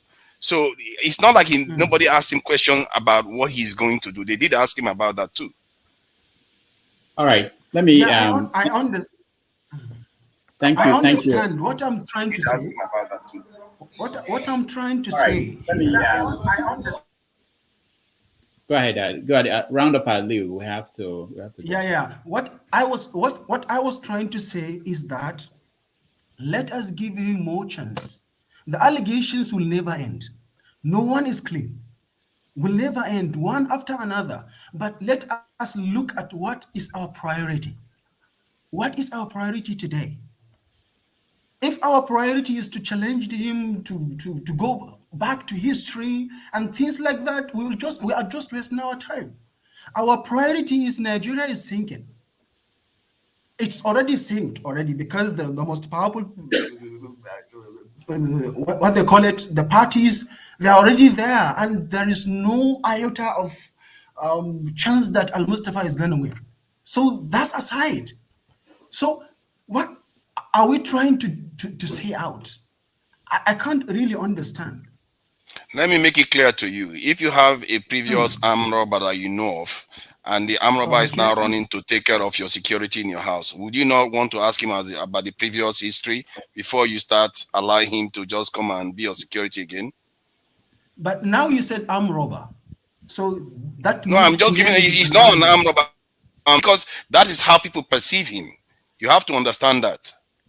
Okay, so to clear the perceptions, we need to set a, that is why they are asking. You have to understand that. We need to set a new platform and name the platform, a platform to clear all the doubts and allegations of al-Mustapha from his past record. But this is the platform where al-Mustapha is invited to share his credible ideas on how to tackle Nigerian issues. That's it. But that's the question they are asking, because they have to know whether what he's saying is true. Because if it doesn't tie with his history, they are trying to tie it. I'm not calling him an armed robber. Like, I'm not calling him I'm just saying that the way people perceive it, exactly. So they are trying to understand that. So you can't look at it in just one dimension, like he just popped up today. You understand what I mean? I understand. My 2 points I would like to tell now, just to sign out, is number one, there was a person who asked him, where were you when Abacha was killed? Because your role was to protect him, where were you? This is a credible question. This is like a very good question. Number one, because he is responsible for all the security of Abacha, and Abacha got killed, and where was he? So this is a good question, number one. Number two, none of the allegations attached to him has a base. There is a person that challenged him. You are the one. I'm among the victims of your persecution and the barbaric act you committed during Abacha. So he asked him, what is your evidence? Why is your evidence? When did that happen? When was it? What time? So, but there is nothing to say. You remind me of a gentleman called Pansat that, I like your conviction for al-Mustapha, but you have to understand not everybody's where you are. Yeah, I understand. And people have a right to ask some questions. I understand. Okay, finally, we're all Nigerians, and we all wished for goodness to happen in Nigeria. I'm living overseas, but wherever you are, as far as Nigeria is concerned, you always want to come back. There is nowhere better than home, really. And those that stays abroad, they will understand this more than anyone. When you see a country well built and everything's there, and you remember your home and your brothers, sisters, and everyone. Everything is sinking. Wallah, it pains. It pains really. Aliu, welcome to our platform. You said something that caught my attention. You said Nigeria is either, you say is sinking, something like that. I don't think I'm the only person that heard you. What is your frank opinion, hand on heart? What do you think that should be the rescue for Nigeria? Because I know you don't want it to sink.